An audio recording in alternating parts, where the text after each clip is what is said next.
Live. This is our 33rd month in a row, I believe, extravaganzas and all that stuff. So this is the superhero comics and improv extravaganza day, because officially is the superhero day, which is spectacular. That started sometime in the 90s started with Marvel, but it ended up, just being worldwide with all that good stuff. So we're doing that day today. It falls officially on the day, which is great. So what's up, Miss Caroline? How are things going in your neck of the woods?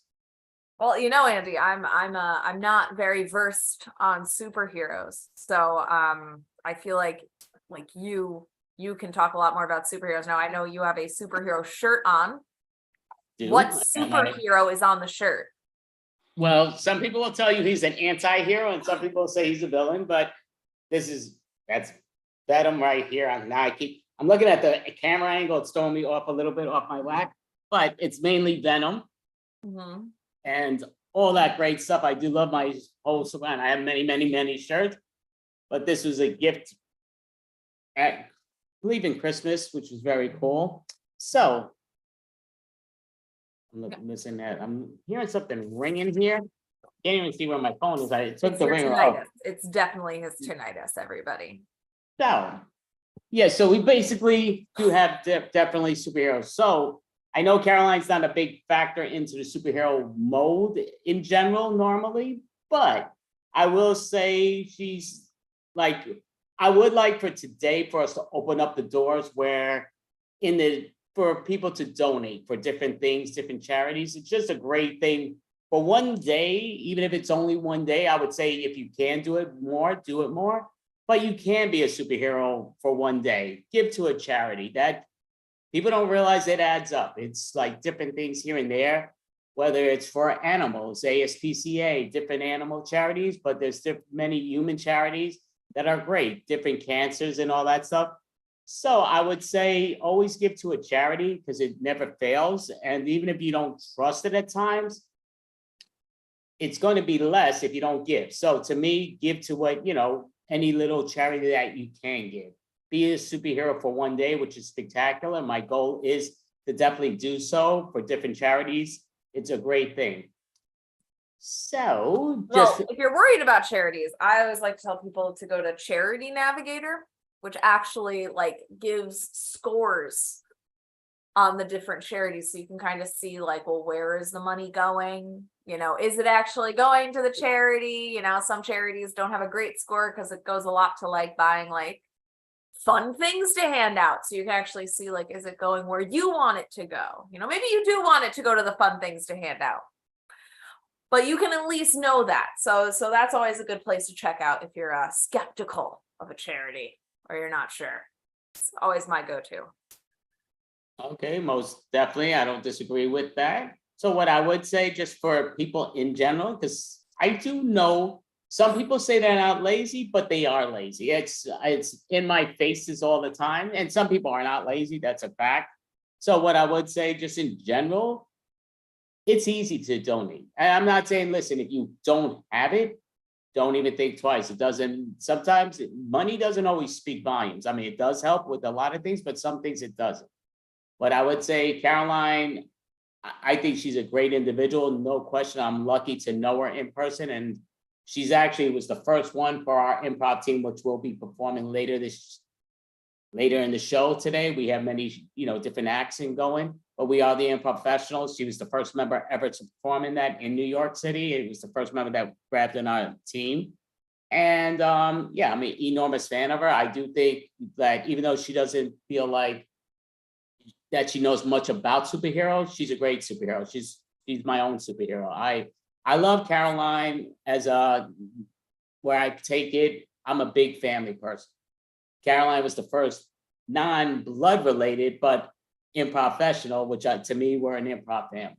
And I mean, she's the most important one on the team, which, with just where she opens up the doors. The most important one on the team. There's no I in team, Andy. Well, or something like that. Well, there's a T though, and an M. T and M? What's T and M mean? Trademark. What? We need to trademark the improv professionals. I feel like that needs to get trademarked. I know there is another improv team, so I don't think we could do that, but it's like, Really? there's I did another. not know that. Oh, is that right? See, and again, it's just what it is. It's hard to take a lot of teams, how they take it. Is that a superhero My mug? mug, yeah, it's a superhero mug. There you go. Actually, I've had this superhero mug in a while. I don't want to move this around too much, and it has a bunch of Marvel superheroes because this is actually pretty hot. What's in it? So I don't want to move it around too much. So, but I mean, the closest I have to a superhero is Dayman. You know, Right. who was he's part of the Always Sunny in Always Sunny in Philadelphia. great show. Monroe Not too Universe. much am I ever praising anything in Philly too much. Nothing negative towards you, but I'm a New Yorker, born and raised, and the teams don't always gel, but it's all good. But I would say great TV show, Always Sunny in Philadelphia. Definitely great TV show. So, which is Very fantastic. fun TV show. Yes. Yes, definitely. So I don't know why I keep picking up this phone. For some reason I keep doing that. I'm used to it, like thinking I have to say stuff. There's nothing for me to say on that. You don't want to talk to me. You want to talk to somebody else. So you keep picking up the phone to see if anybody else is calling you. No, Just in case. Definitely ain't taking no calls on this. Definitely not taking any calls on it unless you're calling me, Caroline. Then you can't call me anytime. But it comes down to she's a great individual. She's a very hysterical comedian, which is great. Where I tell her to put it on the back of her thing, which I appreciate. She puts the improv thing, which we do, but she should put her own stuff on. So maybe she will at one point. But I would always say check her stuff out. She's very gifted person, which is spectacular. And she will be performing in her own solo act later tonight also. I should have these things written down where there is. Oh yeah, 6:25. Is that hasn't changed, right? Yeah, 6:25. That shouldn't have. Eastern time.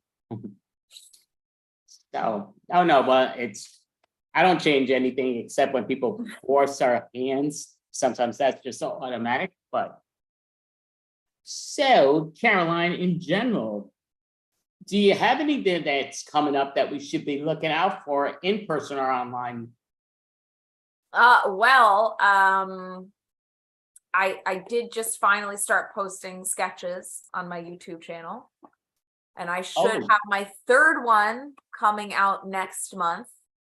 The last in my Trouble with Taxes series, which is based on the fact that I have trouble doing my taxes. Because I do. I have a lot of trouble doing my taxes. To me, I make it simple. I pay for it. I get them H&R to do it. But, See, I had to pay. See, I used H&R and I had to pay, but I put all the information in. Like I had to. Do you just like drop it off at their like office and go, here you go, and then they like do all of it, or do you type it into the computer? no, I make them pretty much just about do everything. I mean, I have to do my signatures and with my fingerprint now. Today's signature world is a different animal, but you're there and it goes very quick. Now, again, you have different things. I used to do my own taxes and I owed for many, many, many years. So it was like, you know what? Maybe don't do it. And it goes, and it's easy to do. It really is. I mean, obviously more people have more things to do that it's more complicated. To me, you're better off let the, H&R Block and those type of companies that, look them up online, make sure that they're legit. But H&R Block, I think the world knows that they are somewhat legit and they got your back, because as long as they're at fault, as long as you put everything down right. So, hey, hopefully they're not at fault because it's still me, but it comes down to. I just, I'm always convinced that, something, I'm going to put something in wrong, or I'm not going to understand the question that they're asking, because the questions can be very confusing to read. I did try. I was like, you know what? I'm not going to use one of those tax services this year. I was like, I'm just going to fill it out like the way, not sure it's God, but the US of A intended. I was going to fill out the tax forms out using one of those sites. I cried. Andy, I cried. I was 2 minutes in. There were so many questions that made no sense. I was like, I don't know if I'm like, it was like, like asking like, well, if you make over this, but under this, and you have more than 3, but less than 2 jobs, and you're twice eligible to become on The Bachelor. I was like, what does that mean? I couldn't understand it. Now, were you filing out for a bachelor by mistake? And you were actually Maybe, applying for I the mean, at application that for the point, I bachelor? had clicked on enough links because they're like, oh, if you aren't this, then you have to look at this chart to figure out what to fill in on this other chart. So I was like 5 charts in at this point. And I'm like, I can't keep track of the charts anymore. There were too many charts, Andy. There were too many charts for me to figure out. Right. You probably are one of those individuals that should not do their own taxes. It sounds like that's the answer. I am definitely one of those people who should definitely have somebody else do their taxes. Or at least use one of those websites to do my taxes. I am not the person who's going to be able to go on the IRS website, look at their forms and figure it out. It's not. There are too many charts. See, to me, go ahead. It's just there's too many charts, Andy. It's too complicated. It should be very simple. It should be very simple. I don't know why I have to guess how much they want from me. Well, to me, I'll try to make them take out more than less. So I could get back stuff and like, listen, take what you're supposed to take. I don't want to ever owe at the end, it just comes down to life's too short. I don't need to be, they take enough money as is, but let them make sure you take enough, because I don't want to be saying, oh yeah, well, you owe. No, why do I owe you? Crap that. So. Well, if they would just say how much they wanted, like we could discuss it, but they don't want to tell you. They want you to tell them and then they'll tell you if you're wrong. I don't like that, Andy. Want them up front. Want them just tell me you owe me this much money and I'll be like, I don't agree, or fine, or whatever. But like, I don't want to have to guess how much they want and then I get in trouble if I guess wrong. I'm not good at guessing. But you see, you're very good at arguing. You're a very good argument. So maybe they don't want to argue with you. So that's the thing, it's like. I mean, that might be it. I mean, that is kind of what my sketch gets into eventually is, just giving up. Just giving. Eventually, you just have to give up. Sometimes that's one of the moves to do to an extent. Everything's to an extent, to how it goes. It does annoy me, like certain comics just like looking in the background. Like I used to have tons and tons and tons and tons and tons of like great comics. And it's annoying because of the values of what they were. One thing I don't miss is carrying them, because obviously the more comics you have, the heavier they are. And it's like, what the hell? So, and I do think the online world did drain that down, the value down in a lot of stuff, which is a fact. eBay, but it saved many people though, a lot of individuals to get, their stuff away and getting it for a lot cheaper though, bringing down values. So do you still have some comics, Andy? Very select few. Very select few. And what's like your prized comic that you have at this point, like your number one? My prize, the one that just sticks out is Captain Carrot. It's not Captain Carrot number one, it's actually New Teen Titans, number 16, I believe. But it's the first appearance of Captain Carrot, who I did like. A lot of my friends that are into comics are like, oh, you're a moron. Love Captain Carrot, and his Amazing Zoo crew back in the heyday. But it's a fun characters, and I like fun. Life's too short. Enjoy what, I'm not going to read comics I don't enjoy. I prefer to wait for the movies, but there's certain ones like Captain Carrot, you can't wait for the movies. So because there is no movie. So you gotta read the comics if possible. Is Captain Carrot a carrot? He's a rabbit that eats that superpowered carrot to get stronger. And so is his Amazing Zoo crew. It's kind of like a copy with that, but he actually fought Superman and all those good things, but he's a superhero, but it was very funny. And do you like rabbits in general, Andy? I think the rabbits are extremely cool. Do I like the taste of them? I don't know. I never ate a rabbit, but I know many people that have. And my brother, he had 2 rabbits. God rest their souls. They all both passed away, but his, ex used to eat rabbits, and it was kind of like appetizing sort of in her eyes. He's like, yeah, that's not happening, which is kind of weird Did but they funny. pass away because she ate them and that's why she's an ex now? Or No, I mean, if that was the case, she might be X on the planet, so I don't think that's the case, but it's just like those type of things. It's like so this is going very dark very quickly. Those rabbits ended up in a stew. Just weird though, you know, like, because again, where we're located, dogs and cats, pet animals, but other countries, they eat them, and it's like delicacy, and it's like, what the hell? In our mind, it's like, how shocking, but it's just like even rabbits, you know, it's like a lot of places they eat them, even in New York City downtown, and I'm like, what the hell? They're like, oh no, it's really, I wouldn't eat no rabbit, no, screw that. I mean, what the? I've eaten guinea pig before. That was weird. It sounds weird. It was weird. But it wasn't that the guinea pig was weird. It was the ambiance of the experience, because my boyfriend at the time, his dad, his grandfather cut the head off of the roasted guinea pig, like it had the head on there, and he cut it off, and then he put it on his fingers and started going "un mouse" at my face, "un mouse," and I was really freaked out because I had mentally prepared to eat a guinea pig.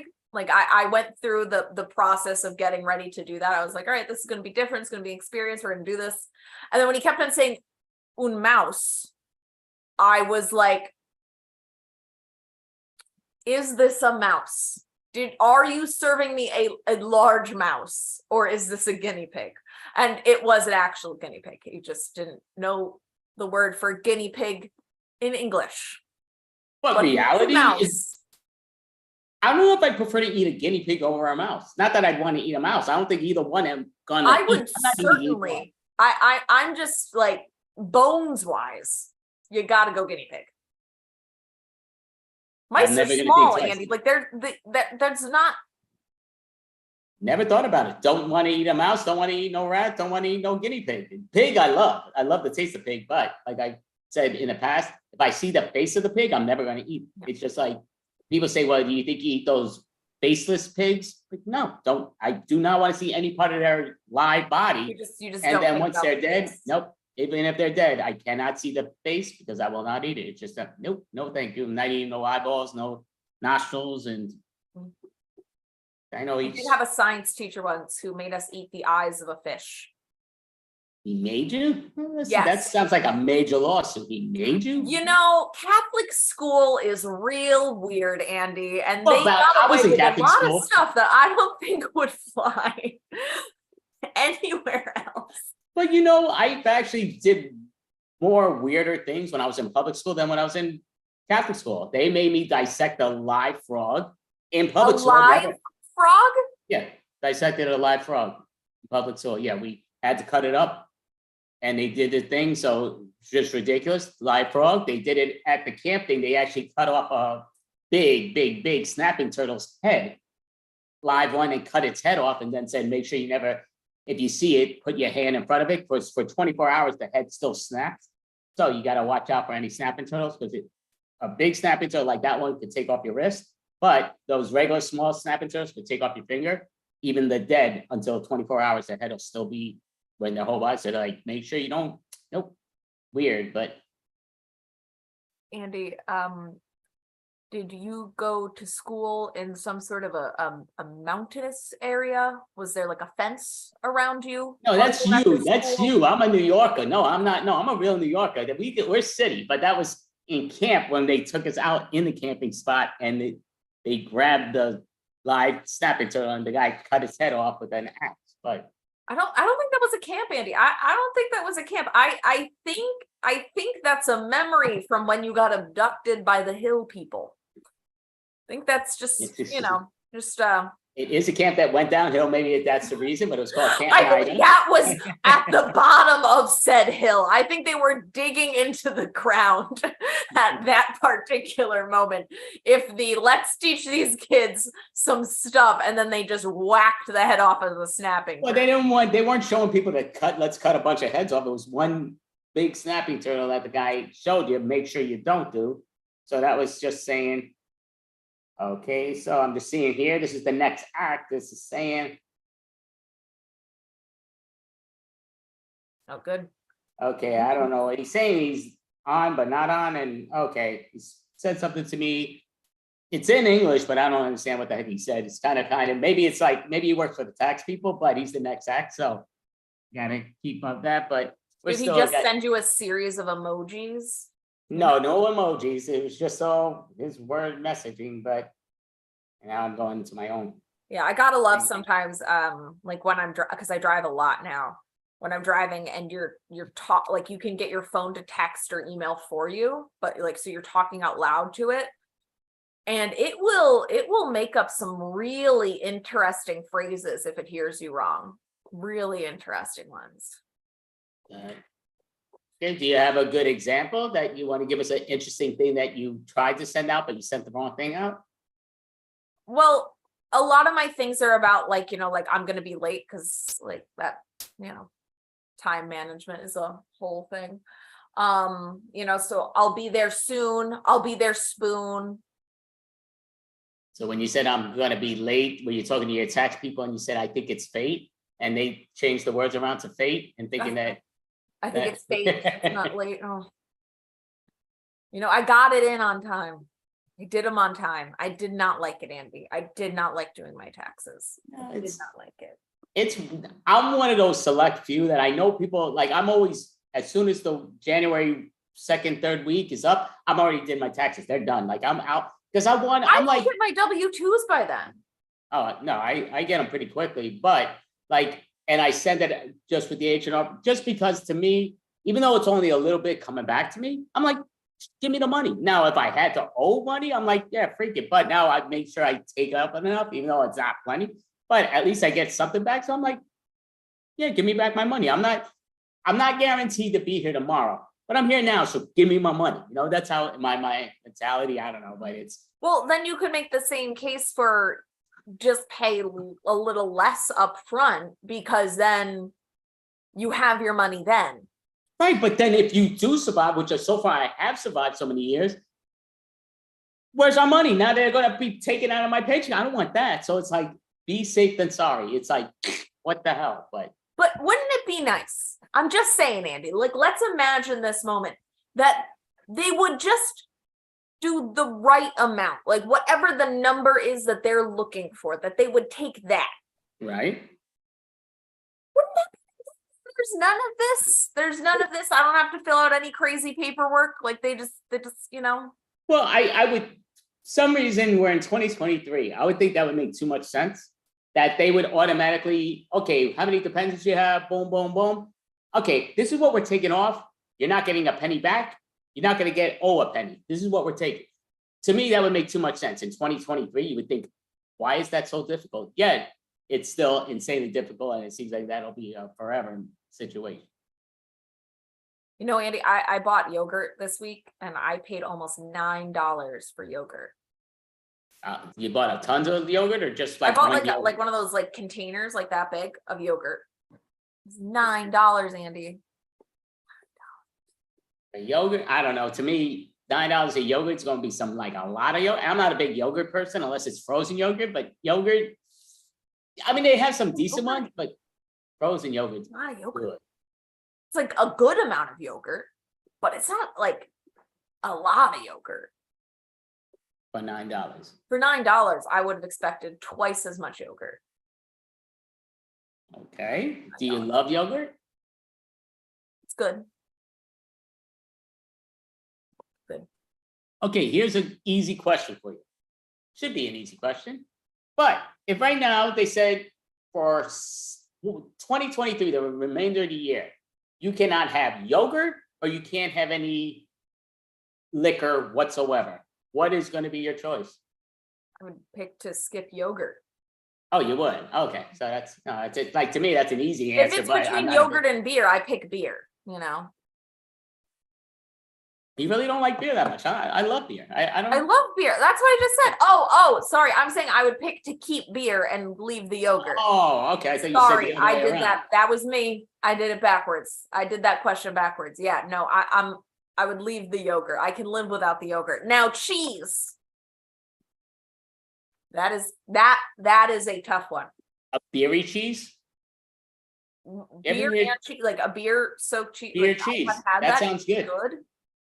I don't know if I'd ever want a cheese flavored beer though. I think I would love to try. I actually think it could be really good, but A cheese flavored beer?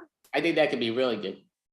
I love cheese in general, but I am messaging our buddy that's on the other side right now that he's coming in and he's going to be our next act. But yeah, no, to me, beer cheese would be great. Beer cheese would be good. Cheese beer would not. I don't. Wait, what? What did you just say? Well, beer cheese would be cheese that's like got like beer infused into it, right? That's good. Cheese beer, so it's beer that has cheese infused into it. That does not sound okay. That sounds chunky and gross. Okay, so I'm going to copy and paste that. I don't know. To me, I'm a weird cat, but I'm one that I'm the opposite of many people. To me, I kind of like, sometimes people have said this with the Joey Tribbiani from the Friends. I'm that type of person where it's like, how do two goods make a wrong? Like some people are like, well, you can't put ice cream with pickles. Why can't you? Pickle ice cream is so good.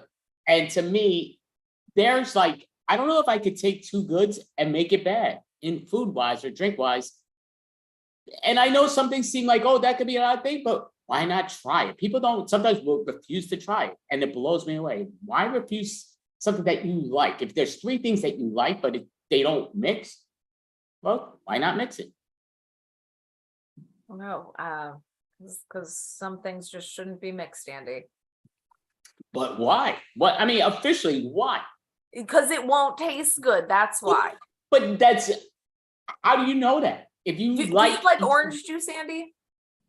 I think it's okay. I'm not a big orange, and it gives me terrible heartburn. So that's already a negative with the plus. But What about like pineapple juice? You like I pineapple? love pineapple juice, and it gives me heartburn too. But I can't have too much. Do you like milk, Andy?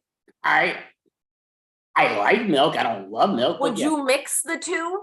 Sure, of course, and we've done that before. That's Then a big it'll get Spanish. curdled. That's a big Latino drink. What? Curdled, it'll curdle and get chunky.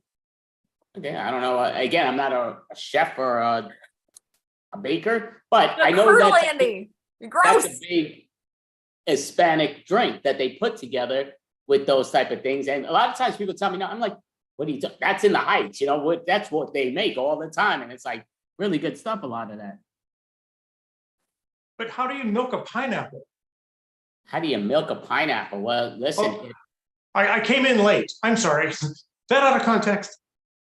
no, well, you actually spoke a little too early. You're still a minute away from speaking, but that's all good. You can go. No, that's the voice from beyond, but that is the great Dave. Now, we were kind of debating. We're not sure what last name you use anymore because you've used a few. So that's what Caroline's like. Yeah, what is your name? My name. Sure. It's Dave for realsies. It's Dave McCabe. Oh. And So, for fakesies. Yeah. so what is the Clinton? Just out of curiosity, I actually wrote down Bill Clinton when I was putting the thing Yeah. together. I'm like this. I'm like, what the hell? And I had to scribble it out. But Well, it's actually my middle name for realsies. So Oh, I am for realsies? David Clinton McCabe. Oh, and my social security number is. Oh, yeah, and what's your pet's first name? Your first pet's name? First pet's name is Gracie. And wait a second. well, see, Gracie. The only thing I'm a big fan of is the great Hoist Gracie, a Brazilian Jiu-Jitsu MMA fighter. And he's supposed to be like one of the weaker of his family. Like they're an amazing fighting family and they're brilliant. But Caroline said, okay, don't care. But that's beside the point. But again, he's great. So Caroline, would you like to, I know you love the refrigerator guy and all that stuff, but would you like to introduce our next act, please? Or So our official first act of the night is Dave McCabe. Yeah, that's right. Dave's pal. I am so excited to be here. I've been a fan of superheroes and comic books my entire life. So I was so excited whenever Improv at his Fest says, hey, we're going to do a theme show just like that. Fantastic. Made me think, yes, this is my chance to go from mild-mannered, ordinary, charming, and handsome snail to some kind of super snail. Considering my lifespan's about 2 years, 7 years, 5 OH starches, high fructose corn syrup, and salt, and apparently pineapple juice that you can't milk. If I'm going to become a super snail, I better do it now. First, what would my superpowers even be? I mean, I'm assuming that I would be like the first gastropod superhero. Yeah, gastropod. Look it up, people. Look it up. And I weigh about 25 grams. So I'm not really going to intimidate most foes. And plus, some are herbivores. So my lack of protein intake is likely not going to change that. Plus, herb is not legal in Pennsylvania yet.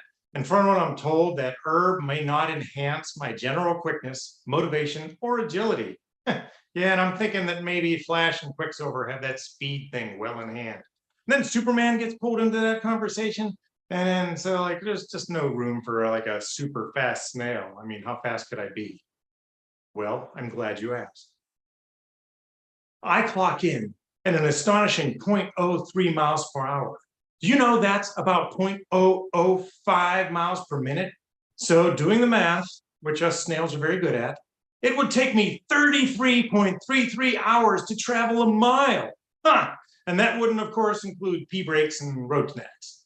Those times can improve. Oh yeah, we can improve because we're known to draft other snails. Just like in NASCAR, same thing, or Olympic bicycling, same thing. Yeah, but the bad part is that would make us only as fast as another snail. And that's not super quick. So any fast nemesis would have the upper hand here. Oh, I do have lungs and gills, so I can take on evildoers both on land and sea. But again, I'm kind of thinking Aquaman and Prince Namor kind of have that niche covered. And I saw Wakanda Forever, and I just don't understand, is Namor a good guy? I don't know. I had trouble following. You know, but I think I do have a Wolverine-like shot. And what I mean by that is, did you know that us snails have 20,000 teeth? Ho! Think of all those chiclets covered in adamantium, huh? As is, my snail teeth are 5 times stronger than spider silk. So take that, Peter Parker. There's a drawback, though. Yeah, my mouth opening is about the size of a pinhead. So my arch enemy would need to be really, really tiny. And the last time I checked, Ant-Man and the Wasp were both on the good side. But if they ever did turn bad, I would get the whole adamantium thing going. I'd be the snail for the job. I felt it important to note here that I am an insect. I'm not an insect. Say it with me. Gastropod. Sorry about the orange juice and how it affects you, Andy. Thinking about it, my shell would probably need to be that whole adamantium treatment too, because I'm born with my shell. You know, it starts off as a transparent gel substance at the time of hatching, then it grows with me, protecting me the whole way. And did you know you can tell how old a snail is by counting the rings on their shell? Yeah, just like a tree, which means nobody knows how old the swamp thing is. Yep, no shell, no rings. But if something damages my shell, well, be truthfully, I don't like to say it, but I am effed. Yep, that's right, FUBAR. And FUBAR means beyond recognition. Sorry, I know this is a kid show, but you know, you need to know this. Plus, I'm nocturnal, kind of like the Batman. However, I have been known to sleep for 3 years. So I'd like to see the Cape Crusader manage that. Now that I think about it, I'm probably going to miss out on a few crime fighting tips whenever I'm asleep. Yeah. Okay, moving on, no argument here. You know, I'm kind of feeling like relying on superpowers may be overreaching a bit for me. I mean, maybe I should just focus on the type of superhero that the world needs. You know, maybe I can rely on superhero humor with desperate times, saying things like, "You got snail trail," or "Ha, now you have to tell everybody you were caught by a snail," or my favorite, ready? "Shallow!" Oh yeah, I could do that. Or maybe I could do expressions like the Hulk has great expressions like confusion and anger and smash. And have you seen Ms. Marvel? Oh, I love that. Ms. Marvel has the best Pixar-inspired cocked eyebrows, scrunched nose, quirky smiles on a live-action hero that you'll ever see, ever. Here, let me try. Surprised. Determined. Okay. Sad, but not sad about, but more sad because of. Crap. Nope. I'm not really that expressive. Or maybe I could be more sitcom. Like, let's say a supervillain slips on my snail trail and you'd hear a thud, and I could say, did I do that? And then a laugh track would come on, and then we'd all laugh, and it would be great. Or I could do that fourth wall thing, like She-Hulk or Fleabag. So it could be like this. It's like, put your hands up. Yeah, it seems like a lot to ask because I don't have any. Or freeze, punk. But it's August in Miami. It's probably more of an, I've heard more unwelcome commands. Or my favorite, thankfully, it's in my utility belt. Well, actually, I have escargot shorts. Oh, yeah, I had to slip that one in. But maybe, just maybe, I should focus on the superpowers that I already have. And I'm probably just not seeing them. Things like, like patience. In this world, we could all use a little bit more of that. I mean, clocking it at 0.003 miles per hour. I am absolutely built for patience. Or like kindness. I don't need to be zapped with gamma radiation to know that, well, they're not bad people doing bad things. Maybe they're just good people having a bad day. Yeah, that's probably what it is. But I definitely need a kick-ass theme song. Maybe something like Buy from Morphine. Yeah,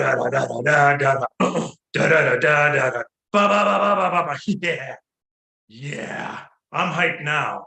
So, look out, evildoers.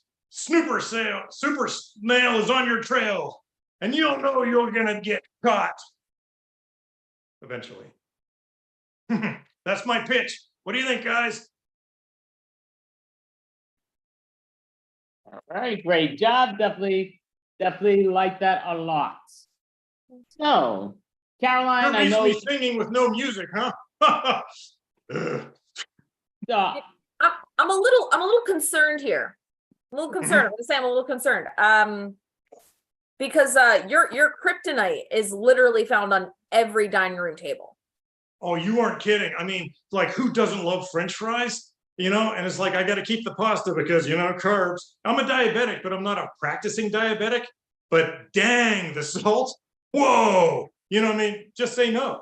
But I mean, I live in saltwater, so welcome to that contradiction. Thanks, Mom, for the clarity. So I'm sort of curious on my own side now. I have to change my question a bit because of what Caroline said about the fries and all that stuff. I prefer tater tots, even though fries are good. If good fries are really good, but tater tots, you can't touch really good tater tots. What's the difference between, what do you like, tater tots or fries? What's the better answer? So easy, Andy. Give me a tough one. It's all about surface to mass to heat ratio. My gosh, everybody knows that. You make the tater tots are square on each side, and they're handfuls, and they're nice and warm and yummy. And there's a place called Urban Tap in Pittsburgh that makes them like super duper duper duper yummy. And you have sour cream. My God, tater tots. Easy one. No salt. Hold the salt. Hold the salt. Thanks. Definitely agree. And I actually, which was a bummer, a few days ago, I was trying to microwave tater tots. And I know it's not recommended to do that.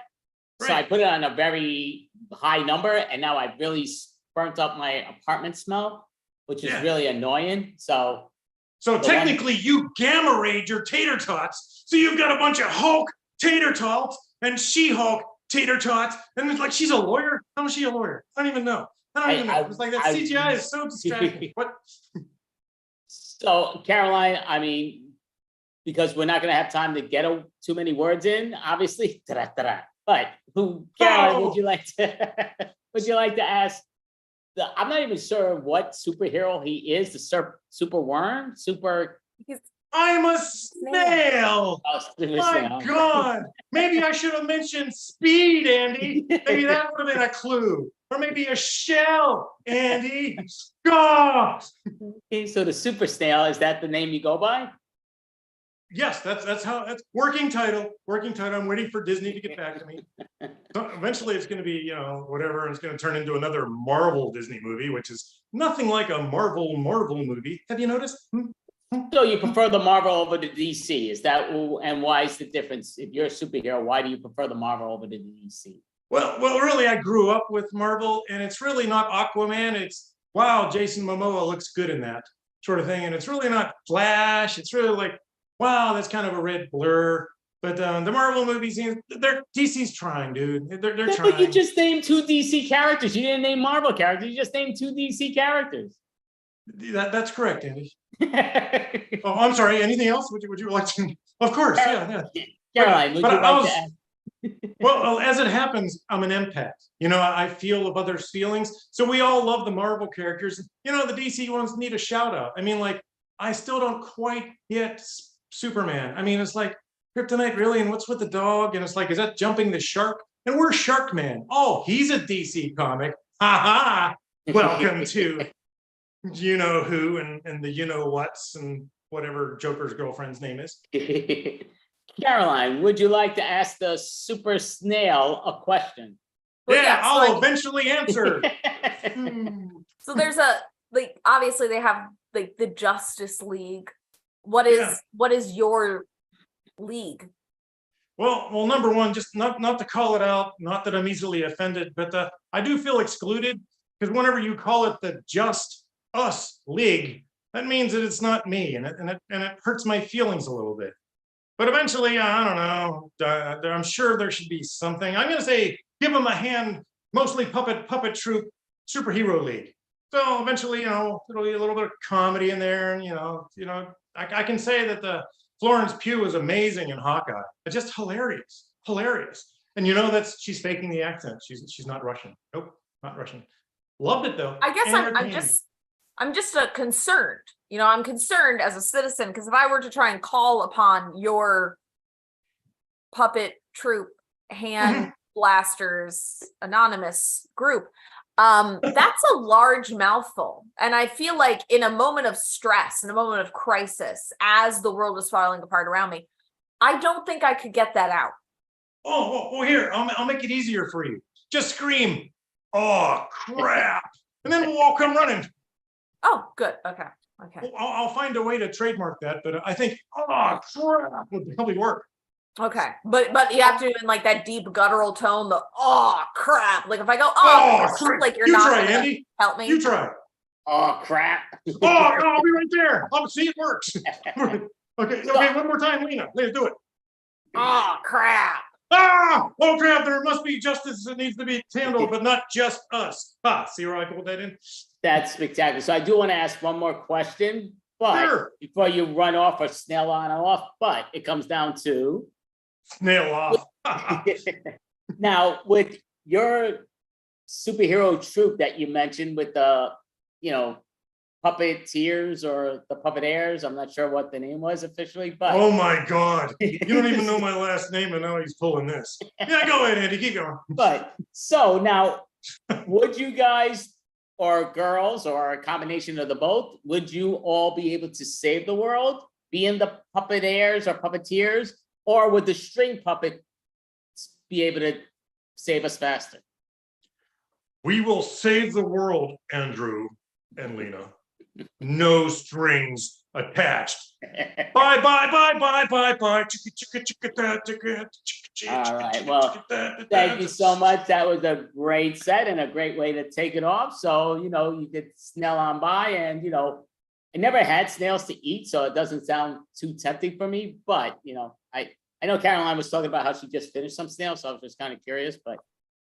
Guinea pig, Andy, guinea pig. Oh, guinea pig. The guinea pig snail, same thing, right? It's like. I'll save the world right after my therapy session. Well, thank you so much, Dave. Thank you. Nice to see you guys. Great job. Great seeing you. Great job. Restaurants, and you know why.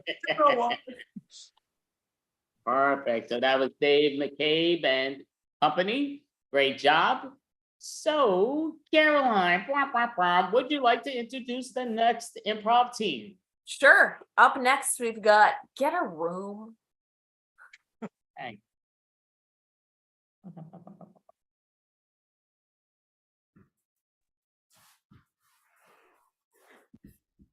Hey there.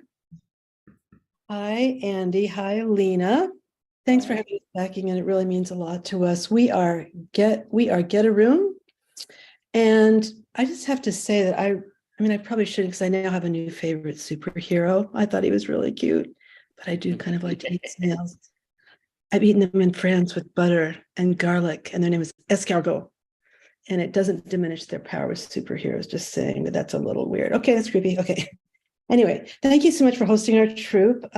We're an all-women vintage troupe, and we love embodying objects. We will use a picture to endow our fellow players with objects that we will then turn into characters and scenes. So put on your seatbelts, because here we go.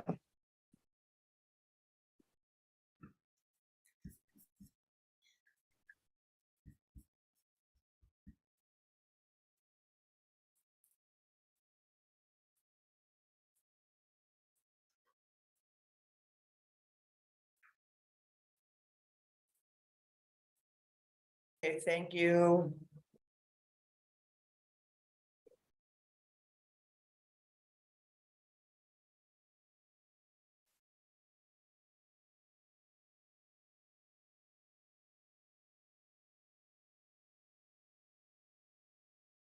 Yes, I am that perfect little china teacup you saw with the roses. Precious and delicate that I am. I'm from England. Be careful with me, please. I'm delicate. You know I must be hand washed, which was not trivial here in a commercial dining room. But I'm worth it. That's why this is such an exclusive place. It's all because of me. It's not the food. It's not the drink. It's not even the sunlight pouring through. It's me, the china, the teacups in particular. Be careful, please. Now, I'd like to introduce you to my lovely friend, the White Linens.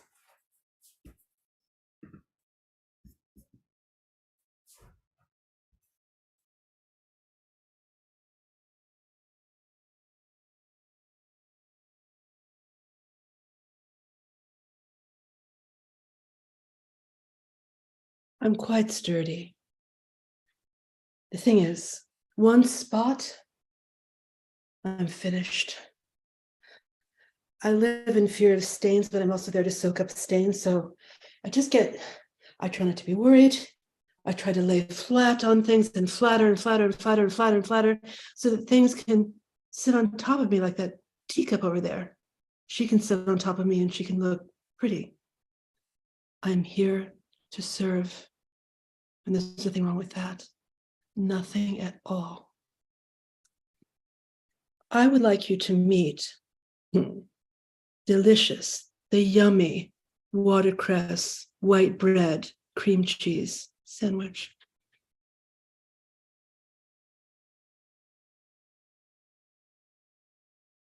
Take a bite. You'll love me. I don't have any crust. I'm special. I am layers and layers and layers of delicious goodies, very savory, to go with the sweets for later. You start with me in the teapot. That's how you start the fancy tea. You start with the crustless watercress sandwiches because we're the star of the show. I mean, some people think the scones are the star of the show and the china is the star of the show. And some people think cake. But who doesn't want to be satisfied? What do you want when you first sit down? Something with a little green, something with a little savory, something delicious. And we're on the very first tier of the 3-tier cake stand.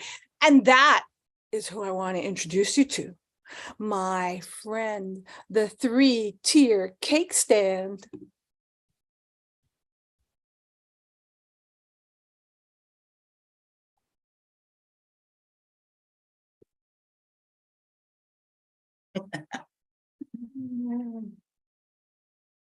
I mean, talk about a piece that has lasted through the generations. I came from a great grandma and passed down to the great and then the great and then the greater into now. And I get the pleasure of having so many delicacies heaped upon my layers. It's just a good time had by all. Anyone who comes into this room knows they're not going to be worried about a bit of poundage getting put onto their rather supple bodies. Anyway, let's see what kind of trouble we can get into.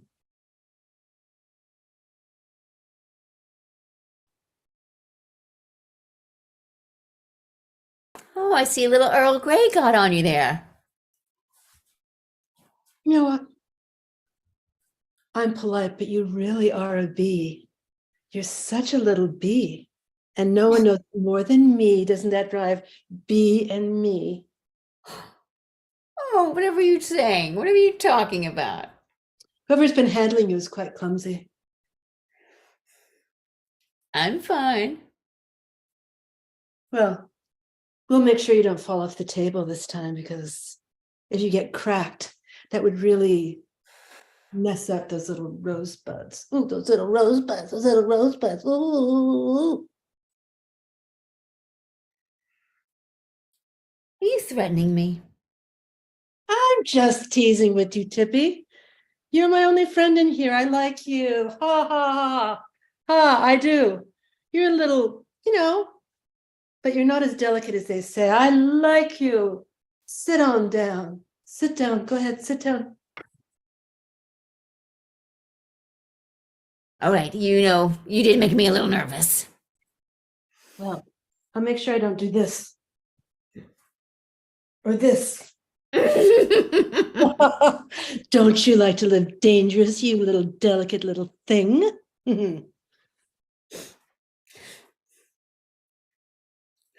I was afraid someone was going to see us playing around like that. Well, let's hope not, because they're about to have a big shindig in here. Wow. Coronation week. So I heard. Oh my, well, we'll be very important then, won't we? Very important. We must be sleek and delicate and, most of all, inviting. Let's be inviting. Oh. I have no choice. No, you don't, you little wutta. No, you don't. You are so pretty. Very pretty. I quite like how you show me off. It gets old after a while, to be honest. I bet. Oh, pretty thing. Oh, I bet. I bet. Say more about that. Speak on. It's a job, 24/7. Ugh.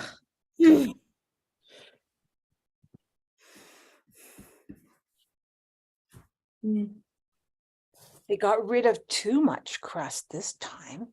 I kind of shrunk a little, A little bit shrunk. I'm not one for being dishonest. You look a little bit shabby around the edges. Sorry. I think it wouldn't hurt if you were a little dishonest occasionally. Okay, you still look tasty. You do look tasty. I mean, if I wanted to be honest, I could mention how you're just kind of spotty. Well, A little spotty. I shouldn't start off spotty anyway. That's a shame. I don't think they have enough employees to do the wash. I could join you sometimes, Sometimes I see you over there and I think, well, I don't need to stay where I am. I don't need to stay on my I quite like scattering your crumbs. Oh, So fun. Makes the whole place smell good. It's lovely. scatter. Scatter, Good scatter. scatter, scatter, Scatter. scatter. The more I scatter, then I shrink some more. And I keep shrinking. I'm losing my crumbs and I'm losing my edges. Listen, somebody's gonna eat you anyway. Somebody's gonna eat all of you, and then you won't even exist. And then you'll be I'll come back. reincarnated. You'll come back. You'll come back. So I'll who be cares? regenerated. Be You will be. regenerated. Yes, you will be.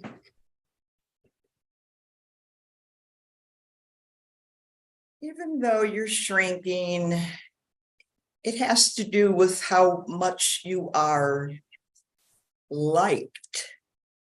I got a big bite took out. Somebody put me back on you with a big bite. Oh, that doesn't feel right. It doesn't feel right. Look, You look a it doesn't little, feel right. you look a little lopsided. Oh, it doesn't feel right. Well, most of the people who come in here want to have a good time. And What not about you? I don't care about them. I care about you. What about you? You think I look I'm, funny? you look lopsided, but that's okay. It's okay to look different. Everybody's too honest around here. I don't like it. I mean, I go back so many generations that honesty is all through my tears.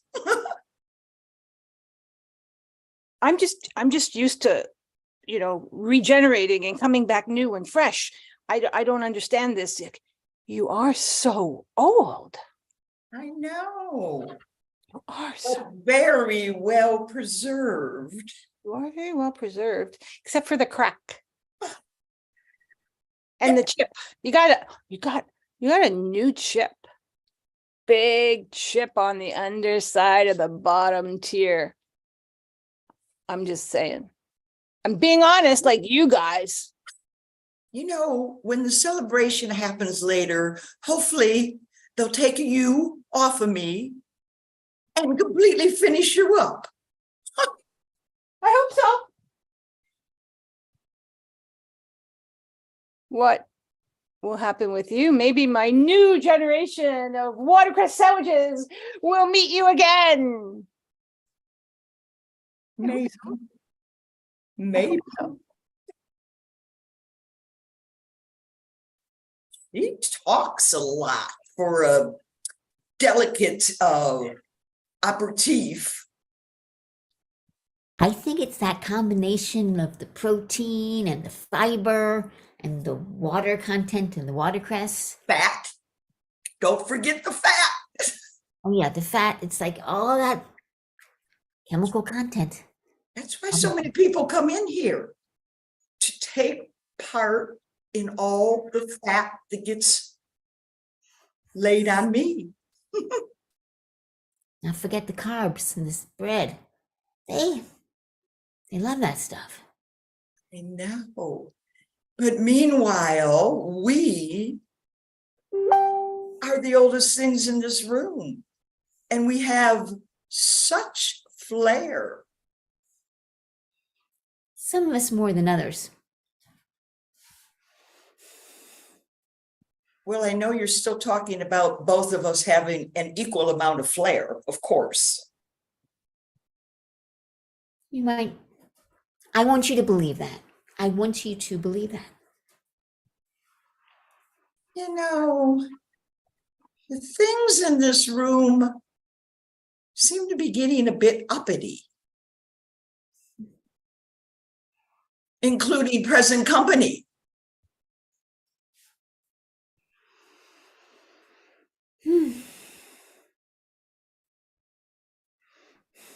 It just doesn't feel like the homey place that we all used to get along.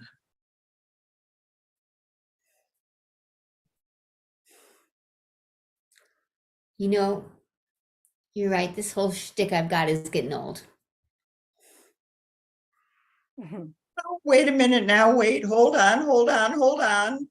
I mean, it is getting old. That's what shticks do.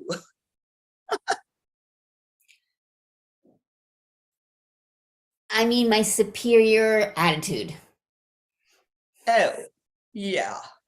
Well, I don't think that you should lose any of your ego. None. I don't. It's good to be proud. Which is more.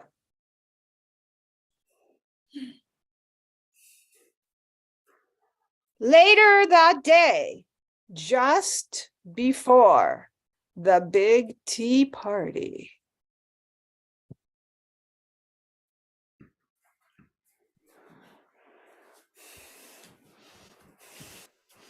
Well, I took your advice and I'm just focusing on getting ready and feeling good and This room, being as gorgeous as possible. this room feels like a celebration's gonna happen. Yeah. It's exciting. There's gonna be so many treats on me. Yep. You're doing good. You are. Just forget about that whole chip thing. I'm regenerated. I'm new and fresh. Look at me. I'm here. You remember me? Watercress sandwich? Yeah. Watercress Yeah, sandwich. Yeah, the lopsided. No. You're not lopsided anymore. Look. Many layers. Everyone delicious. So between your layers and my tears, it's gonna be a party in here. Your tears? You were crying? No, She was crying. no, dum-dum.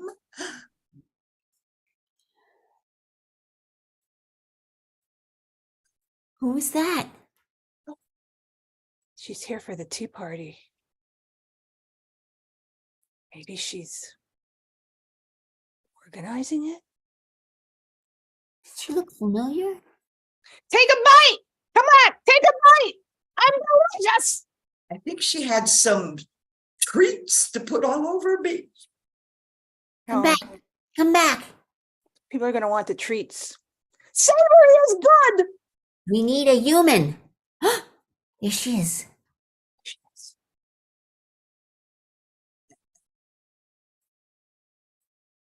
I might have forgotten some things. It's a very important day, and it's up to me. I want Greta to be proud. I mean, look at this. This is her vision, and here we are on Coronation Row. It's almost too much fair. Oh, that tablecloth has a spot on it. There's several spots on it. Oh God. Well, I'll have to deal with that later. Oh, look at my little teacup. Oh God. I remember these from when I was quite a child, bringing them for special occasions. And look at this room. Oh, look at Granny's cake stand. It's lovely.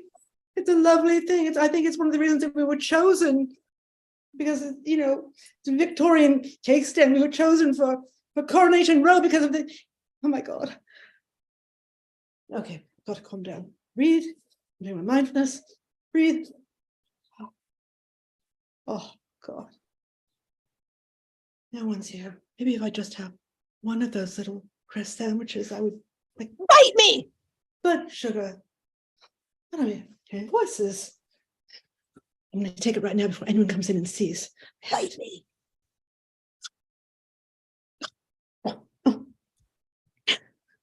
I'm not going to throw up after I eat this. I'm just going to eat it. Oh. Lovely. Oh, I feel better. I really feel better. And I, for one, do not believe all that crap about Harry and Meghan. That's such English awfulness. And all of them, they're all dreadful.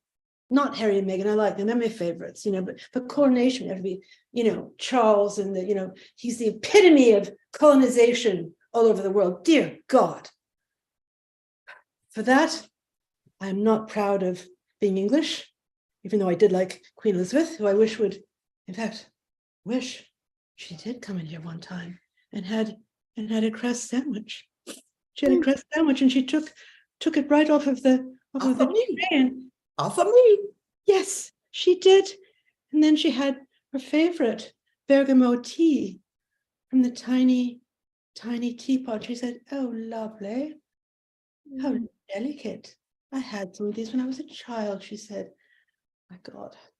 Anyway, We're, I'm going to just stand back, we're glad. admire how We're glad you're not blue anymore. coronation teapot. Coronation teapotty. Oh my God. I gotta go leave and take something, just calm myself down. Oh my God. It's nice to see her back. No, she's been out of this room too long. I mean, it's like she came back alive when she came in here and took a bite out of that. I like that. I just wanted her to finish me off. Yeah. Then I can regenerate. I don't want to go to the compost, I want to be swallowed and chewed. I think the party is going to happen soon. And that is what we live for. A good time. A good time. Good time. And that's our show.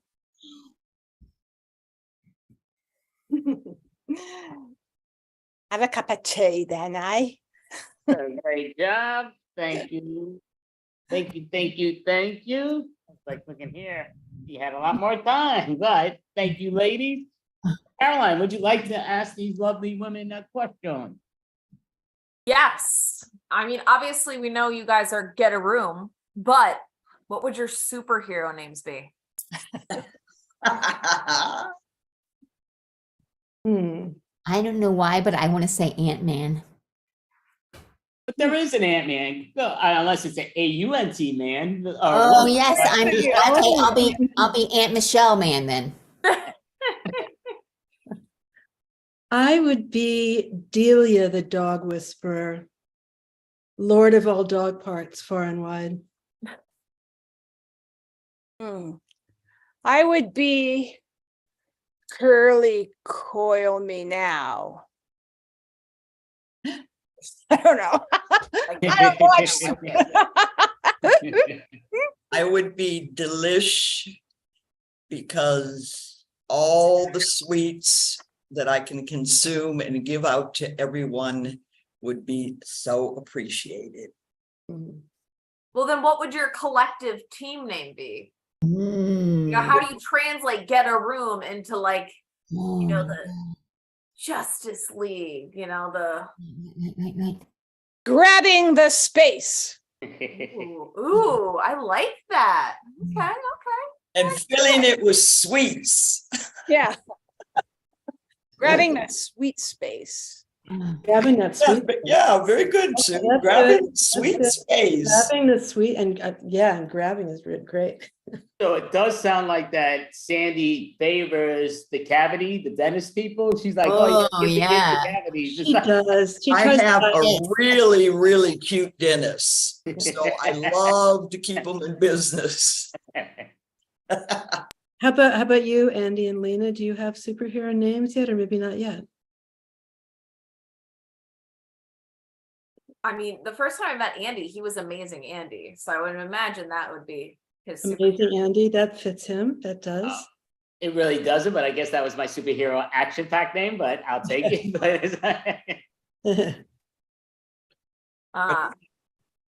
I don't know. It's going to come to you at the right time. Yeah.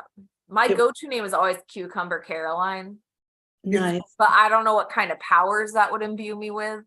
Oh being a gosh. Cucumber. I did once make my own superhero for a Halloween costume. Well, that says something right there. I was Super Dot. Super dot. Mainly because I found a bunch of old fabric in my attic. Yeah. All had polka dots on it. And I made myself little gloves and a cape, and I was like, I'm Super Dot. That's it. Like, That's I don't like, awesome. that was it. It was I done. think you got to stay with that super shot. It's really good. Yeah. And just think cucumbers and cream cheese are Mm. delish. They But are. They really are on white bread. Yeah. I could no crust. really use some help actually from Aunt Michelle, man, because my apartment is currently being overrun by like those tiny micro ants. Oh, I hate those. Yeah. Me too. Did you buy ant traps? Not yet, not yet. I just put some in That's, yesterday and they're on the way. highly effective. Highly effective. I can't say enough about them. I mean, actually. There are these like natural ant things that I've used in the past. I think they kind of worked. I forget, like if it was vinegar. I know that was I probably know not. peppermint oil is supposed to work, but then I've gotten complaints from guests that my apartment reeks of peppermint. Well, it could be worse. They've got I'm like, we have to pick one. It's the ants or the peppermint, and I picked the peppermint. Exactly. So Good choice. Very good. They'll steer away the mice too, peppermint oil. yes. See, wouldn't it, if you made a nice picnic right outside your apartment, wouldn't they be forced to leave your apartment to go to the picnic? Isn't that a thing for That's a ants? good point. Andy, there are people who put out bread for the birds Yeah. all the time. There is a plethora of foodstuffs on the Okay. street outside of my apartment, and yet they come to me. they come to you. Do you make it a picnic? Picnic. I is a don't keyword for the know ant. what aura I'm exuding that's summoning them, but it's working. Oh, Yeah. summoning powers. That's your Mhm. superpower. You have summoning powers. Yes. Right. Yes. The little black dots. That's the dot superpower thing. Be glad it isn't mice and cockroaches. Well, yeah, Yeah. you know, I will take that. I will take that. Yeah. Yeah. That's true. That's definitely true. Mm. I'm not sure if I'm saying this right, but there's this diatomaceous. Diatomaceous earth. Yes. Yeah. Mm. Yeah. And that seems like, sort of a healthy approach. I've That done attracts- it all and resorted in the end to poison. Oh. I know. Yeah. It's hard to go there, but sometimes you have to. I know. I mean, I got those no-kill mouse traps, and I did catch one. We're just sitting there eating its popcorn and stuff, and didn't even get worried when we picked it up. And you're supposed to put it quite far away, but boy, you open that door and boom! They of course they don't want to be in there, but it's better than killing them. I think. I don't like killing them. Anyway. Yeah. That's definitely cool. That's more superhero style for the mice than killing them. So that was cool. But so I do see you're an all-lady troupe, which is spectacular. I'm not a lady, obviously, but my whole improv team, we're all women. Not all, because again, I sort of count, but and it wasn't purposely done. But it just comes down to, I do think there's like power with women, as in just their minds, just overall, like being so smart and being creative, which you all showed on that, and my team does a lot. So out of curiosity, why do you choose just women? Do you say the heck with men and you're probably better off? But what's the reason behind that? We do love men. We do. We definitely do. They're the best. Maybe not the best, but we love them. Well, they're not as good as us, but they're still good. I think we just happened to fall. Also, we just happened to connect back in 2020 and start working together, playing together, and probably most of the people also who we meet on Vintage are women. And There are some, but not a lot of men in it. So so I think that's part of it. I think we're very aware of stereotypes about women, in particular stereotypes about older women. And I'm not saying, because I would not say that, because some men like you, Andy, are very enlightened and some aren't. But I think something about being able to work, not even talking about men, working together as older women, we get a chance to deal with some of those things. We don't always do it, but we try to be aware of it, because these are things, and in the improv world, especially for older people, it's definitely true, especially in Boston. It's very hard to audition for a troupe as an older person, man or woman, So it's very freeing. Does to- any of that kind of stuff happen in New York, Andy? Oh, it happens big time in New York, no Yeah, question. That's yeah. just, yeah, that's, I think that's worldwide, just about, if they're looking for the part, like, oh yeah, we need these older, blah, blah, blah, then it fits. But to me, in general, people want the youngsters, the youths, as they say, New Yorkers say them youths, but it comes down to, it's all fun. Like, to me, no matter what, we created the team, it comes down to just about having fun. Improv, they always say, don't Yeah. search for funny, but have fun. And I Yes, think you yeah. ladies are spectacular. It's amazing. Are you all in different parts, or do some of you actually know each other in person? We did meet in person at the Vintage Improv Festival, and that was after about a year and a half of performing online. But only the one time we hung out at Hillary's house, and Sue's up in Canada. I'm in Arizona now, and Hillary and Michelle are pretty close to each other, but had never met. Yeah, Yeah. until last year. Yeah. Until last September, yeah. Yeah. That is kind of the miracle of what happened during COVID with these Zoom things, just meeting other teachers, meeting people. It's been very liberating. I've loved it, actually. Yeah. Yeah, we have like taking classes from people who are in India and Europe, It's incredible. obviously all over the country, and that's just fantastic. And It is. performing in spaces like yours and others around the world. Yeah, it's You're in New York City, is that right? This is, what did you tell me on the text, the 33rd? This is our 33rd month in a row running this Great. show. Wow, that's amazing. Congratulations. That's That's it. fantastic. How do you two know each other? How do you? Us too? Yeah.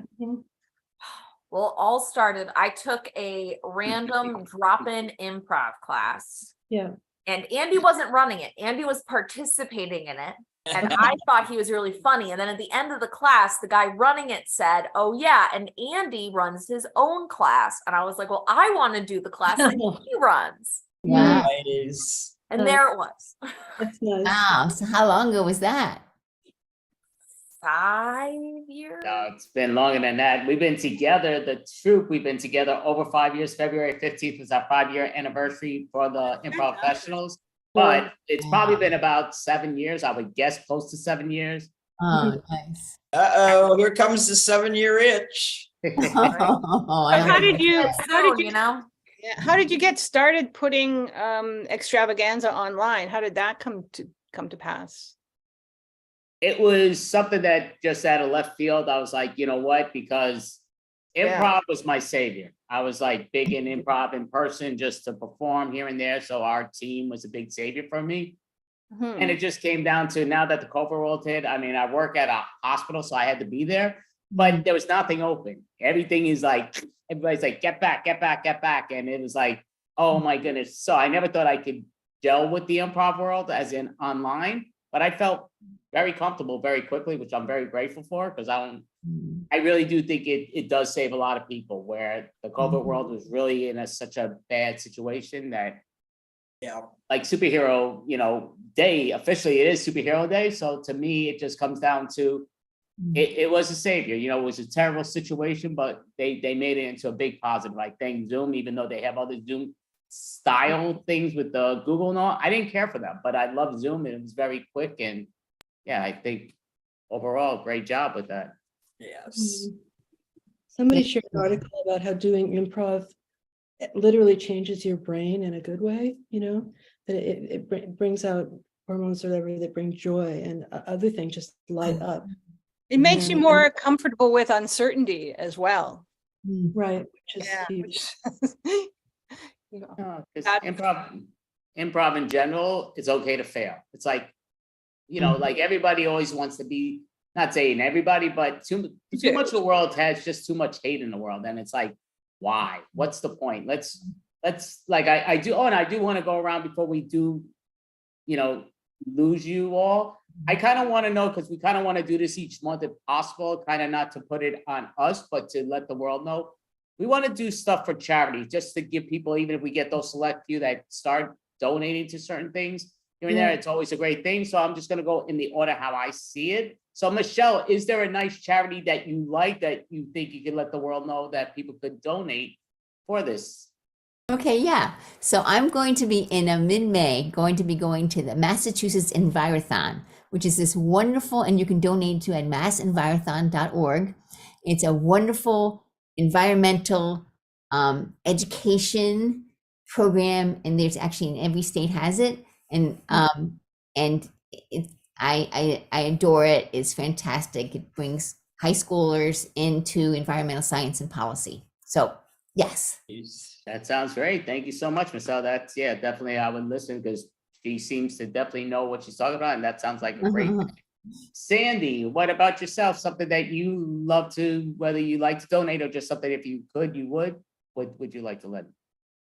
It's an organization in the Bay Area that I did a benefit for last birthday, and it's called Muttville. It's also where I got my little doggies. So they specialize in saving dogs over 7 years old. And the beauty of Muttville, well, one of the beauties was the first month of lockdown.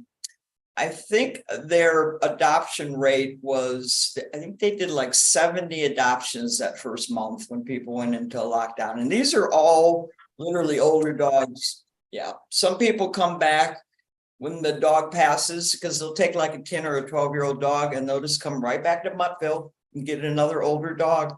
So yeah, it's pretty cool. Oh, that sounds spectacular. I know Caroline's like big into that. She likes the 9 Lives characters. I love them both, but I mean, it just comes down to she does that type of thing, which is spectacular. So that does sound awesome, Sandy. Thank you so much. Definitely. What about yourself, Miss Sue? Is there something in the organization that you'd like to let people know about, or?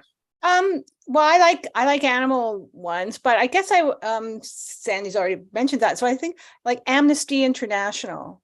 I think it's really important to remember that we're part of a global village and to try and be there for other people that are suffering and injustice and poverty and yeah. Definitely agree with that 100%.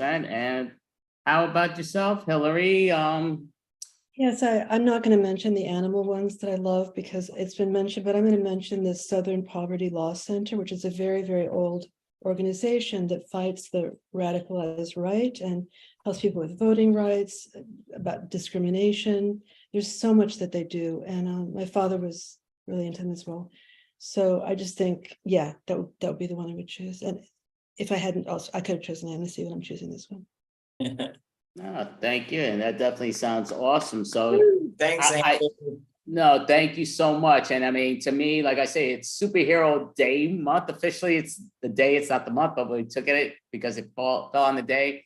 So this is our first extravaganza. We always like to do different themes in most cases, but I love it. So it's great. Anybody gets the opportunity to be a superhero, even if it's just for that moment. Sometimes just that donation does help, sometimes mentally, physically, and all that.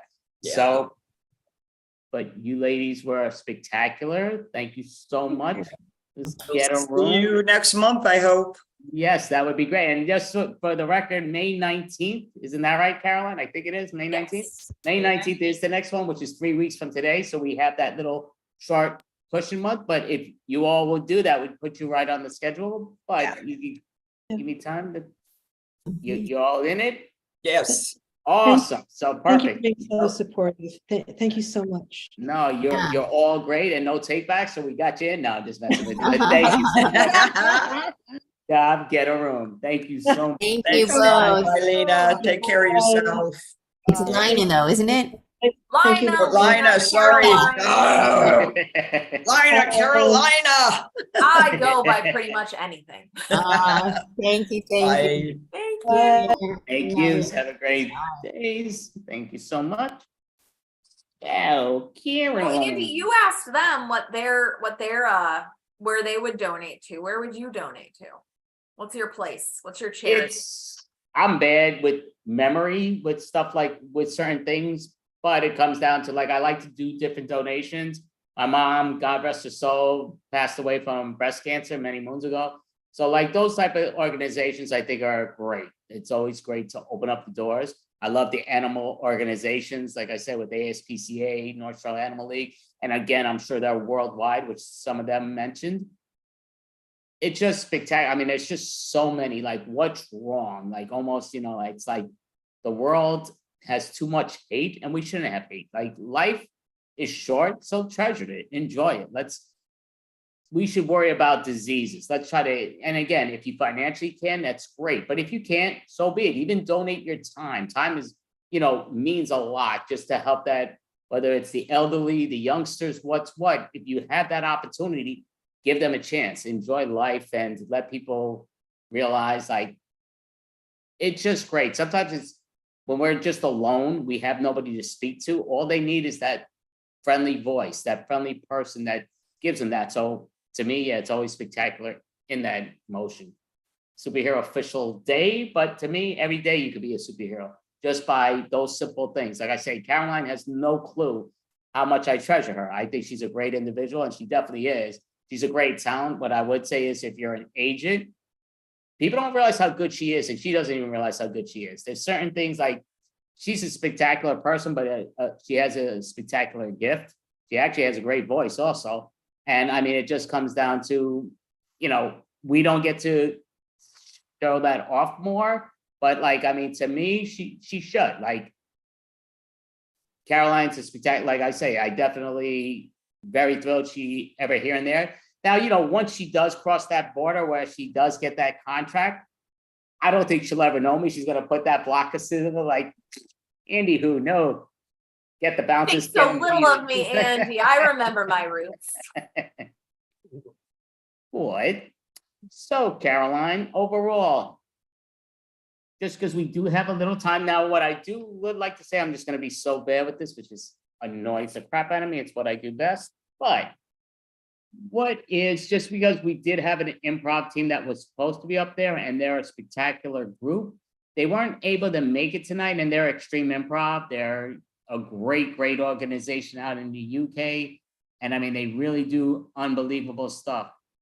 So what I would say, I'm just like in here, because I was putting this message in somebody else's, one of the other things. So yeah, so basically the reason they had to pull out, they have a gentleman, Jimmy Mack. He passed away.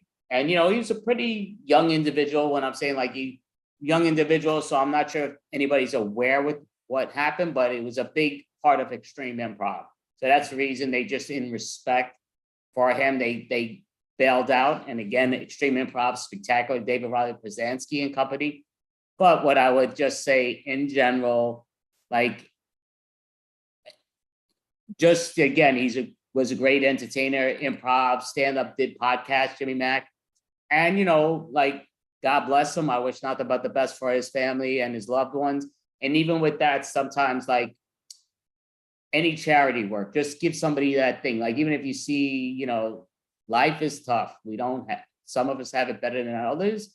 And it just comes down to, if you see that person that's homeless, a quarter, a nickel, a dime, couple, whatever it is, even buy them a hot dog. What's what, you know, it just comes down to, life is weird, but you could always be a superhero, and it's not that hard. It's just those type of things that, you know, to me, it's sad, but a lot of times people forget. That's kind of like, I want to bring that to the extravaganzas, more of the, let's donate, let's get these and that. And I wish I had, like, it's sad because I had so many different things written down, and now I don't know where the heck I put that paper. It's in, I'm sure, the other room, which I put all this other stuff. But yeah, to me, it's always spectacular. Today's Superhero Day. I love that Wonder Woman pose. She's almost got like that X factor, that which is the Extreme Improv. They always put that thing there, which is their pose. I actually would have liked that one. I didn't realize that, but it goes Well, I know down. I've been volunteering time because, you know, money is rough. Right? Money's rough. You know, you try and do it, money is rough. But I volunteer a lot of time. So I actually have been volunteering for, oh goodness, since 2019. I've been volunteering with a cat group. Because I mean, I think I've made the point over all these months. I'm very much like cats. So I volunteer with a cat group in the city called Kitty Kind. And I know I've talked about them before at some point.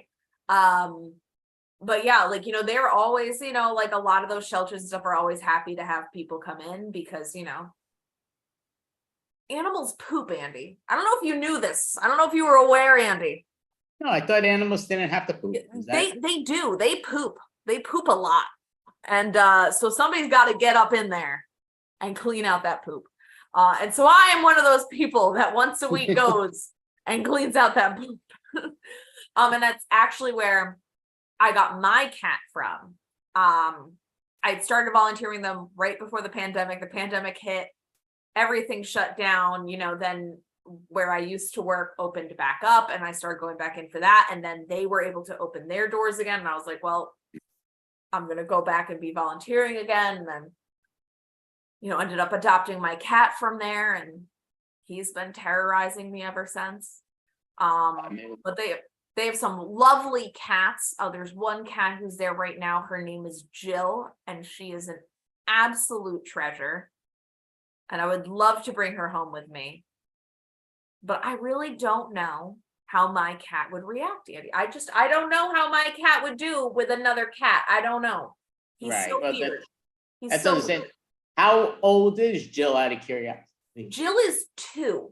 Jill is, I Oh, believe she's 2 years old. They have a lot of really great cats, you know, like they always, and right now we're right on the edge of kitten season. If you're living in the Northeast, and I think many other places right now, you are living on the edge of kitten season. So you're about to have a lot of kittens. Oh, I thought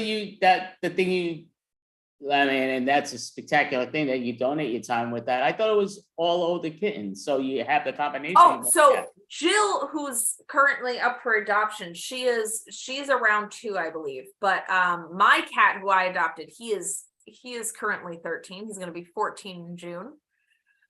I adopted him much older. He was much older, but they take kittens, they take cats. You know, they've got the whole gambit. They've got a 7-year-old cat who looks very cute, who I'm excited to meet next week. Very excited to meet them.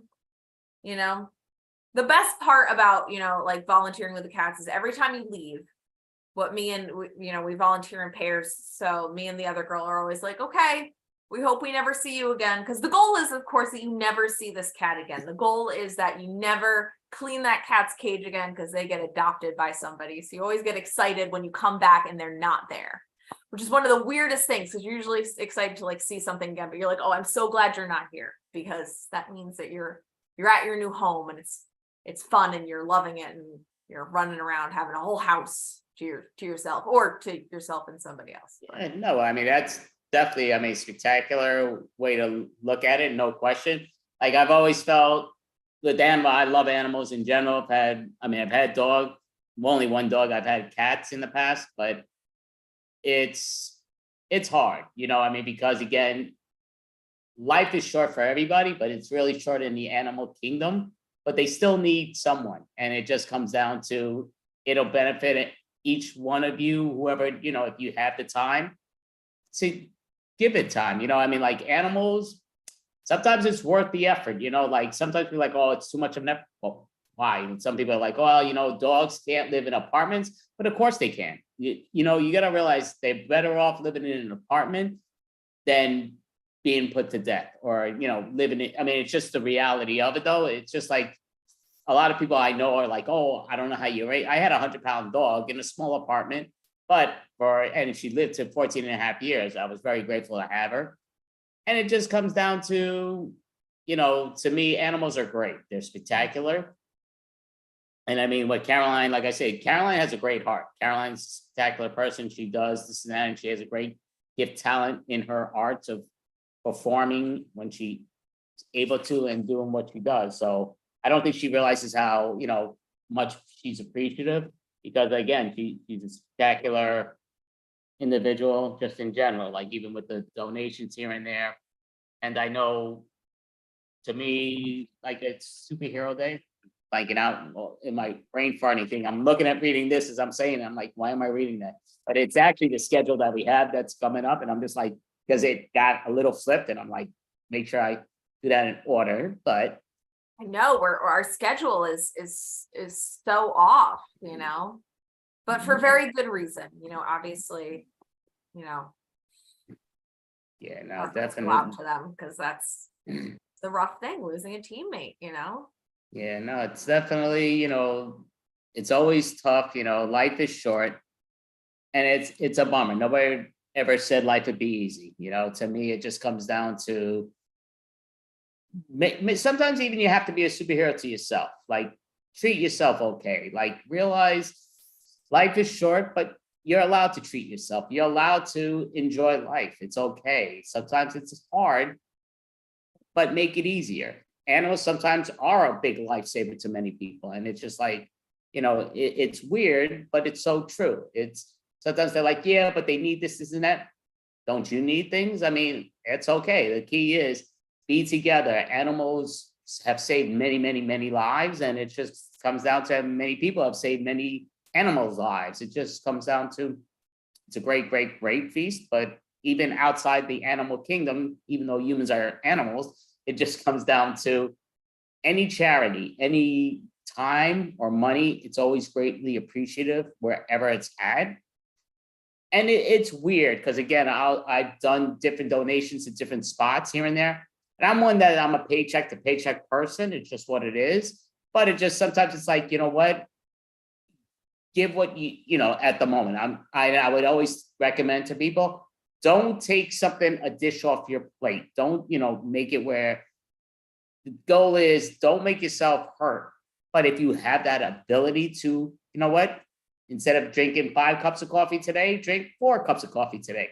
Give a little donation here. Those things actually pay off and it makes all the sense in the world. And yet not enough people do it. A lot of people that have the money don't do it. They don't think that way or what's what.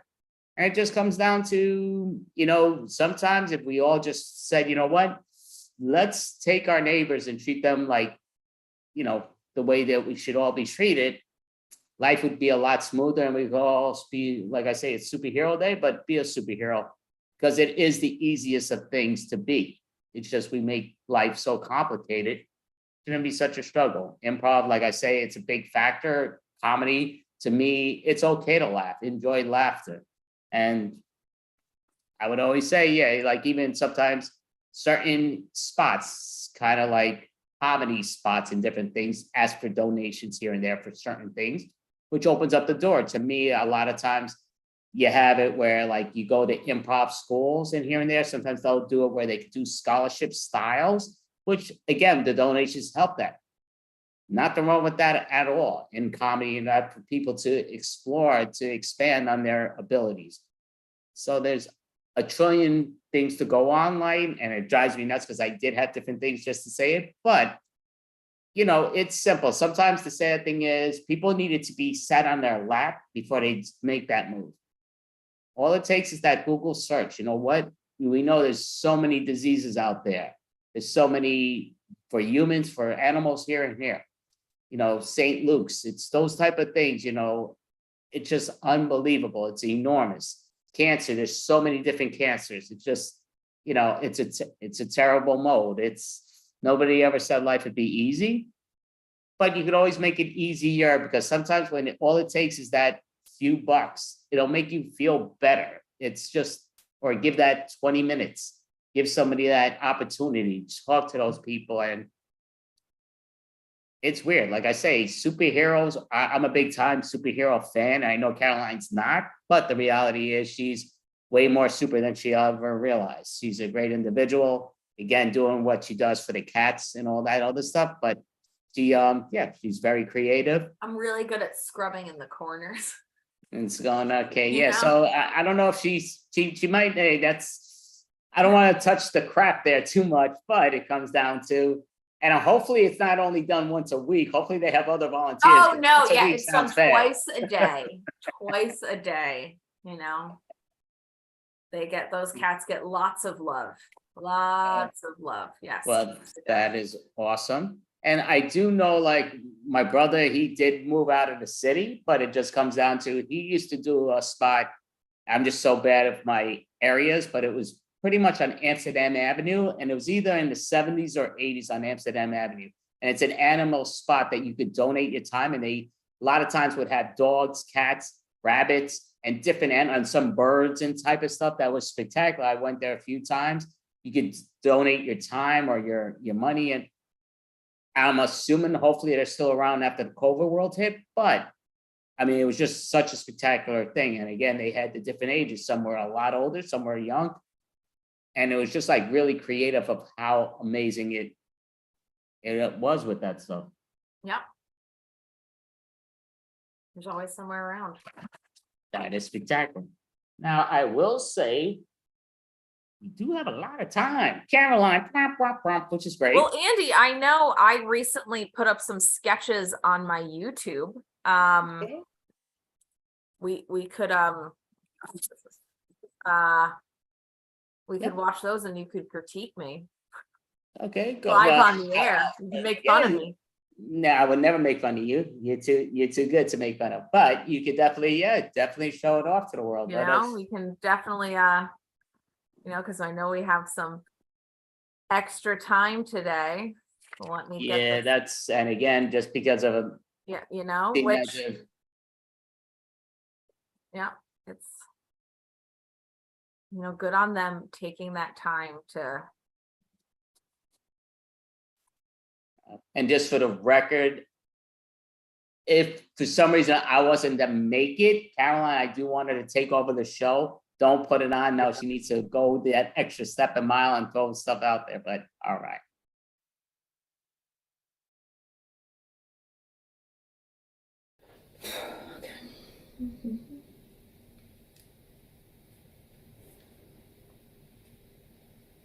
Hello?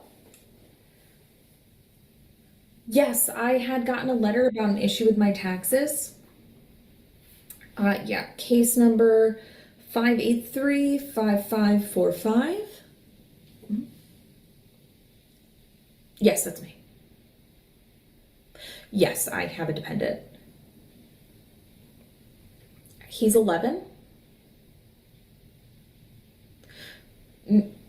No, no one else would have claimed him. I'm the sole parent. No, not getting child support. I adopted him on my own. Yeah, it was a big decision. But I'm glad I did it. I'm not surprised that I messed something up, and it's my first time ever filing with a dependent. So no, they didn't give me that in his paperwork. I can give you the number of the adoption agency if that's helpful. Yeah, they're called Helping Paws, and their number is. Yeah, he's a cat. What do you mean he's not a dependent then? He depends on me for everything. I take him to the vet, I feed him, I clean his litter box. Dependents have to be people. I don't remember seeing that indicated when I was filling out my tax forms. No, I didn't use an accountant. I filled it out on one of the free online things. Yeah, I can get an accountant to help me with the refile. Do you have their number or just Google it? Okay. I'm really sorry. I had no idea that, people, that couldn't claim pets. I wish that the tax online thing had been a little bit more clear. Hello?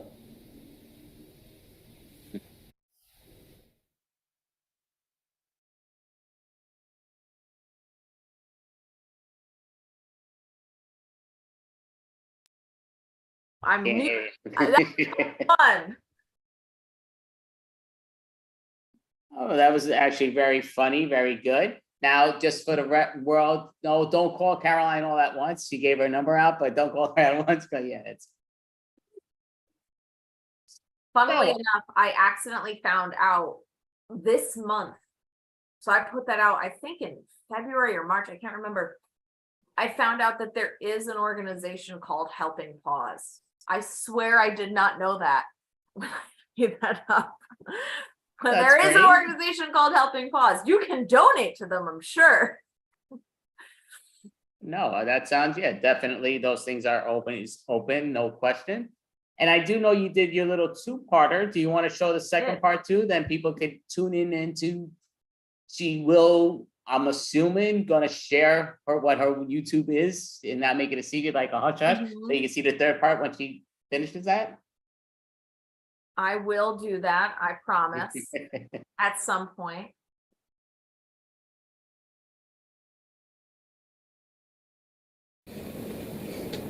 Miss Dunn, thank you for showing up in person. We just want to discuss your refile as it was strange. Strange? An accountant prepared it for me. Did she do something wrong? Well, it appears that what was sent in was a handwritten letter detailing a manicure that you were given at your home and pictures of what I am assuming are your hands. Yes, she came by my house to help with the refile. Was I supposed to go to hers? What do you think a refile is? It's when you get your nails refiled. I was confused what that had to do with my taxes, but I don't really understand how to do them, to be honest. I'm sorry. You consulted with an accountant and they told you that a manicure was how to fix your taxes? I mean, Anne was confused as well, but she was nice enough to help me out. Anne? Yeah, Anne. Anne accountant. The IRS woman I spoke to on the phone told me to get Anne accountant to help with the refile. You found someone named Anne accountant to come to your home and file your nails. Am I missing something? Was she not the right Anne? She spelled it A-N-N-E. Was I supposed to go to an A-N-N for the refile? No. You were supposed to go to someone employed as an accountant to help you file your taxes. She's employed. She works at Top Supermarket in Smithville. No, the person needs to be employed in an accounting firm. As an accountant. With a degree in accounting. Oh. An accountant. Like the money person. Yes. Like the money person. So what do I do now? Well, you're going to need a lawyer because the window for refiling is closed and you are definitely going to be audited. Oh God. Okay, I'll find a lawyer. What do I need to prepare? They will tell you what you need to prepare. We will have you come back in a month to do the audit. Time to find a lawyer. Back to Google. Wait. A lawyer. Not someone named Ann Lawyer. Of course, I wouldn't make that mistake twice.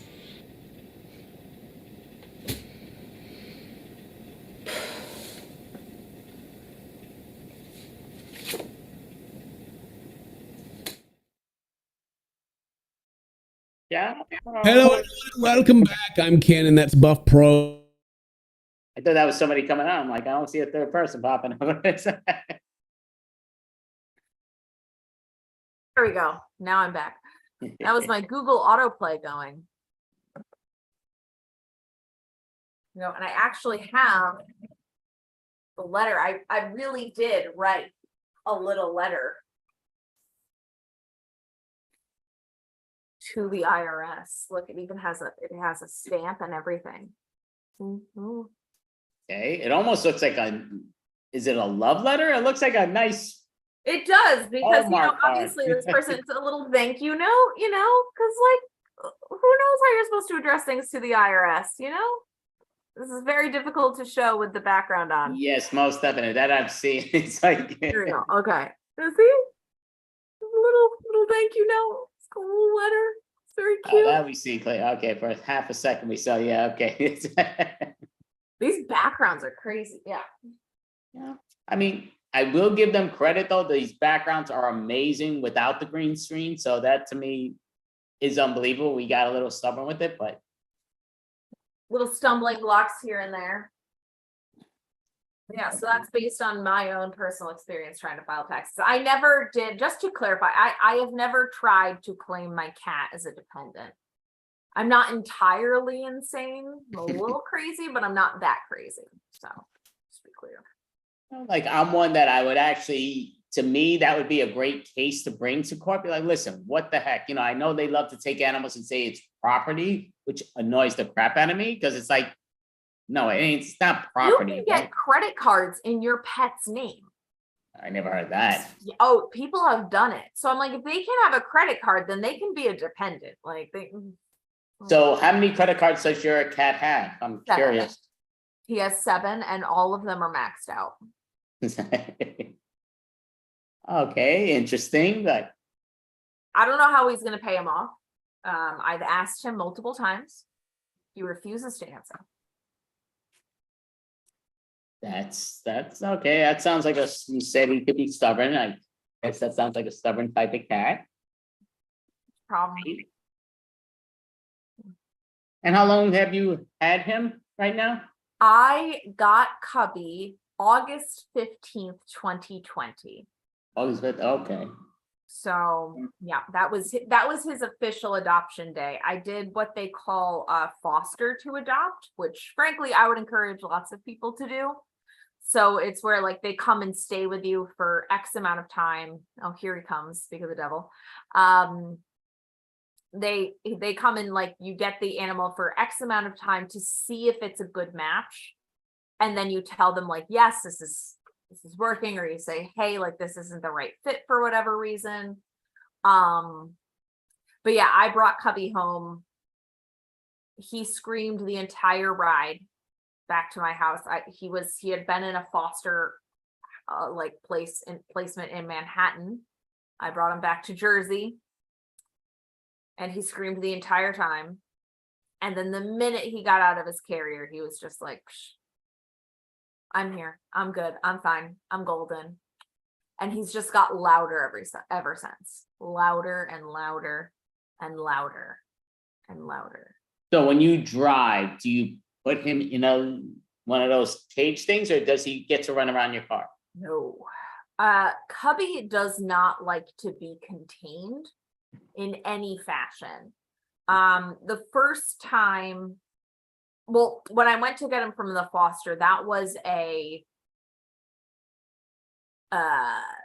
situation to try and get him into the carrier. That probably took about 20 minutes trying to get him into the carrier. Mind you, like it was right in the middle of COVID, so we all have masks on.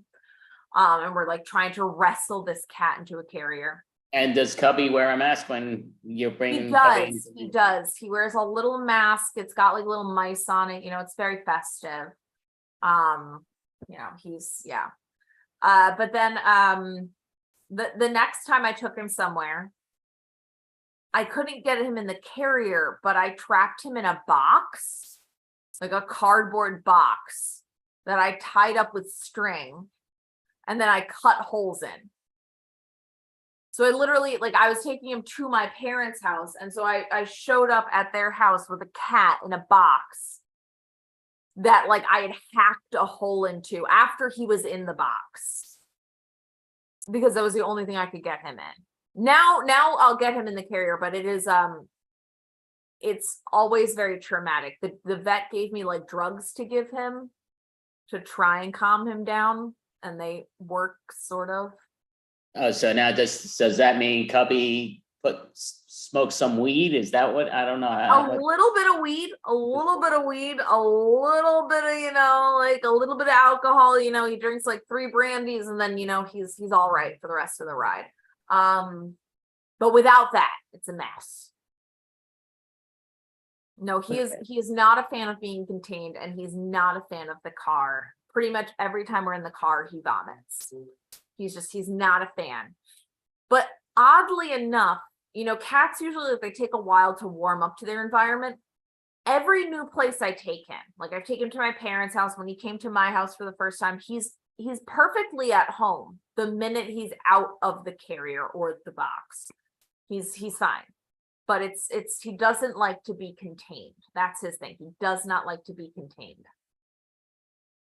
Okay, I mean, I guess though.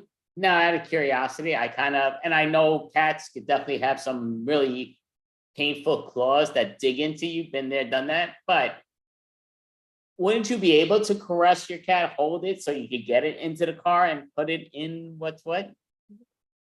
Hubby doesn't like to be contained by anything, including hugs and love. His favorite thing to do is to sit almost at the edge of my reach. So if I'm like stretching my hand out as far as I can, he will be like right here. That's where he wants to start. So I can barely touch him. And that's his favorite way to spend his time. Okay. And He's he's very attention needy, but hands off at the same. It's confusing. It's confusing. Yeah. okay. And in your lifetime, I know you were raised at a farm and stuff. So it's like, how many animals in general have you in your lifetime have you had as pets? I guess in the farm are not pets. Though to me, Well, if I was a kid, it would be my pet, but See, this is where your New York City is showing, Andy. I did not grow up on a farm. I had goats. I did not grow up on a farm. These are two different things. So I had goats that were basically the equivalent of pet goats, which I know, Andy, you're like, what? That's a joke. That can't be a pet. But I basically had pet goats. I think, we always had cats when I was growing up. It got very weird when my oldest childhood cat passed away a few years ago. It was very weird going back to my parents' house because they didn't get another cat, and then they finally got another cat, and I'm like, okay, now I can come back home again. Anyway, but we always had cats. But in terms of goats, I think the most number of goats we had at our house at one time was around 24.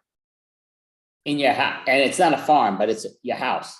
Wait, did you live in a Yes. mansion? So it's not like the goats didn't live in the house per se.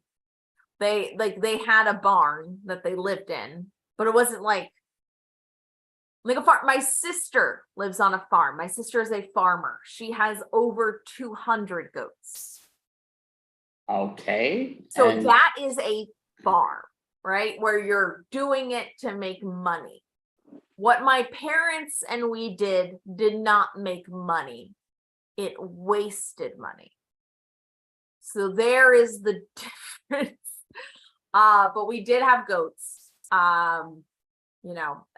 So we had lots and lots of goats over the years. So my first goat was named Holly. She was the best goat ever. Hands down. Okay. And was that officially your first goat, or was that the first goat you named? Oh no, that was my first goat. I bought her with my own money, $75, which was a lot of money when you're like 10. But And that's you had, not a lot I'll of tell money you what, for a goat. $75. I didn't have $75 until I was 15 working my first job. So how does $75 at 10 years Andy, old? it's called savings. All right. You scrabble together that like first communion money, that you saved, and you scrabble together some money, Andy, to buy your first goat. $75. I'm sure my parents also helped me, but that's not the point. I paid $75 for her. Okay. That's so $75 I've ever spent. I don't think you should spend more than $75 on anything else, because the best thing I purchased ever in my life was $75. So nothing else should cost more than $75. Everything else should cost less than $75. Okay. I don't think that's realistic in the world today, but No, because my Wi-Fi bill, which barely works, costs almost $70. And it is definitely not worth the goat. And I have spent that every single month for the past 5 years. So no. And how long do goats, because again, I have no clue, what are their lifespans? It's a range. So like between 8 and 15 years. Oh, okay, Anywhere in so- there is typical. So Holly lived to be, I believe she was 12. But her daughter, who just passed away, I say just passed away, it's been a while, but she lived to be 16 and a half, 17. And that's mainly because my parents are some of the nicest people ever. And they do way too much for everybody, including goats. And so they, like she needed pills and stuff put in her mouth, every day. And they made sure that happened for many years. They also brought her into the house. Dove spent most of her final winters inside. They also got custom coats made for her. This is why I did not grow up on a farm. No farmer in their right mind would get a custom made jacket for a goat that is that old. That's nonsense. But my goat had it because I did not grow up on a farm. You didn't grow up on a farm, but you grew up with a barn, which to me is farm. Well, Andy, there again is you are from New York City and I am from New York. These are different things. Different places. NYC versus NYS, very different lifestyles. Okay, yeah, definitely, no question. Yeah, so that sounds interesting with the goats or what's, that. So now, did you have any in your not farm? Did you have other animals or was everything just Well, goats? my sister got into chickens. And that's when it got, she would actually farm chickens. So she would actually she got meat chickens and things. And so she had chickens, and now my parents still have some chickens. Which is, they lay some eggs sometimes when they feel like it. Okay, so yeah, so I mean, now with your, but didn't they have farms? You said they did have farms, that you just had that you grew up in a barn that wasn't a farm. I did not personally grow up in a barn, Andy. No, my parents never owned livestock. My dad actually never had pets until he married my mom. He didn't have pets growing up. My mom had dogs and cats growing up. My dad would catch tadpoles and frogs and would take them home. But yeah, it wasn't until my parents had children that they ended up with goats. So. Okay, so again, it all still sort of pretty much sounds like a mini farm to me that you grew up on, and not a big farm. What people would call a hobby farm, but I don't even know if you could call it that. It's more of a geriatric goat society. That's more of what it has turned into. Okay, that sounds like, I guess, sort of weird, but yeah, okay, that's all good. I mean, I know people used to always tell me, sometimes they would hang out in the neighborhood and be like, oh yeah, they came from so-and-so, and they give me stuff that I have no clue about, that it's just so outside NYC. But now yeah, my goats have volunteered, Andy. My goats have volunteered with senior citizens. My goats have volunteered with kids with disabilities. I've had goats who have gone on to live in zoos and in therapeutic farms. So when you talk about superheroes, I got some super goats, Andy. Got some super goats. Okay, well, I'm not saying that couldn't be the case. I just don't understand how, I'm still not getting outside of how you didn't grow up on a farm. I mean, even though you grew up in a barn, I don't know how. I didn't grow up in a barn, Andy. I spent time outside of a barn. I've seen movies. I know what the world is. Okay, well, no, that's definitely interesting. Definitely, it comes down to. Now I see our poor dear Fran is having trouble with his audio. Oh, is that right? Yes, Did he message you? He messaged you? Interesting. Ah, there he goes. Now he's connected. Okay, now he's back. Now he's here. What are you looking at? That I never saw him having a problem. He seemed to be on. Yeah, well, I got that those contacts, Andy, so I can read this. I got those they give me that. Are you talking about me? Yeah, there you go. Yeah, see now he's Alright. Hello. What's up, Fran? Hello. All right. So we'll introduce Fran Tiernan, who's spectacular. So we'll let you do your thing and then we'll chat with you afterwards. Fran Tiernan. All right, perfect. Woo! Woo. Yeah, I decided to try a different headset this time. I tried to plug this bad boy in. That's what I used last time, but then it wasn't working. So then I had to find these bad boys. Oh, technology. I hate technology. Anyways, the superhero comics. I'm not a superhero. I'm on the villain side of things. The Joker is my hero. So I'm here to ruin all the fun. But this is electrifying, doing this online improv and stand-up show. I fucking love it. And I should know what electrifying is because my day job, I'm an electrician. So I know what I'm talking about. And also, to be honest with you, I get electrocuted a lot, I do. But it's rather appropriate, though, that I'm an electrician because what I want to talk to you about, this is ongoing research, and I've spoken about this before, but there's more into it now, and for those who haven't heard it. But I'm on a mission, I am. I want to uncover what I believe is one of the root of all evil in this whole world. I mean, the root of all evil. But maybe not all of it, but some of it. I really do believe this.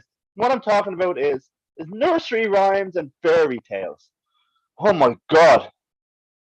They're horrific, they are, nursery rhymes and fairy tales. I know everybody is aware of them because nursery rhymes and fairy tales have been around for so long. I mean, no matter what part of the world you're from or what language you speak in, you've heard there's some sort of variation of nursery rhymes and fairy tales. And I can't believe those sort of stories are being exposed to young children. They're horrific, they are. Horrific. And I never used to see things like this before. No, I never did. I used to be normal, like all you people. Up until last year. Last year, up until I fell down an escalator. You know, as you do. I was at a friend's wedding that day. I was extremely drunk, I was. And I was on the 3 W's that day. I was drinking the wine, I was drinking the whiskey, and I was smoking the weed. I was www. fucked. I was in a rag order. But on that very day, my life changed a bit. Now, and I'm not talking about the brain damage. No, I'm talking about something else. Because on that day, I wanted to tell people about my accident falling down that escalator. So I thought it'd be a fun way to say that I tumbled down that escalator like Jack and Jill tumbled down the hill. You all know Jack and Jill, the 2 folks that went up the hill. I thought it was a fun way to tell the story. And I probably hit my head a little bit too hard on the escalator, so didn't really remember the nursery rhyme too well. So I decided I'd do a bit of reading on it. And I tell you, folks, when I started reading that nursery rhyme last year, I was horrified with what I was reading. It's absolutely horrendous, the stuff that's in that. That's a fucking tragedy, that story. And then I started to look into other nursery rhymes and fairy tales. And I can't believe this sort of horrific, vile, disgusting stories that are being exposed to young children, young infantile minds. Fucking disgraceful they are. They're probably wondering, okay, what am I talking about? When we go back to the origin of it all, Jack and Jill. First off, the fact that they go up the hill to fetch a pail of water, that's fucked.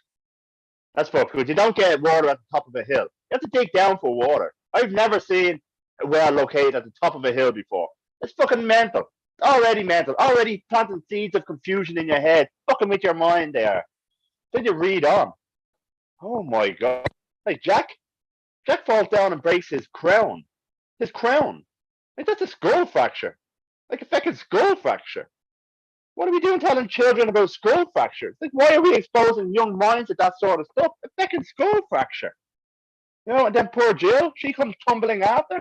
Oh my God. The injuries that must have been incurred in that nursery rhyme are absolutely horrendous. I can't believe it. Then I started to think to myself, like, what type of people enjoy watching pain being inflicted onto others? Now, what type of people are like that? I know what type of people are like that. Sadomastic people. You know, sadomastic people? They like watching pain being inflicted onto others. And that Jack and Jill, that's like a fucking gateway to the sadomastic world, I'm telling you. It's not the only one. No. You ever heard Humpty Dumpty? Oh my god, like Humpty Dumpty, in that he falls off the wall and he dies. He dies. You know, all the king's horses and all the king's men, they could not put Humpty back together again. He fell off that wall and he died. He fucking died. Oh, what are we doing? You know how to get away with it as well. It's the tone that they use, you know? It's like, Humpty Dumpty sat on the wall. Humpty Dumpty fucking died. He died. Oh my god. Then you have Rockabye Baby. You ever hear of that one? Rockabye Baby? On the treetop. On the treetop. When the wind blows, the cradle will rock. On the treetop. When the bough breaks, the cradle will fall. Down comes crashing the cradle, baby and all. What the hell? Not supposed to help a child go to sleep? Go to sleep, or I'm going to put you on the second top of a tree? The images that must like that can put into a young person's mind. What can that make them think? How can that warp a young mind? They're terrible. They are. They're a fucking disgrace. Oh, I think this is probably my midlife crisis now I'm going through. I'm not that age now, though I am. You know, I make more noises now getting out of a chair than I do when I'm fucking. Oh, true story. But I'm onto something with these nursery rhymes and fairy tales. I'm telling you, I'm onto something here. And it's not just the sadomastic world with Jack and Jill, Humpty Dumpty, and the old Rockabye Baby. No, it's just like these nursery rhymes and fairy tales and the lullabies. They really go deep into the psychological mind of the human being. Hansel and Gretel. Hansel and Gretel. Hansel and Gretel is cannibalism. Cannibalism 101. Right there, that's cannibalism. That old witch in that story, she wanted to eat children. She wanted to eat them. She wanted to put them in a pie. Oh my God. Ridiculous. You know? Why are we exposing young minds to this sort of stuff? You have Cinderella locked in a tower. You know? Oh no, Cinderella is like in child abuse from the stepmother. Her buddy Rapunzel is the one that's locked in the second tower. But Cinderella, child abuse, the amount of abuse she was getting off her stepmother. Rapunzel, false imprisonment. That's false imprisonment in the tower. What on earth is going on? What are we exposing young minds to? And for those two girls, the only way that they can get free is by a Prince Charming coming to rescue them away, huh? Haven't they all hashtag me too? You know, girl power. Oh, I just don't like the message that these things are putting out now at all. Disgraceful they are. And even these nursery rhymes and fairy tales, they can like induce fear and stuff like that. You know, planting seeds in your mind. You ever hear there's a fear called agoraphobia? Agoraphobia is the fear of being afraid to leave your home, to be afraid to go outside. Yeah? Well, I'll tell you a little story about 3 little pigs and a big bad wolf, huffing and puffing and blowing their fucking house down. Fucking mental. The poor little pigs terrified inside that house. And this is not a word of a lie. You can Google this now. No, not now, but maybe after. You can Google it. There are psychological papers where they discuss it, like they talk about agoraphobia, and they actually make a reference to the big bad wolf syndrome. The big bad wolf fucking syndrome. It's in the psychological papers. They're even talking about it behind the doors. That even makes me say there's some fucking secret society out there that's trying to warp our mind or something. I don't know. And then you have hypochondriacs. Hypochondriacs is people that are terrified they're going to get sick all the time, afraid to get sick of anything. But those people, I bet you, they used to love standing around in a circle, holding hands with their friends and singing "Ring a Ring a Rosie," a pocket full of posy, a tissue, and we all fall down. Not Ring a Rosie. That's based on the bubonic plague. Some people say, based on the bubonic plague in 14th century England, called the Black Death. Now you're singing around singing a song about getting sick and dying. Now, what sort of message is that is implanting into a young child's mind? Oh, it's horrendous. Yeah, Beauty and the Beast. That's bestiality. People that like to fuck animals. What is? You have Sleeping Beauty. Sleeping Beauty is necrophilia. People that like to have sex with dead people. I'm not think about it. In that Sleeping Beauty, she's in a glass coffin in that, and there's a queue of men up, a fucking queue of men up to try and kiss her. What the fuck are we doing? And it's not just them like perverse sexual stuff like the bestiality and necrophilia. Even just for the normal sex addicts that are out there, like who out there likes to have sex? We fucking all do. I do like to have it, but I never get any of it though.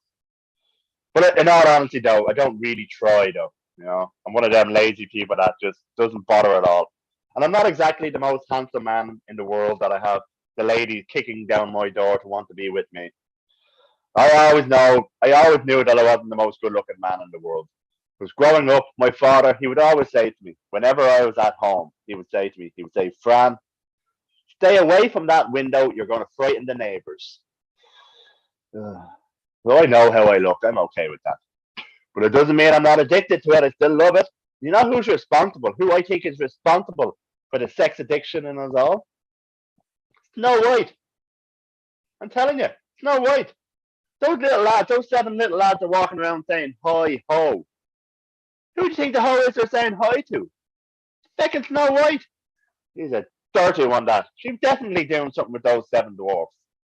Well, actually, in hindsight, maybe not 7 of them. 6 of them for sure. I'd imagine Grumpy was grumpy for a reason. We all have to stand back and accept that one. And then it goes on. Not even just Snow White with the old sexual stuff. There's just them 3 lads in the tub. Rub-a-dub-dub. 3 men in the tub.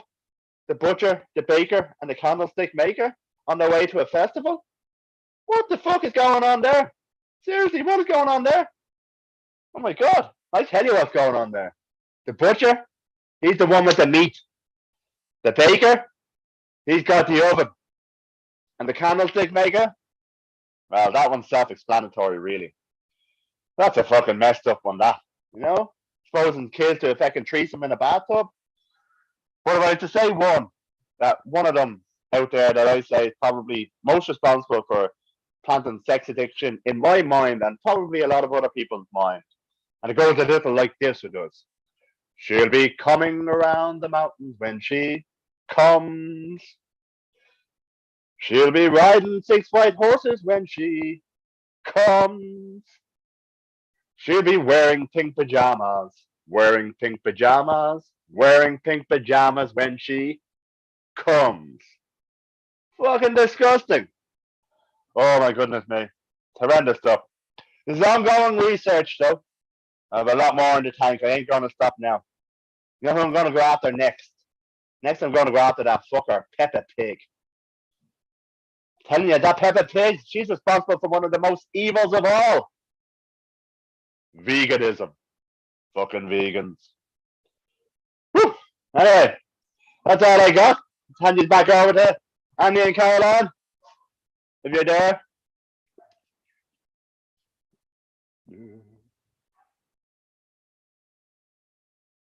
I appeared for a minute. Howdy. Fantastic. Thank you so much. Superheroes. No problem. Thank you.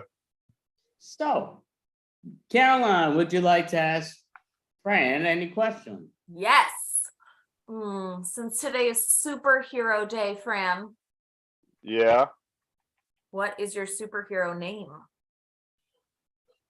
I'm not a hero. I'm a villain. All right. What's And your if I- villain name? If I was to be a superhero, I would be fantastic. Good.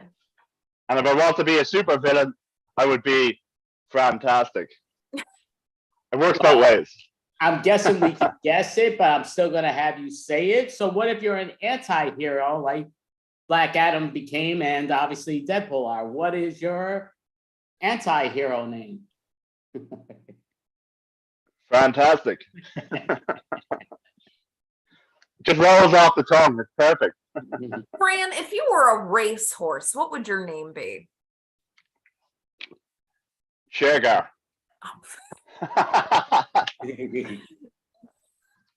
Good horse, you know. That's perfect. So we're gonna ask you a few questions if that's all good with you, Fran. But Caroline, Yep. besides asking, do you have another question that we could sort of separate on that out of curiosity, Caroline, for Fran? Yeah, well, I always love to hear what you're up to, what you're doing next in terms of comedy, not like what you're doing later tonight. I don't know what you're doing later. Because we know you're not shy. But yes. Well, later tonight, I'm actually doing comedy. I'm doing a show tonight out in Port Moody.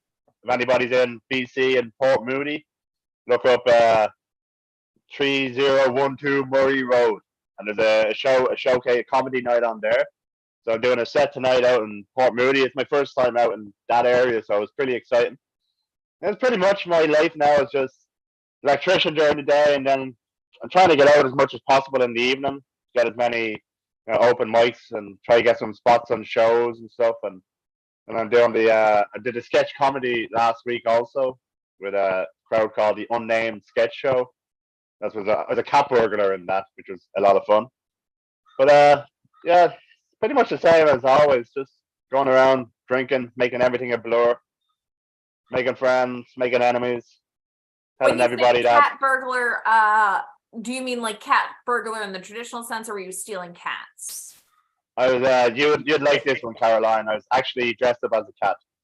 I had a tail, I had a cat mask on, but I had to be a cat burglar. I did a sketch show where one of the writers wrote a sketch that was kind of like an homage to Dora the Explorer or something. And so he was called Gerard, and I was the cat burglar that was creeping up to catch him. But then he caught me and beat the shit out of me. So, that's where the comedy comes in. Perfect. And Fran, just out of curiosity, because we do normally, even though I think this is our second time in a row, not seeing Fran plastered. Usually he's pretty plastered, but I think the earlier we held him, he's more sober, which is cool. Definitely. I don't even. In all honesty, I've only got memory of doing 2 of these online shows, and it's this one and the last one. Every other one I've been hammered drunk for. That's what I'm saying with the early thing. Now, the funny thing is, like, this is my coffee in here. It's got the superhero mug. I actually did pour my beer in here, and I'm blowing on it, thinking it's my coffee, and I'm blowing on it. I'm like, oh crap. But it's like, so what is it? Because it is superhero day, we're gonna take it in that superhero manner. For you, Fran, just out of curiosity, is there something that you would like for people to donate in person, or and it could be money, but it could be on, volunteering type of stuff that you would like to let people know? And again, it could be in Canada, it could be worldwide, but what would you like people to know that they could be superhero for one day to donate time or money for? Well, if I was to pick one thing, I would say there's an amazing comic here in BC. His name is Ryan Lahant, and Ryan is in a wheelchair, and currently he has a GoFundMe page so if you look up Ryan Lahant, Lahant is LAHANCE, and he's on Facebook, Instagram, everywhere. He's an absolutely amazing comic, and at the moment he's trying to raise funds to get a van that would be equipped to be able to take his wheelchair and take him, because Ryan needs a lot of help in and out of the wheelchair also. So he's trying to raise money to get a van so that Ryan can tour all across of North America and Canada and the US to do comedy shows. Ryan is such an amazing person and an amazing talent. If anybody is willing to be a hero for a day, you can donate to Ryan Lahant. Search him on Facebook and go to his GoFundMe page. That would be really cool. That definitely sounds spectacular, no question. Yeah, that sounds definitely a big thing sounds like, yeah, definitely would be spectacular. Cool about it. No, in all honesty, any way people want to help out in any way, in anything they want to do, whether you want to just walk outside and smile at a stranger and just make their day a little bit brighter, do that. No. Should be a superhero every day. Yep, you're 100% correct on that, friend. Most definitely. So, Caroline, do you have one more question that you would like to ask Fran, or I don't.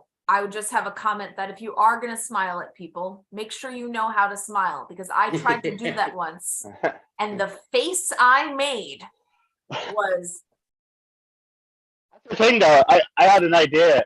I think there should be a day where it's like International Goofy Smile Day, where you have to do a goofy smile at somebody. So just walk and go, I'm ready. I'm ready. yeah. Because Imagine that how, was, imagine how happy people would be doing that to each other. If you knew it was a Goofy Smile Day, you walked into the office and you did a goofy smile, you're guaranteed to get one back. And it'll make everybody so happy it would. Like we're starting right here now. The Goofy Smile Day. Caroline, we're going to make it happen. well, he's asking Caroline to give it to you. He's asking for you. Then he has to follow up on it. But go ahead. There. that's What my would- goofy smile. So That's why I kind of came up with the goofy one. That's all I got to. well, thank you so much. This is Francis Tiernan. I mean, great job as Thank you. always. Thank you so much. Thank you. Thank you. Have a great night, guys. No, You you too. too. Happy. Yep, definitely.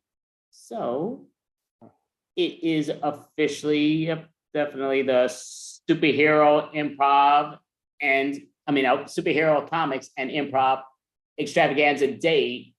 Hero. I mean, but it just comes down to officially today is superhero day, and anybody could be a superhero. Like I say, Caroline is more than she realizes, but she is a spectacular individual that she does for the animals and people in general.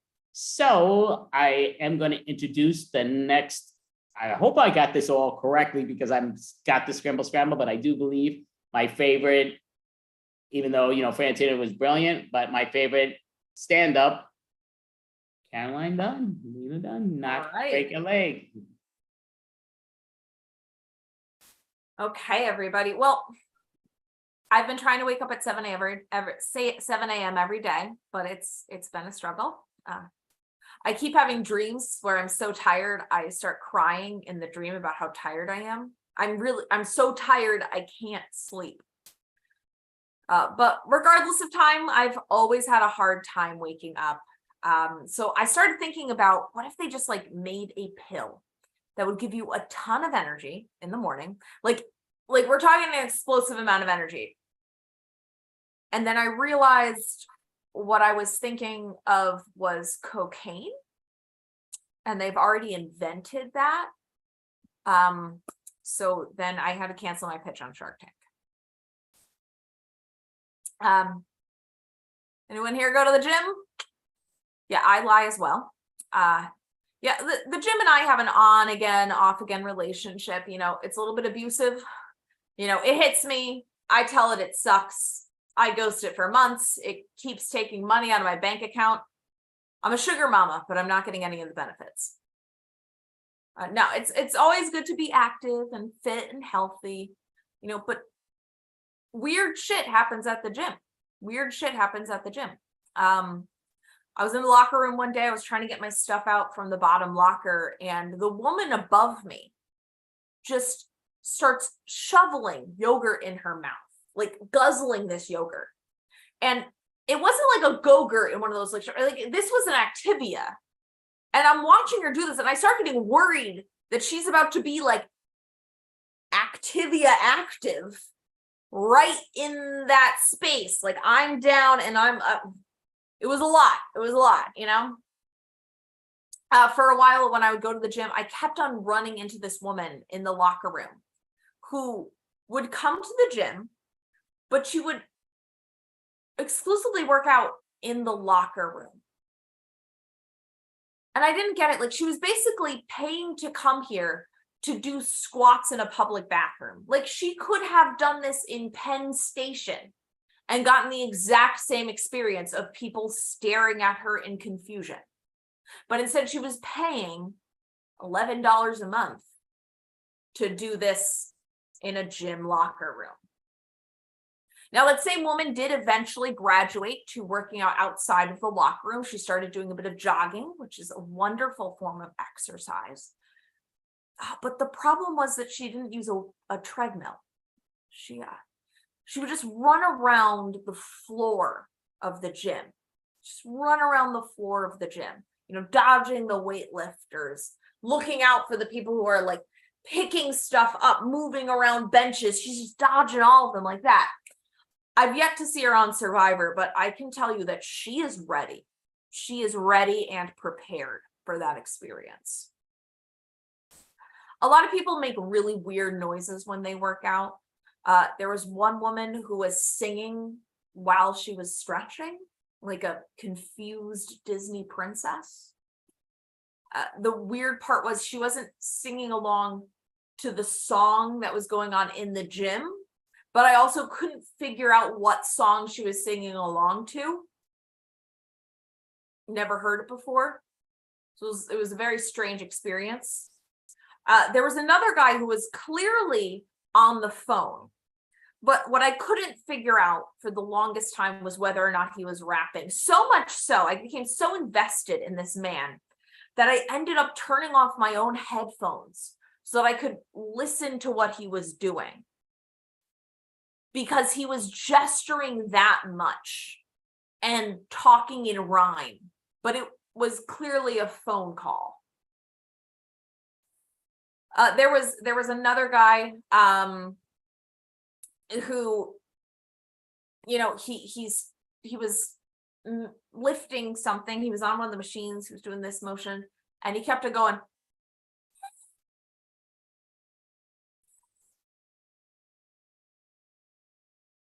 And it sounded exactly like a turtle making love to a croc.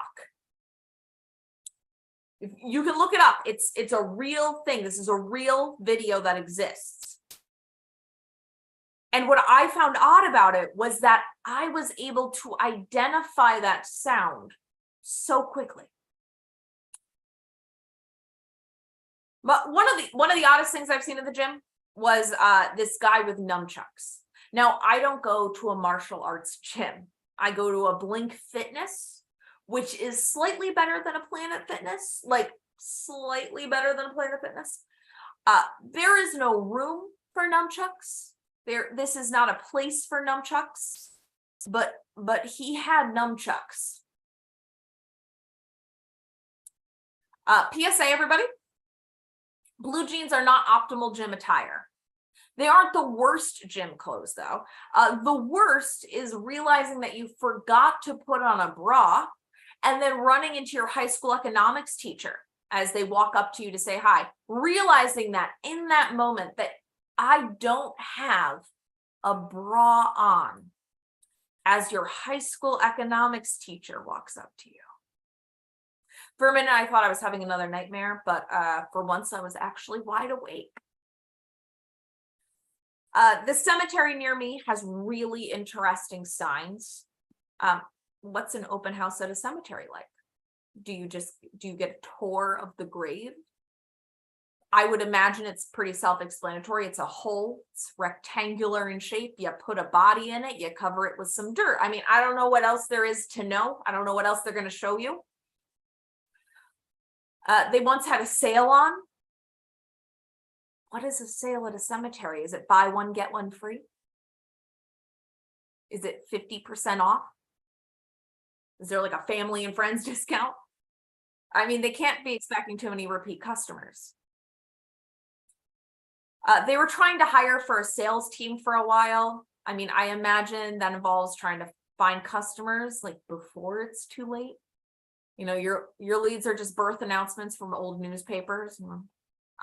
Hello, ma'am. We see from your birth records that you're old, and we have a nice plot of grass it's just calling your name.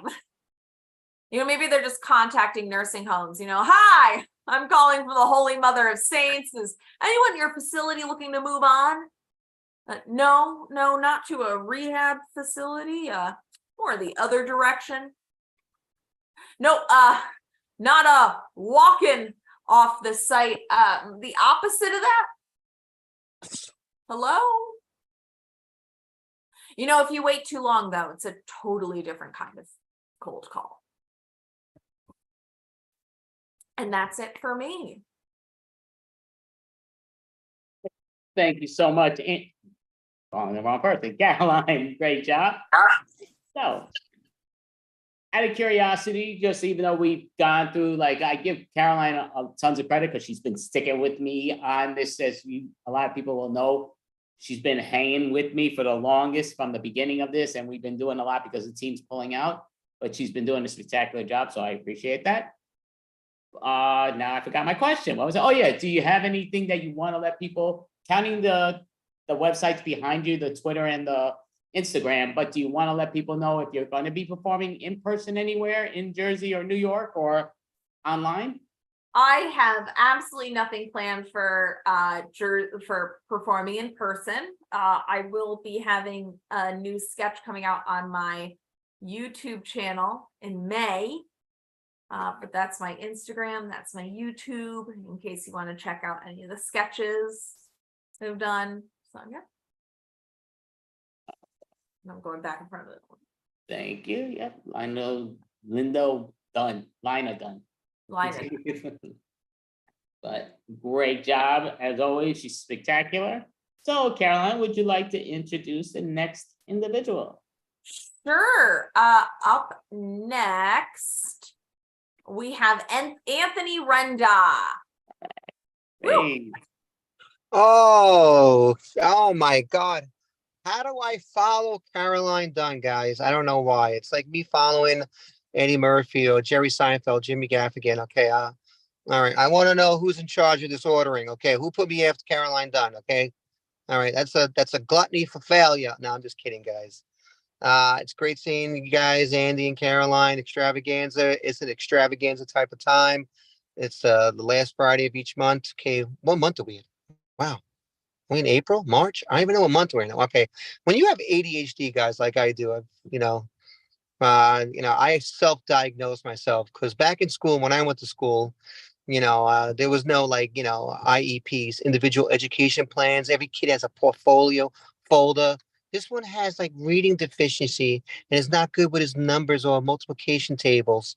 In my days, you just had to get it done. You had to work harder. You didn't have ADHD, these IEPs, this one is distracted very easily, should be on Ritalin. That'll be me. All right. And when you're on ADHD, you have to constantly, throughout the course of a day, have to ask yourself, man, what's today? What's today, the day of the week? What's the month? Did I eat? Did I get my cup of coffee? Did I have my beverages? These are questions you have to ask yourself on a repeated basis, guys. But good seeing you guys. Thank you for hosting this. I think it's like over 2 years straight, 3 years. I have to ask myself, how long is Extravaganza going on for? It's the last Friday. Is this the last Friday of the month? Does this month have 30 days, 31 or 28? Well, we have a month that has 28 days. Oh, it's February. Thank God it's only 1 month out of 12. But a lot's been going on since I spoke to you guys last, 4 weeks. I like to start with some things like substance, like, worldwide issues, things of the news, like domestic, there's some things, guys. You've heard the news. Joseph Biden, our current president, has decided to run for 2024 for his second term. And this is my thoughts on that, guys. I'm all for, these TED Talks and these Tony Robbins and these motivational guys saying, raise your expectations, increase your levels of standards. All right, Biden, I see you doing that, Biden. How about forget about running for a second term for 4 more years? How about just living to make it to 2024? All right. What are you, 198? That's like a year and a half away.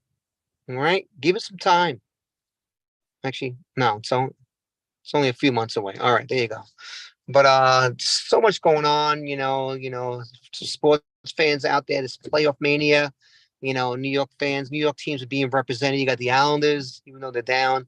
The Rangers, they were up, now they're down. You got the Knicks who advanced to the next round of quarterfinals, right? And you got the Devils. That's not included because that's New Jersey, guys. That's not part of the tri-state area, but they are actually beating our Rangers, who were up, 2 games to none. Now they're down 3 games to 2, so it's quite pathetic. And I have these adamant conversations with my teammates and my friends about the Knicks, because we're all Knicks fans. I was a Knicks fan, I still am. When I was a kid, I used to watch Patrick Ewing, Mark Jackson, and they're like, "Yeah, the Knicks gonna make it. They're gonna make it to the finals, gonna win it all." It's like they're so passionate about it. Like it's like life or death. Like if the Knicks don't make the next round, they die. Oxygen just stops, from entering their body. They just die from losing their breath and their heart failure and brain failure. All right. I'm like, I'm thinking to myself, I was an adamant fan when I was younger, my teenage years, but I don't take it so seriously, that I'm older now, more mature. The Knicks, are they paying you guys? Are they giving you a salary? Have a blank check with your name on it? Are they doing your work and your errands that you have to do for the house? Like your guarding and cleaning out the garage? If they did, all right, I'll take it more serious. Are they bringing 2 girls over your house for every win or every round they go past? If that was the case, let's go Knicks, guys. Let's championship. I think we can beat, the Lakers and Denver Nuggets, even though they're favorites and they're so talented. But if I got 2 girls, all right, now I'm just joking. If they were paying my bills and doing my errands and my things around the house, then I'll say, let's go Knicks. Let's go. Like I was like 17 years old or a teenager. All right, guys. I had a very bad day. We all had bad days through the years, right? This was, but you always got to do what you got to do. You always do your itinerary, your agenda. I had a bad day the other day, guys. This is literally like 2 days ago. I was supposed to meet with my tech guy. We normally meet in Queens in a cafeteria, in a cafe. He decides to go to Village. He's like, Queens or the Village? I was like, let's go normal spots, closer. He goes to the Village and he gets all mad. He blames it on me. Like these young little Gen Zs, hissy fits. I said, we could do a Zoom call. We can call Facebook Live. No. He's getting all frustrated. So I gave him money and he returned it back. Then I got a ticket while waiting for him. I said, let me do some writing, some journaling. Then I work in sales, I'm a personal trainer. We got to sell, and you have a quota. My quota is quite high because I'm a master trainer. I'm a high level trainer.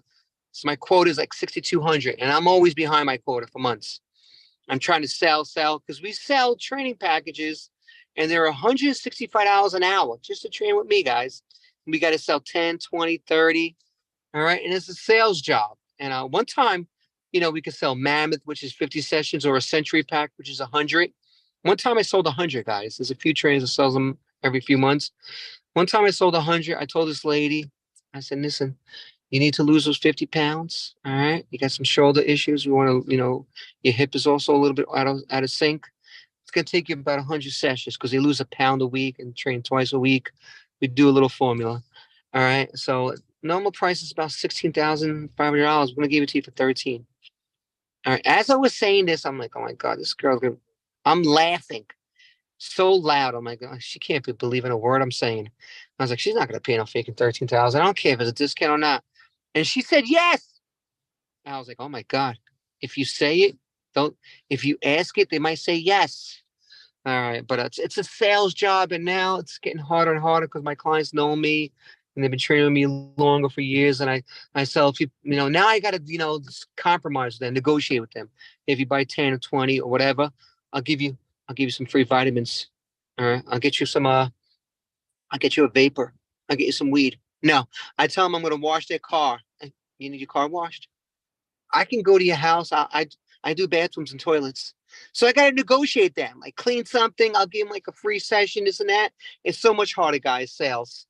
That's why it's called death of a salesman. Not death of a teacher or an accountant or a lawyer. Salesman. Every week you got to grind. Every day, every month. All right. Enough that. But I was talking about being a trainer. I love my job. I enjoy it. I love my clients. I respect them. They're awesome. No, I hate all of them, guys. I hate all my clients. They're annoying.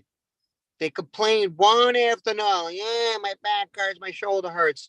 Just the other day, one of my regular clients for years comes to me, hey, Anthony, my shoulder hurts. I think I hurt my back moving the couch this weekend. I think I gained like 3 pounds. This is what I told her. Why don't you shut the hell up? Okay? Stop complaining. All right? You hurt your back because you didn't use your hips. All right. And happy hour is Friday from 4 to 6, not Friday, Saturday, Sunday, and Monday. Okay. It's not all you can eat and all you can drink, and that's why you gain weight. No, I tell them it's okay. Don't worry. We're gonna work on technique. I gotta just put on that phony mask. I want to snap at them and just yell and scold at them. What's wrong with you? What's going? You missed your workouts. You didn't work out the whole weekend. I know you off from work and you had the kids, but still do a 20-minute workout. They don't do the workouts. Stop ordering lasagna and pizza. Everything in moderation. They know it, but they just don't do it. And when you move something, make sure you bend by the waist. Get low. Don't use your freaking upper back. I just get so. And they expect us to be miracle workers. Like, I want this thinner. Okay, the stomach area, the waist area. I want this tighter, the arms and the legs. I want this looser, the hips, the glutes, because they're always sitting down. And what can you do with these bags and these wrinkles? And when I'm down in my sales and my quote, I'm like, yeah, I could do that. Yeah. $165 session. That's going to be about 30 sessions. Or I might say 100 again. I'll get rid of those wrinkles. Bags under your eyes. Yes. Give you a facelift, whatever you want. And they expect us to be like Merlins, wizards, have a magic wand. All right. Like presto. Now, when I go to work, I do have a magic wand. But instead of saying things like Shazam or presto magic, being Italian, watching The Sopranos, Goodfellas, and Godfather, I got to make it like Sicilian style, mafia style. So I said, here's my caption, my saying. Instead of presto magic, I say, it's in the works. Yeah, it's in the works. I press the wand on them. They want to lose that 6 pounds. They want to, better hips, short, the shoulders hurting. It's in the works. All right, maybe I need a more better captioning, or I get it done. I'll make a phone call. That's what I'll do. I'll make a phone call. And I'll hit them over the head or their stomach, whatever needs to be. If they want to lose weight, I'll do it on their stomach. All right, and I love my clients. Like I said, I have 20 to 22, and they're a wide variety of clients. I have someone who has a doctorate, and he's a physics teacher. Then I have a psychotherapist who deals with people with trauma. I have a museum owner.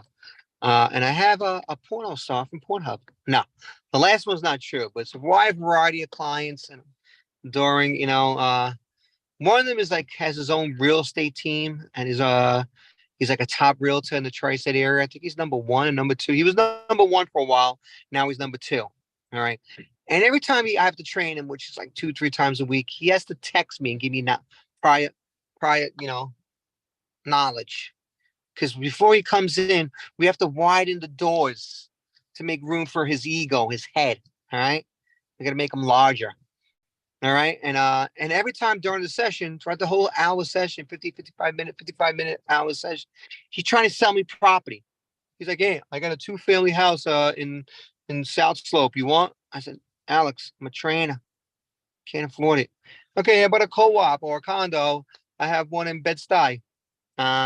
Once again, trainer, poor. All right, how about this 1-bedroom apartment? Trainer. Then how about this shack I have? All right, now we're talking. How much? What neighborhood? Shack? All right, how many cockroaches does it have? All right. Yeah, trainers. Maybe I can do like a shed, like an outdoor shed. All right, definitely got to make more money. My side hustle's coming through. Maybe become an entrepreneur. What can I sell? I had a restaurant a year and a half ago, and I lost a lot of it, a good portion of my savings. All right, I'm still paying for my credit card bills from the outstanding bills, rent, Wi-Fi, payroll, all the expenses. So I'm thinking of ways to make more money. All right. So I'm brainstorming some ideas, and all the ways I thought of making more money involves having money, which I don't have from the restaurant, from the business. Real estate, buying equity, stocks, mutual funds. All right. So I'm thinking of some outside the box. So I was brainstorming. Here's some ways of making money without money. Scratch offs. Stop buying some scratch offs at the corner bodega. Lotto. How about like panhandling for money? At those red lights right before the highway. I was thinking that too. All right. So I think. All right. So besides having that bad day, sales, this and that, I had to go see my dentist. And he's been my dentist for oh my God, he's been my dentist for 18 years. And I should have got rid of him a long time ago. All right. And he's, I'm faithful, like their family. It's all about the family, faithful. All right. And I say to myself, you know, all right, I should get rid of him because he says I have a cavity, then it turns into a crown, that I have bridges and some of my teeth get cracked and they come out. And I'm saying to myself, to my dentist, says, why is all my teeth coming out, breaking or cracking? I said, what do I have to do? Where's the coaching? He goes, oh, I have been coaching you. He never coaches me for 18 years. Do I have to brush along or floss? Okay, that's a given. You should do that. Is it candy? Is it sugar? He goes, no, no, no, no. You just got to take care of your teeth. He doesn't coach me. He's a crook. 18 years. I'm thinking this is the last procedure. As you can see, look at this. I'm like a hobo. I'm thinking about parting ways with him. All right, this might be the last one. All right, and I'm thinking about getting a Jewish lawyer to sue his ass. Because this is not good. I looked at my portfolio, and usually you see your dentist portfolio, you see like 3 or 4 things. Mine's front and back. He's like a mechanic. He breaks one thing, he breaks another thing. All right, so it's definitely getting me so frustrated. All right, and then some. All right, so what else is going on? Besides trying to make more money, work as a trainer, I'm on 2 baseball teams. And when you get older, it goes by age group. When I was younger, I was on the 18 and over, or the 25 and over. Now, I'm on the 35 and over. You know, because it's more competition. It's not so bad. But the 35 and over, we have different age groups. We have people in their late 30s. We have a couple of guys, 37, 38. We have most of them are in their 40s, like myself, early 40s, mid 40s. And we have a couple of guys in their 50s. All right. And they're like, they can't move their arms. The guy who runs the team is a guy named Jeff. He has like no shoulders because of all the years throwing and catching. He looks like a Tyrannosaurus Rex. He's like, okay. This is how he throws the ball back because he has no shoulders. Right. And during practice, everyone's talking about how they had who's going for hip replacement, who's going for procedures like shoulder surgery, who's going for this, who's going for that. So I'm saying to myself, damn, these guys should be trainers like me and keep themselves in shape consistently. All right. And one of my guys, one of the 50-year-olds besides Jeff, is a guy named Pat. He's an engineer. He is a professor. I think he's doing some engineer. And he's talking about, you know, like his bucket list. Like he wants to travel different places. He wants to go to Pamplona running with the bulls. You know, like, and if you see him, we're like, Pat, you don't even run. How are you going to run with the bulls? He's like, you don't even run. We'll do the elliptical bike. He's like, I'll figure a way. So you're going to be one of the first, probably the first person to ever die from running with the bulls. All right. And it's funny because a lot of the guys are out of shape. We have like 15, 16 guys, like I said, over 35 and over, with the exception of me and 2 other guys, like our shortstop, he's a Spanish guy. He's in great shape because he works out, he runs. I'm in great shape because I'm a personal trainer. Look at that body. Look at that flat stomach. Look at the chest coming out. It's not bad. Most of the guys is bigger than the other. They all can actually be Santa Claus during, you know, in a mall during Christmas season. And they're comparing stomach sizes and whose stomach is bigger than the others. Like, hey, look at my stomach. Hey, look at my stomach. Oh my God. It's amazing. I had 15 guys, only 3 of them are in shape. Funny thing. All right. What else? I got 5 minutes left. Wow, this time flies. No, it's time goes slow. So some of you might relate to this. You know, you ever say to yourself, man, I'm tired. Right? And that's like every day on an ongoing basis, like every moment, like, man, why am I so tired? Did I get a good night's sleep? And you try to figure ways like, why are you tired? Like, did I get a good night's sleep? Nah, I slept intermittently. All right. Also, you say, did I eat and have some good nutrients for energy sources? Maybe you have 1 or 2 meals and you eat some fatty foods. Then you try and say, should I take more vitamins, have more D3 and vitamin C? That might be a choice. Or maybe, am I going through depression? So you don't think it's physical. Maybe you're just depressed. Am I going through depression? Do I have to see a doctor or something? All right. Whatchamacallit? You're like, no, it's not depression. It's just that you're just tired. All right. And you're trying to find ways to increase your energy. Of course, get a better night's sleep, eat more frequently. Mine is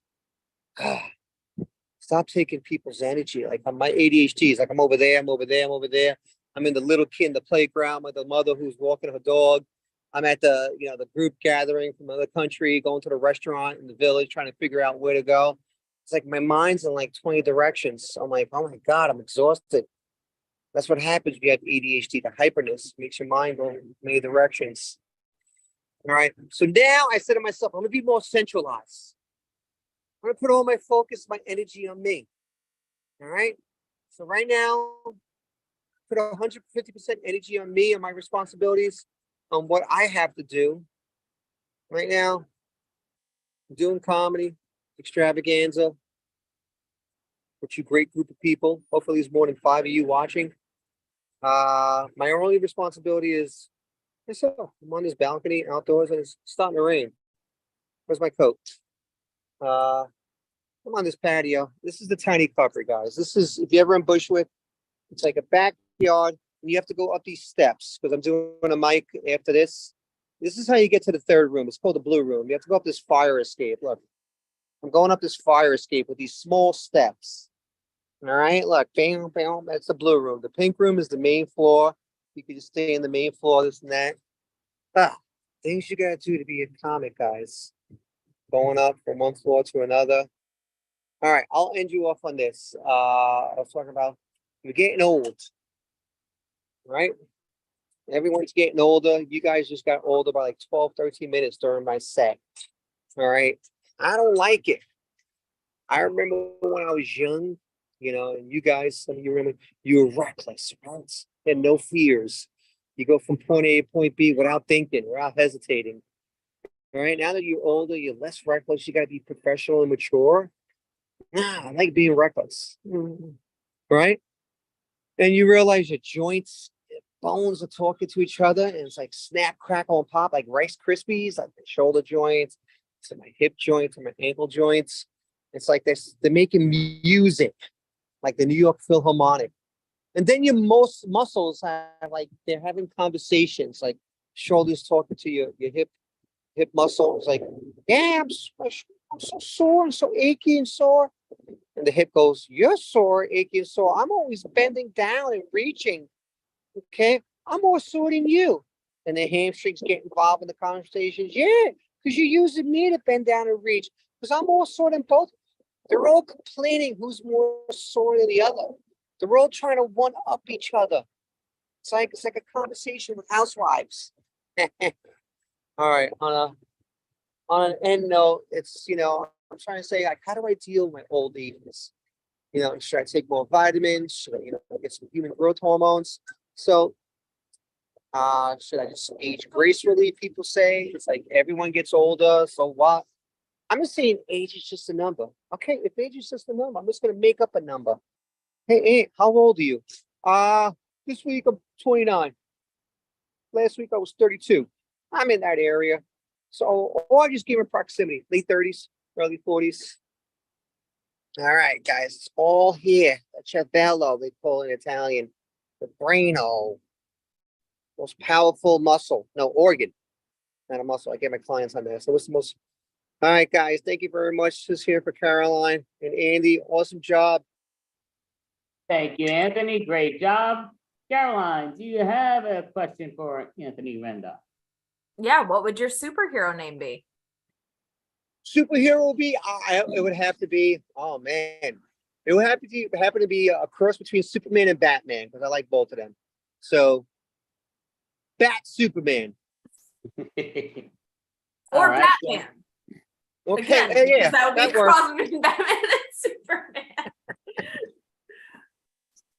So yeah, obviously a DC fan, which sounds great. So out of curiosity, just because we kind of like for what today is being officially Superhero Day, which started in 1993 or 94, now I'm blanking out with Marvel, but do you want to let people know of maybe a website or something in person that they could either volunteer their time or money that you think is a big factor that, even if whether you do it or not, it's a spectacular thing for people are able to do if they can? Oh, what I do? Oh, okay. I would tell everybody, like right now, besides doing open mics and doing governors, I got the governors past weekend and doing Broadway, is just follow your dream, guys. Follow your passion. If it's writing, if it's sketch writing or doing sketches or doing improv, acting, comedy. Comedy's a good vent. Maybe you're not going to be the next famous comedian or have your Netflix or a sitcom or be in movies like, Kevin James or Kevin Hart, but it's a good way to clear this braino. Vent, guys, mental awareness. A lot of people, violence is going up, school shootings, and people just outbursts. Just find a way to vent, whether it's through music, improv, or comedy. That's it. Be your own superhero. Thank you so much, Anthony Renda, or as his nickname, as you see on his tag, says iPhone. But yes, so there you go, Anthony Renda. Thank you, guys. Great Awesome. job. Always a pleasure. Thank Bye. you so much. Great job. Perfect. So, womp, womp, womp. So, Caroline, she's gonna fill in for us because I just kind of like up in the air. So she said she's like, listen, she's like piece of cake. She's a pro, which is spectacular. So she's gonna do a little bit more comedy for us, which is spectacular. So I'm gonna surrender the ropes and break a leg. Oh, well, that is strange. Apparently, my ring light can blink like crazy. Well, that's fun. Glad we learned that little trick. Yeah, so anyone else like me? They keep taking vitamins even though they don't know what they are. I'm not worried about the medical ramifications. I do it because I'm cheap and I just don't want to lose money on this. My whole family is cheap and we take great pride in it. My dad told my mom the day after they were married while they were eating breakfast that we are a family that makes do. He said this while they ate their first breakfast as a married couple at McDonald's. We are a family that makes do is what my dad said to me when he served me stale bread for dinner. We are a family that makes do is how my dad explains using plastic bags as socks because his boots have holes in them. We are a family that makes do is what I say when people ask me why I am putting my sandals together using rubber bands. I just don't want them to fall apart. We just don't waste money on things. It's not that we're poor, we're just cheap. I mean, I do spend money. I'm not crazy. I do spend money. I can actually, if I get stressed out, I'm actually a shopaholic. I will spend like tens of dollars on beans and lotion. Every single thing that I buy is weighed out in exactness. Is shampoo really needed or is hand soap a healthy alternative? No, same difference, right? So, I've been going to therapy for a long time. I've been in therapy for a very long time. Love my therapist. She's not for everyone. I get stuck in really interesting trains of thought. And so at one point, my therapist says to me,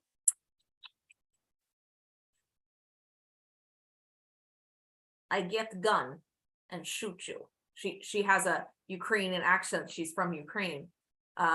So it sounded even more threatening than it would have if she didn't have a Ukrainian accent. And I was like, what? And she goes, I get the gun and shoot you. Solve problem. We do this? And I was like, no. And she goes, okay, then we work on the issue. And then we worked on the issue. It had taken months to get to that point, but finally, she was like, yep, well, this is the only way to get her out of that train of thought. I very much appreciate that form of therapy. Now I had been in therapy with her for a few years, and then I left because I thought I was better, and I wasn't. So I came back, and when I came back, we had both aged, as you do. over time. And she kind of looked at me and she was like, oh, okay. Well. And, you know, I'm telling her what's going on and how I'm feeling. And she just kind of looks down and goes, I get gun. I shoot myself in head. I think I broke my therapist. No, I've been getting mental health treatment for a while. You know, I have a couple of different things going on. The DSM classifies what I have as a basic white girl. Now, my mom likes to tell people that they can talk to me if they have any kind of issues, you know, if they're questioning if they need mental help, you know, do they need therapy? Do they need to get medication? Because I've done the whole thing. And I'm more than happy to talk about it, but I would really like to just get something for all of my investment in becoming an expert in self-hatred. Would really like to get something for that investment and that time that I've spent. I'm not asking for much, you know, like, let me log into your HBO subscription. I'm not asking for Netflix anymore. I know that they've changed their rules and regulations that would cost you extra money. Just you know, like HBO, you know, maybe send me your extra Bed Bath and Beyond coupons, although apparently they are now going out of business or something from what I read. So, you know, maybe now I want your Kohl's cash. You know, send me on a trip somewhere warm, not Florida. Even crazy people have standards. I used to cram before tests, but now I cram before therapy sessions. I could pay to have my grades inflated, but I don't want to spend the money. Now, growing up, I was promised by everyone that I knew that I was going to turn out like my mom. And that seemed like a pretty good deal. You know, she's a really good cook. She has a great singing voice. Not so good with the technology. If you hand her a cell phone and it vibrates, she jumps. You know, she gets very scared. But beyond that, you know, she's pretty good. She's pretty good. But the problem is, every year, every month, every day, every hour, every minute, I am becoming more and more like my dad. My dad is not a good cook. As I mentioned before, he made us stale bread for dinner once. He once served me moldy chili because my mom wasn't home. You know, he is an odd man, but he did do me one big solid when I was actually before I was even born. You see, there's this tradition where you use the middle name for somebody. The middle name that you give them is actually the maiden name of one of your ancestors. And my mom had done this with my sister. And so then my mom wanted to do it with me. The thing is, my mom is very German. And that means that a lot of the maiden names of her ancestors are confusing for the American mouth. My mom wanted my middle name to be Schetzel.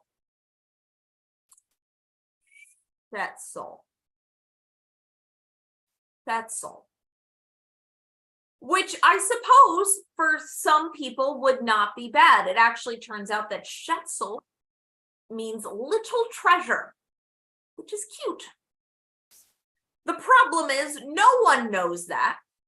No one in America knows that it means little treasure. And I was already pretty rough looking growing up. I you know, like this hair, right? You see this, right? Everybody compliments me on my curls. Now that was not always the case. Growing up, I did not know that you shouldn't brush curly hair. So I did. And that meant that I constantly looked like Chewbacca had just stunk a fork in a toaster. I struggled very hard with the acne as a child, very hard with the acne, so that was a situation. I also have the eyesight of a naked mole rat. That is none. I had bifocals by age 10. Bifocals. And then shortly afterwards, I got braces. Had those on for a real long time. Yeah, so I was rough looking for a really long time. And so I am very happy that I didn't end up with the middle name Schetzel. Because had I ended up with the middle name Schetzel, with all of those problems, it would have been just a little too much. Just a step too far. I could handle all the other stuff, but I couldn't do Schetzel. So thank you, Dad, for stepping in and making sure that that middle name was Susan. Because Susan, I could deal with, in addition to all of that. And that's why I can currently afford all my therapy bills, because my middle name was never Schetzel. And that's it for me. Again, twice. Again, extra. All right, so great job, Caroline Dunn. So Caroline, as we all know, our team is actually next, but I am going to ask you your question. So do you want to let it know, because again, we've been doing this for a while, but a nice place that somebody can donate in person or online that you want? Yes. So I would probably say, and I'm gonna totally mess up the name because again, I was born in America, so I don't know how to do all the German words. But it's the Lustgarten Foundation that actually fights against pancreatic cancer, because I currently have 2 uncles with pancreatic cancer. So anything you can do to fight against any of those terrible cancers, but you know, that one is currently near and dear to my heart. So the Lustgarten Foundation is currently working to find cures and fight against pancreatic cancer. Thank you so much, Caroline. Great job, and you know, great thing. So just looking at here, what I'm looking at. Okay, my vision's prep. So would you like to introduce our team? Sure. So up next, we have the Improv Professionals. Not quite a TM, because apparently there's somebody else also called the Improv Professionals. You don't need to false advertise for them, but yeah, no, there is. All right, so I'm just gonna mark this and move this, everybody, around to that number order. And yeah, I gotta remember that. So 3, 4, 5, 6, perfect. So what's up, world? We are the Improv Professionals. So we do have Caroline Dunn, we have Leah Goldfarb, we have Carla, we have Melanie Ma, Saraya, Amit, and Angel Canez. I am Andy Abramson. World, we are the Improv Professionals. We do have some more other members that just seem not to be able to make it. So we're going to do different improv games, some short form, some long form, and seeing where that takes us. So in the short form style, I got these cards and I'm going to mix up, and that'll be the game that we choose to play and seeing what's what. But we are going to do it in both manners depending on when's what. So just to start off with, I got mostly these dubbing games. So we're going to start off with the dubbing style. I'm not sure why I put that there. Okay. So I'll just start with mixing up this, and this will be what we'll start off with for the heck of it. And just to break it over, and then we'll start going into the other games, which is fine. So just someone here, just tell me when to stop, and that'll be the game that we choose in the beginning. Stop. Perfect. Okay, I like my dates like I like my blank. Boy, that background really ain't making it so easy, huh? I like my dates like I like my blank. So all it is I'm going to say something that I haven't used or I haven't used in just about ever.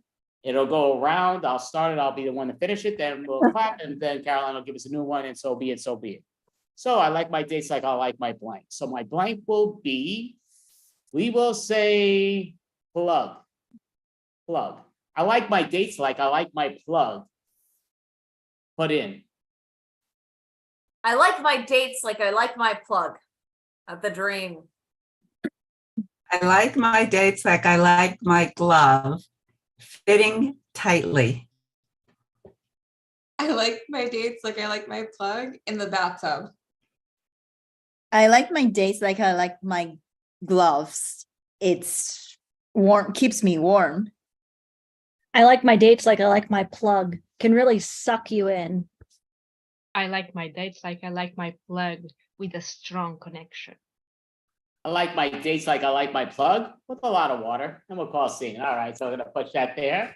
So Caroline's gonna give us a brand new word and then let us know how she likes her dates. Pom pom. I like my dates like I like my pom poms in the air. I like my dates like I like my pom-poms with lots of cheer. I like my dates like I like my pom-poms shredded. I like my dates like I like my pom-pom. It goes better with my short skirts. I like my dates like I like my pom-poms really in your face. I like my dates like I like my pom-poms with great movements. I like my dates like I like my pom-poms getting it going. I like my dates like I like my pom poms with fuzzy balls. All righty, there we go. And push that one to the side. Great job. Leah, give us a brand new word and let us know how you like your dates, please. Oranges. I like my dates like I like my oranges, nice and tart. I like my dates like I like my oranges rotten. I like my dates like I like my oranges. It's better to be cold. I like my dates like I like my oranges, with juices flying everywhere. I like my dates like I like my oranges, always good to my health. I like my dates like I like my oranges, full of vitamin C. I like my dates like I like my oranges, appealing. All right, so I great. Oh, did you? Yeah, it comes back to me, yeah. I like my dates like I like my oranges, thick-skinned. All right, so great job. So we're gonna push that to the side. My mistake. Carla's gonna give us a brand new word and let us know how she likes her dates, please. Airplane. I like my dates like I like my airplanes. Empty. I like my dates like I like my airplanes, always up in the air. I like my dates like I like my airplanes, fully stocked with snacks. I like my dates like my airplanes, always in time. I like my dates like I like my airplane, lying. I like my dates like I like my airplanes, moggles. I like my dates like I like my airplanes with lots of acceleration. I like my dates like I like my airplanes. The best ones are the ones I sleep all the way through. All right, so great job. So we're gonna put that to the side. Melody, give us a brand new word and let us know how you like your dates, please. Superpower. I like my dates like I like my superpower. It's just always fast and furious. I like my dates like I like my superpower, electrifying. I like my dates like I like my superpower, invisible and amazing. I like my dates like I like my superpower, right next to me.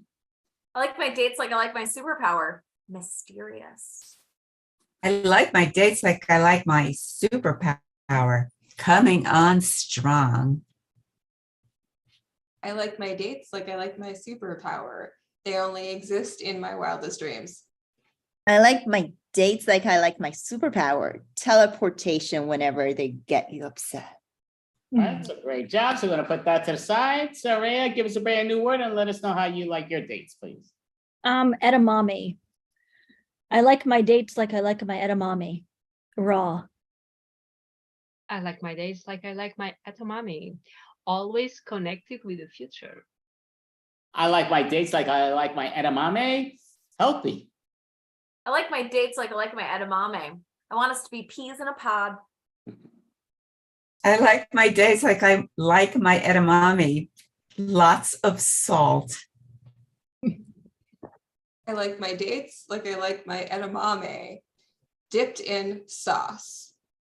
I like my dates like I like my edamame. Once I start, I can never stop. I like my dates like I like my edamame in the frozen food aisle of Trader Joe's. Alright, so let's call that. So we're gonna push that to the side and we're gonna go with one more before we go to the next game. So Angel gives a brand new word and let us know how you like your dates, please.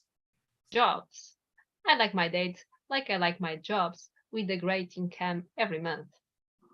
I like my dates like I like my jobs with a lot of sweat. I like my dates like I like my jobs. They better have a good resume. I like my dates like I like my jobs. A quick layoff. I like my dates like I like my jobs, all named Steve. I like my days like I like my jobs, all the long hours and overtimes. I like my dates like I like my jobs, stocked with money. I like my dates like I like my jobs, with a promising future. All right, so great job. Perfect. Then we're gonna push that to the side. We're gonna play another game. So we will do the other long form style game in a little bit longer, just because again, we got time. I'm mixing up these parts so to decide what game we're going to play. There's many of them. And I'm just looking here because I got those. I put the pun games to the side separately because we'll do that every so often. So just let me know when to stop, please, and this will be the game. Stop. Okay. So whatever this is, excuses.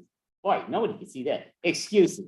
So with excuses, we're not going to put anybody in a breakout room, but I'm going to show everybody here what the copy is, which means somebody here is coming late. So I'm basically their parents.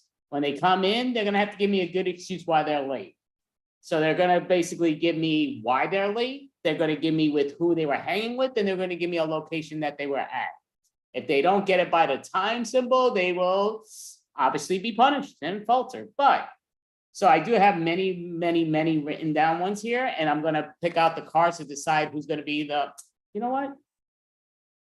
So some of these ladies are actually extremely good at guessing, but they're also extremely good with the improvising. So I'll stick with the numbers. I'm just trying to figure out, yeah, okay. So I just gotta make sure I got my numbers. I did grab them before, and then I was mixing it up with the other thing, which was dumb. Okay, how many do we have? All right, take that out, take that out. Dun, dun, dun, dun, dun, dun, dun, dun, dun. Okay, that's too many numbers on that one. Okay. So in here, so basically, so this person is going to be guessing. And I know Leah's like, I hope it's me, I hope it's me, I hope it's me. But it's going to be, so they're going to be guessing, and they're not going to put down their video. They're just going to turn their head so we know they're not looking. And then I'm going to show off what 3 things that they're going to be guessing for. So just tell me when to stop, and this will be the guesser, please. Stop. Number 2. Leah, by popular demand. So Leah's gonna be the guesser. So basically, I'm Leah's parent, and she's gonna have to give me a legitimate reason why she's late. The reason is she has no clue, but that's all good because I got a bunch of them listed here. And I want to make sure I got, yep, perfect here, here, and there. All right. Gotta separate this from the games that I have listed there because that'll mess me up a little later. Okay, so if you don't mind, yep, Leah's already starting that. So everybody here is going to be looking but Leah. So this is the first one. Oh, please. Tell you what, I'd be terrible at guessing these. Holy crap. But this is a lot of people's, what they were writing on these different Facebook things and different other spots. So just tell me when to stop, please. And this will be who Leah was. No, wait, wrong. I'm blanking out. Why? So, oh yeah, the why. That's on the other thing. So basically why, so I'm gonna write that down. I thought I had it here. Purposely put that in case. So I'm just gonna write down what this thing is because I have these all on the same card. Almost was there in perfect timing. Start over there.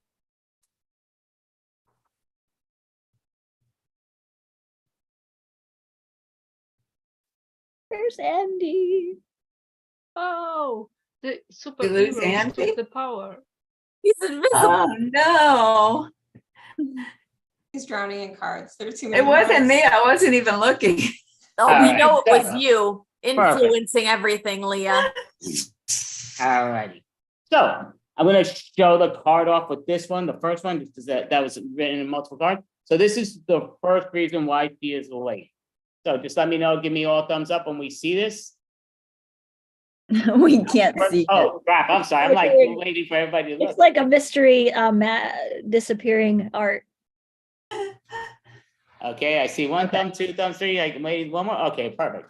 So that's the first reason why she's late. Now, this is the person she was hanging out with. And those aren't people. Oh, there we go. So I got them all mixed up next to each other. So just tell me as I mix these up where now, hopefully she knows who this is, because I know some of these people, I have no clue. Supposedly pretty popular, but let me know when to stop, please. Stop. Okay, so. Oh, I definitely know who this is, but. Oh. Thumbs up. So, and this is everybody's going to be revealing these in charades only. So that's 2 down and.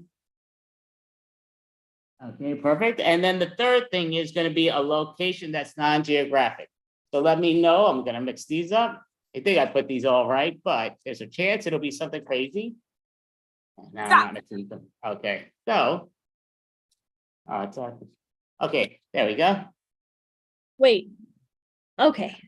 All right, perfect. So, and I'm going to throw those away so we never use those again, but at least not anytime simple. So everybody here has all 3, right? So in that order, you're going to do it. So Leah, when you are ready, you're going to turn around. You're going to look, and I am your parent, and I'm going to punish you if you don't tell me in the correct manner. So, okay, young lady, you said you're going to be home at 10 o'clock, and it's 12:30.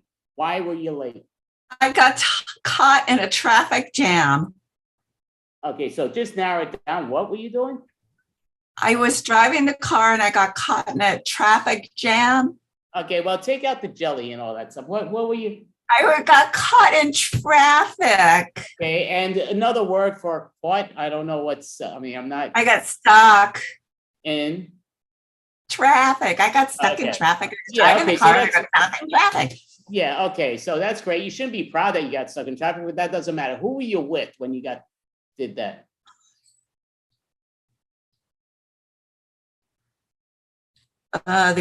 The Incredible Hulk. Okay, well, I'm about to get very angry if you don't tell me a legitimate reason why. Who were you with is what I'm asking you. Somebody with a really square head. Okay, well, I don't know about that, but that's beside the point. SpongeBob SquarePants. Yeah, he's a great individual. I wish you brought him home, but I just want to know who you were hanging with and why you're late. A baby, a crib. Yeah, there's a lot of those. That doesn't narrow it down who you were with. So. Baby. Okay, right. I mean, baby Tommy. I don't know who the hell that is, but I just need to know. You know, it's kind of like, you know, I am a family man, and I know, you know, which makes me that type of person. You're part of my family, but I just need to know who you were with. The baby from Family Guy. Okay, well, I don't even know what that means. What does that mean? The baby from Family Guy. You know, he's got a big face and really smart and. Okay, I'm assuming you don't know his name. You two would just know each other and hanging out without knowing his name. But okay. Yeah, we just hang out. Okay, and where was the location that you two were at? Oh, you're gonna let me get away with that, Dad? I will, because you'll never. I don't want you to start Google searching what the heck his name is, because you know the right person. Okay, all right. So, what in a moratorium, in a crematory, in a crypt, in a graveyard. In a what? Graveyard. And who was you with? Stewie. Oh, okay, so you caught that one, and we got stuck in traffic. Just get back into your room and go ahead. All right, so great job. So there we go. Oh, I could toss graveyard and Stewie away, so we don't use that again, at least not until the next one start writing that down. But okay, so great job. So I do like that game here and there. Got my cards here still. I like. All right, for some reason I put the other, okay, there we go. I was putting those on the side and I think that'll make it right. Because again, certain games will need it, certain games we won't, but that's all good. We're gonna do another short form game, which we're gonna do another joke fun style game. Why not? People like these. But I will add in the other ones because I kind of separated them because it was sort of that, yeah. Maybe I already put them together. There we go. All right, so I'm gonna mix these up again. This is kind of like a pun joke style game where we'll go back in that order and then seeing what it takes us. So please just tell me when to stop and that'll be what we are on. Stop. Okay, so my nickname in college was, come on, you stupid thing. My nickname in college was, so I don't want to throw these cards out because for the future, I want to keep those cards. So my nickname in college was blank. So we're not going to use the same words we did in the other one, but my nickname in college was blank. So I will start it off and I will say paint. Just for some reason, I looked at somebody here and it looked like paint. So my nickname in college was paint because I always loved to stick around. My nickname in college was Paint because I was so boring. People said it was like watching paint dry. My nickname in college was Paint because I was very colorful. My nickname in college was Paint because I would walk around with a sign that would say, "Do not touch." My nickname in college was Paint because there's always the dry, wet surface sign wherever I go. My nickname in college was Paint because a little bit of me could go a very long way. My nickname in college was Paint because I like to entertain people wearing different colors. My nickname in college was Paint because nobody cared for my smell. All right, so I'm gonna push that to the side. Caroline's gonna give us a brand new word and let us know what they called her in college. The word is bulldog. My nickname in college was Bulldog because I already was really wrinkly. My nickname in college was Bulldog because I had these really big balls. My nickname in college was Bulldog because people would call me and I would never come. My nickname in college was Bulldogs because I was always breathing heavily. My nickname in college was Bulldog because I had a really spiky necklace I wore from Claire's. My nickname in college was Bulldog because when I was seeing a dog, I was so scared as it was a bull. My nickname in college was Bulldog because I was a real hound. My nickname in college was Bulldog because I had all the boys slobbering over me. All right, so great job. We're gonna push that to the side. So now Leah's gonna give us a brand new word and let us know what they called her in college. My nickname in college Give was, us the name if you don't oh, want. so sorry, Poison. My nickname in college was Poison because I was deadly. My nickname in college was Poison because everybody already knew the words to what I was going to say before I said it, like a song. My nickname in college was Poison because I was just gonna be stirring up all the dramas in the classroom. My nickname in college was Poison because I was a little bit scary. My nickname in college was Poison because I was always saying things to see people fight. My nickname in college was Poison because I would kill you. My nickname in college was Poison because I was a bad apple. My nickname in college was Poison because I dressed up as Ivy for Halloween. All right, so great job. So we're gonna put that to the side. So Carla, give us a brand new word and let us know what they called you in college, please. Shakespeare. My nickname in college was Shakespeare because I answered everybody in iambic pentameter. My nickname in college was Shakespeare because I was always just so dramatic. My nickname in college was Shakespeare because one night a man said, "It feels like I'm in a Midsummer Night's Dream." My nickname in college was Shakespeare because I was always saying to be or not to be, to be or not to be. My nickname in college was Shakespeare because to speak to me, to understand me, you had to study a long time. My nickname in college was Shakespeare because I was always walking around with a skull. My nickname in college was Shakespeare because I would talk a lot. My nickname in college was Shakespeare because I couldn't stay with one person. I was always Romeo. All right, great one. And none, all right. So Melody's going to give us a brand new word and let us know what they called her in college. My Catwoman. My my nickname in college is Catwoman because I was always looking like a cute kitty. My nickname in college was Catwoman because I had really pointy ears. My nickname in college was Catwoman because every time people thought I was dead, I was still alive. My nickname in college was Catwoman because I was a real joker. My nickname in college was Catwoman because I was always covered in hair. My nickname in college was Catwoman because if you pet me, I purred. My nickname in college was Catwoman because I was really impatient. Everything had to be right meow. My nickname in college is Catwoman because I was always spotted in leathers. All right, so great job. So we're going to put that one to the side. And Saraya is going to give us a brand new word and let us know what she was called in college, please. Beanbag. My nickname in college was Beanbag because I was very lazy. My nickname in college was Beanbag because whenever there was a problem, I was there to put all inside of me. My nickname in college was Beanbag because people love to toss me out. My nickname in college was Beanbag because all I could afford to eat was beans. My nickname in college was Beanbag because people used to juggle me. College was Beanbag because my name was Sandy. My nickname in college was Beanbag because people love to sit on me. My nickname in college was Beanbag because I would always have sleepovers with lots of room to sit.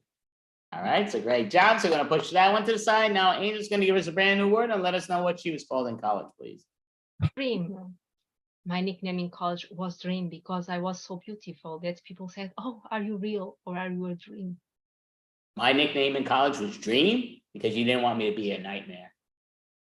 My nickname in college was Dream because I had a nasty habit of showing up in your room when you were asleep. My nickname in college was Dream because you'd wake up and I'd be gone. My nickname in college was Dream. You knew I was coming when your eyes started rapidly moving. My nickname in college was Dream because I was always falling asleep in the class. My nickname in college was Dream because I was a Stevie Nicks fan and I always sang the song Dreams. My nickname in college was Dream because during the exams, I always was falling asleep. Great job. So we're going to push that one to the side. We're going to do another game. I'm just making sure I don't put the same games, which I keep putting back right in front of me, which is moron, but all right. That's not, of course, I'm getting that all wet. All right, this will work. So I'm still planning just for that certain time to do the long form style, which we'll do, but we're going to do another short form style game. Really hard to mix these things. A lot more cards than people realize. But just tell me when to stop, please, and Stop. okay, so whatever this is, macro. Tell you what, it'd be easy to be a magician on this because I mean it just hard. Psychic medium. There we go. Psychic medium. Perfect. So I don't want to throw that away. I'll save that for later, but don't want to mix that one up either with the next thing. Okay, that I can put to the side. So psychic medium, all this is it's going to be another person. We're not going to put them in the breakout room. I'm going to show them the cards. So with psychic medium, we're going to do it where basically the first thing they're going to tell us is a location. Then they're going to tell us who the criminal was, and then they're going to tell us with what weapon. And it's a weapon that's not a real weapon. So you just got to look for these cards. All right. So yeah, the first one will be who's the medium psychic.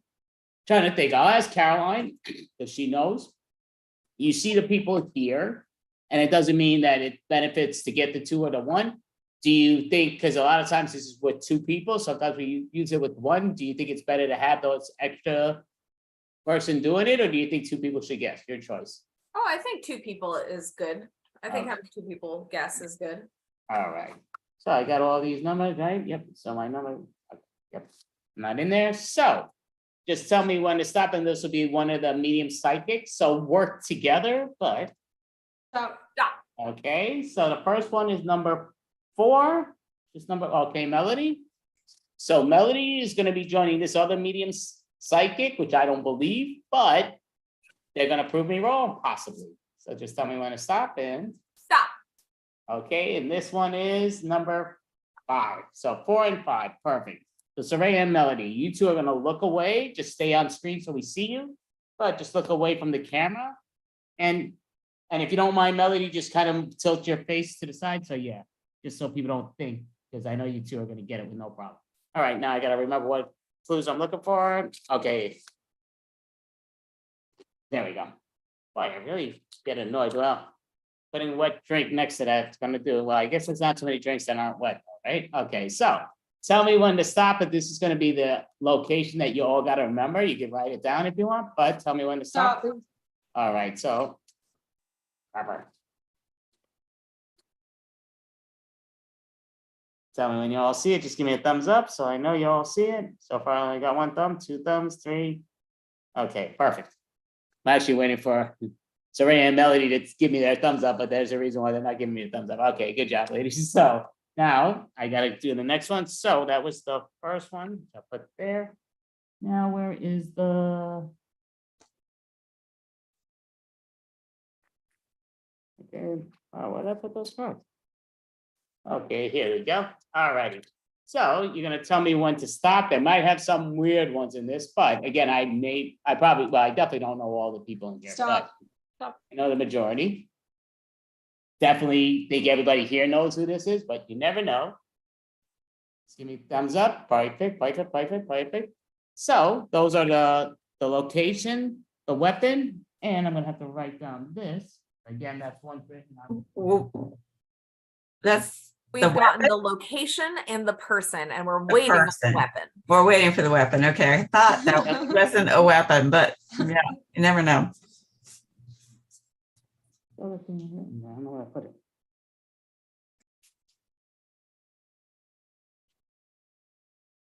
Like 12 things written here on one page and 7 on the other. So this is the other, okay, so yep, the others that aren't doing, so this is your final thing. This is, come on, stupid. How is that possible? Okay, there we go. See it? Sorry. Yes, now. Yep. Wow, that is annoying. I'm not even moving, it's doing that. I must shake too much. Okay, so we got the 3 that we're doing. So, all right, ladies, you may turn around and we will start. All right, yeah, you're the 2 amazing psychics that are gonna help us solve this crime. I don't believe that, but let's try it out. Where was the location that this I happened? am sensing in a In her car. car. Okay, what that? In the shower. Yeah, I could use one of those. Driving. RV. Oh, okay, what? Driving to the shower. Yeah. Okay, what? You're saying, Oh, yeah. car yeah. wash. Car wash. In the Okay, car. yeah, so repeat it one more time so they can mark that down. In the car wash. Yeah, so mark that down for them. Okay, I think that was a lucky guess. Yeah, I don't believe that. Okay, so who was the criminal of choice, please? Who did this crime? Princess Diana. Can sense a baseball going. It's okay. Baseball Yeah, player. yeah. A well, I magician. should- David Copperfield. Oh, it looks yeah, more he's- like a rodeo He's a cowboy. very good magician, but I just need to know who's the criminal of A choice here. bullfighter. A Halloween. Michael Myers. a Okay, I seem like your partner there wants to say something, but she ain't saying nothing. I'm sensing a ball player, tennis player. Yeah, okay. Yeah, I mean, I wish I was at the game right now, but because you two are here, and I think you're wasting my time. Some Yeah, kind. well, many people have that. That tells us nothing. But Huckleberry Baseball. Finn. A baseball player. nah, let baseball be. I wish I should be at the game right now, but it's not. Everything's not. Shoulder important. hurting. Everything's not see? sports. Let's see. Just need to know. Everything's not sports, even though I love sports. I just need to know who is the person of choice here. Sure. You casting a net? Is this a fisherman or is this a rodeo? Let's see. Oh, I am sensing some Jack. like a chiropractor. Okay, I don't know what you're questioning, but yeah, I told you, I think they both just came in here guessing, but okay, yeah, so. Back. Fisherman. Okay, this is I don't know what type of fishing you two go through, but I'm just kind of curious, like, who is the criminal of choice? they're injuring themselves somehow. I'm sensing I mean, this person Oh, is a a prisoner, a criminal. prisoner. Punisher. Punisher. Voldemort. Yeah, I'd like to go see the movie also. Yeah, but these two are not gonna ever guess this, which I thought was a waste of time. But yeah, I want to go see the movie too. Yeah, I love the oldies. But anyway, who is this person that committed the crime? Oh, Avatar. A Oh my gosh. Peter There- Pan. Jesus, I mean, you know, I there's mean, some whipping involved, so I'm sensing like a Whipping. okay, there's many. A whipper. Again, A whipper. Let's see. okay, but that's not telling me anything. I don't know what that means. I'm not whipper. into those. Who's that? I'm not A into that whipper. type of sex thing. I just want to know who's the criminal. sensing avatar. It's a Okay, whipper. I don't know. Dangerous criminal. Yeah, you know, it's just kind of like, yeah, Just hold a one whipper. second. Yeah, over there. Yeah, I'm gonna go with you to movies because I'm about to tell them to hit the road, beat it. No, we're not gonna watch Star Wars again. I don't want to watch Star Wars. Come on, yeah, go. Oh So, my yeah. gosh. Oh my gosh. Not Luke Skywalker.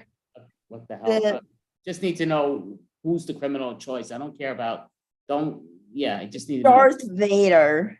Oh, Jesus. Let Star Wars people be. I want to see Star Wars. I don't care who's in it. I know who's in it. I've seen it before. I just want to see it again. I need to know, like, you know, everything. Yeah. Okay. Right. So that's beside the point. So, Sensing the stormtrooper.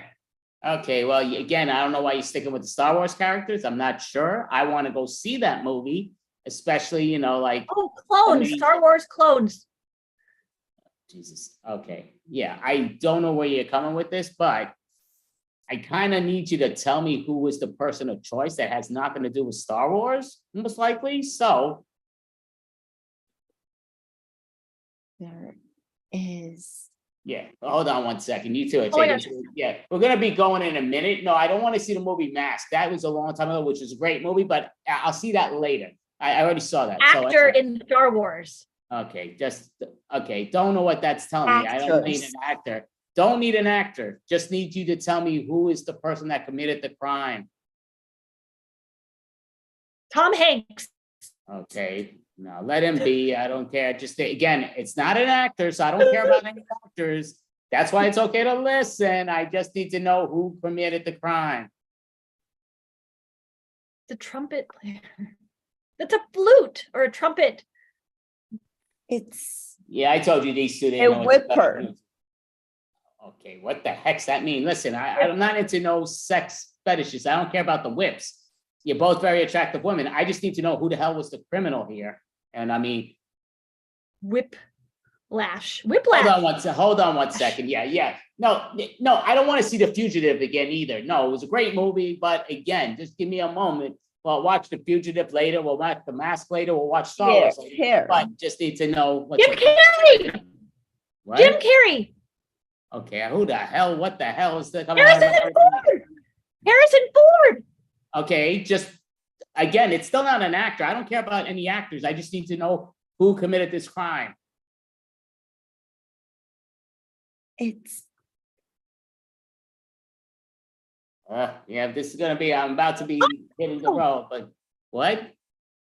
Han Solo. Okay, that's still Star Wars. For some reason, you're into that Star Wars category. We're not good listeners here, but don't care about Star Wars. Just need to know who committed this crime.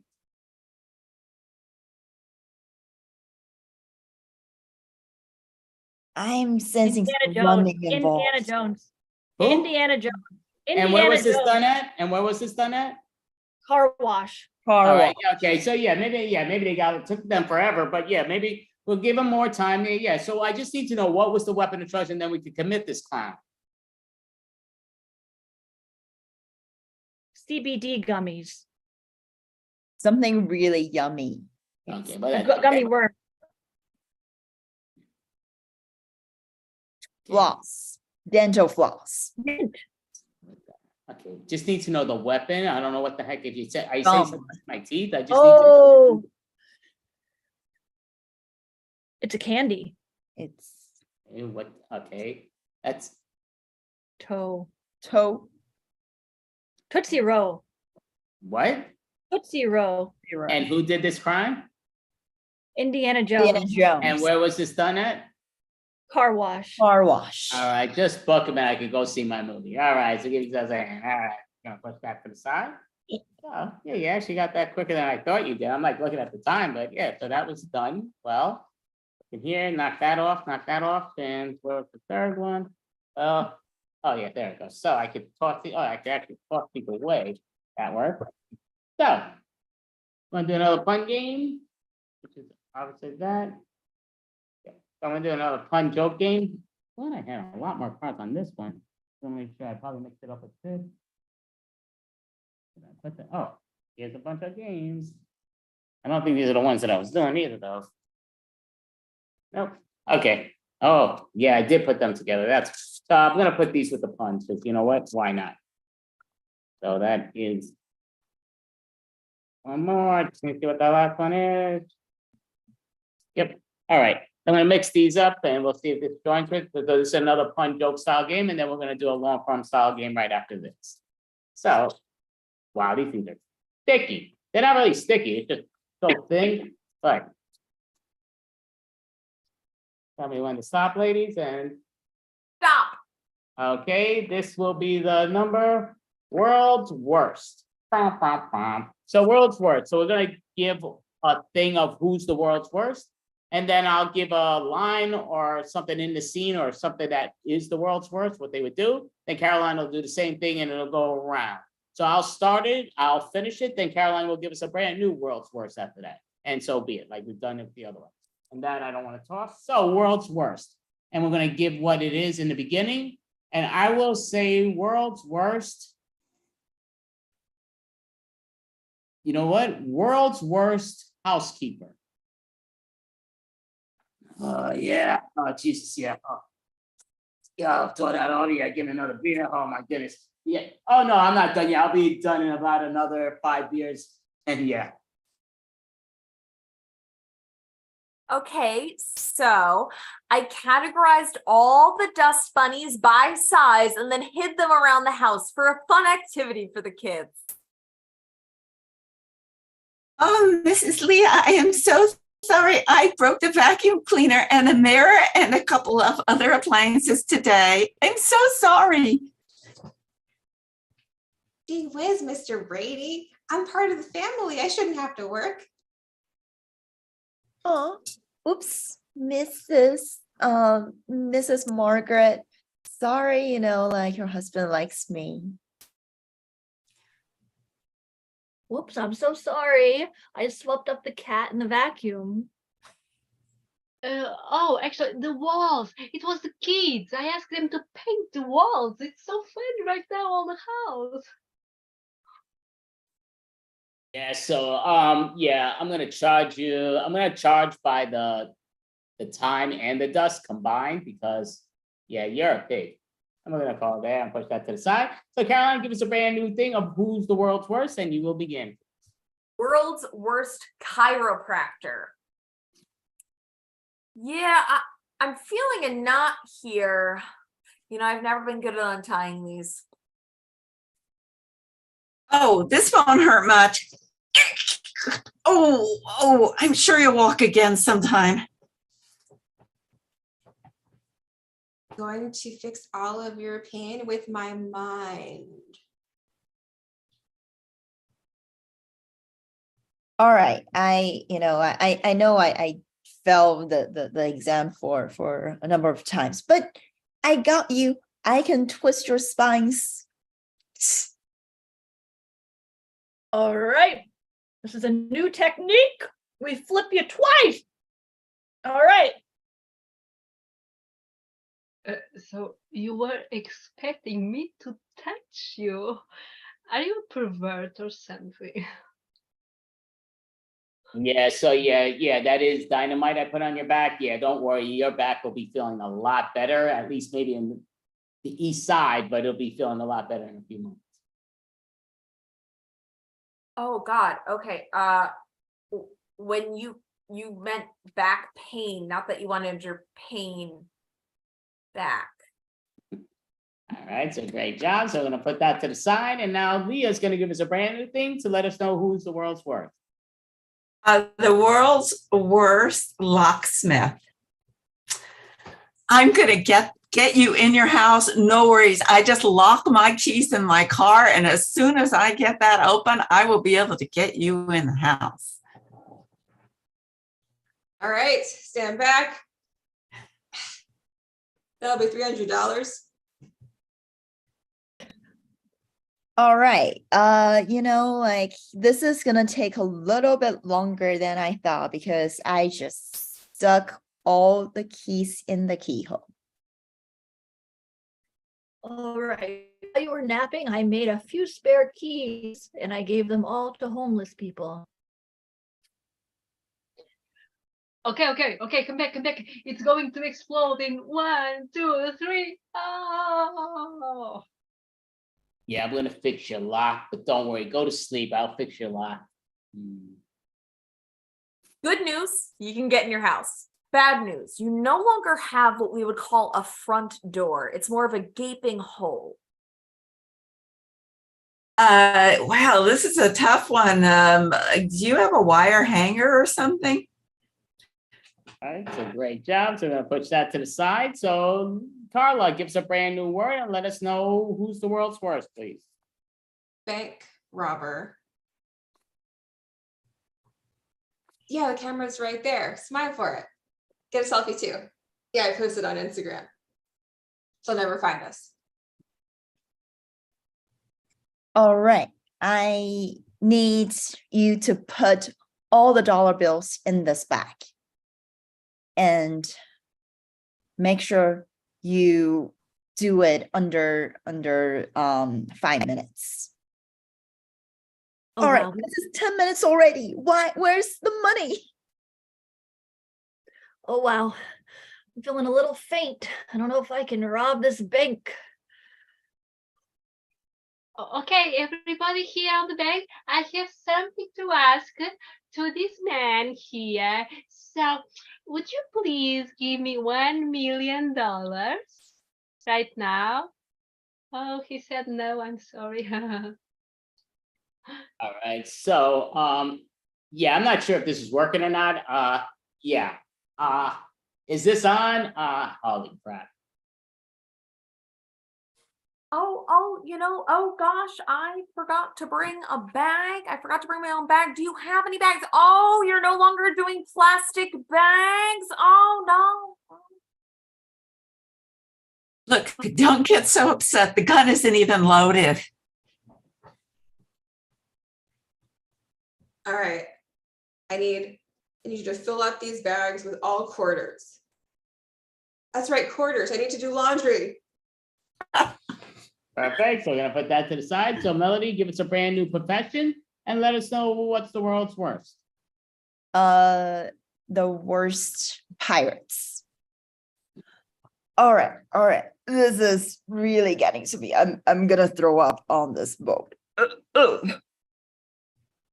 Well, I'm giving up. I'm not doing this anymore. Actually, I don't feel like a real pirate, so I'm going to do what pirates do. Again, pirate. Yeah. I don't want them to walk the plank. I don't want them to get all wet and all that. So we couldn't find a parrot to bring on board, but we did find a pigeon, and we have a lot of paint. So what we were thinking is, So, I stored that treasure where nobody will ever find it, including me.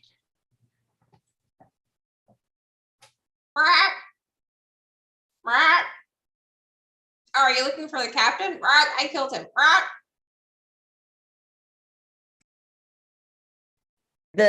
Oh gosh, this I can't tell which side is east, which side is north. I think, like, we're lost in the ocean. That's a great job. So we're gonna put that to the side. Soraya's gonna give us a brand new word and let us know what's the world's worst occupation. Doctor. Well, I'm gonna perform surgery. I am blind. Okay. So to heal yourself, you just have to think, I'm fine and everything's gonna be okay. All right, so yeah, we're about to do the transplant here, and let me hook this thing in there. Oh yeah, that's what I'm talking. I got a bite. All right. Hi. Oh, is that blood?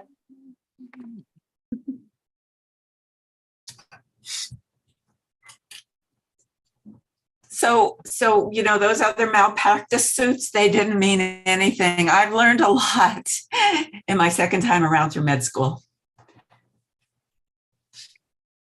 Oh, don't worry, you're in good hands. I've done this on a cat before.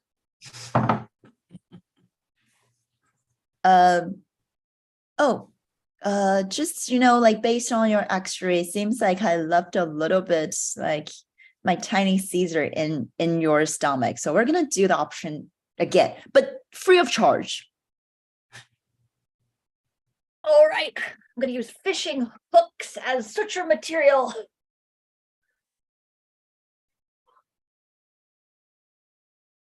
All right, so great job. So I'm gonna put that to the side. So Angel's gonna give us a brand new occupation and let us know what's the world's worst, please. Influencer. The world's worst influencer. Okay, so I'll tell you one thing. Go and live a real life, okay? Don't watch videos in the internet. This is dangerous. Okay, just turn off. Yeah, so you know what? Yeah, you're kind of bored and sick and everything. Just drink away and have the time of your life. Have fun.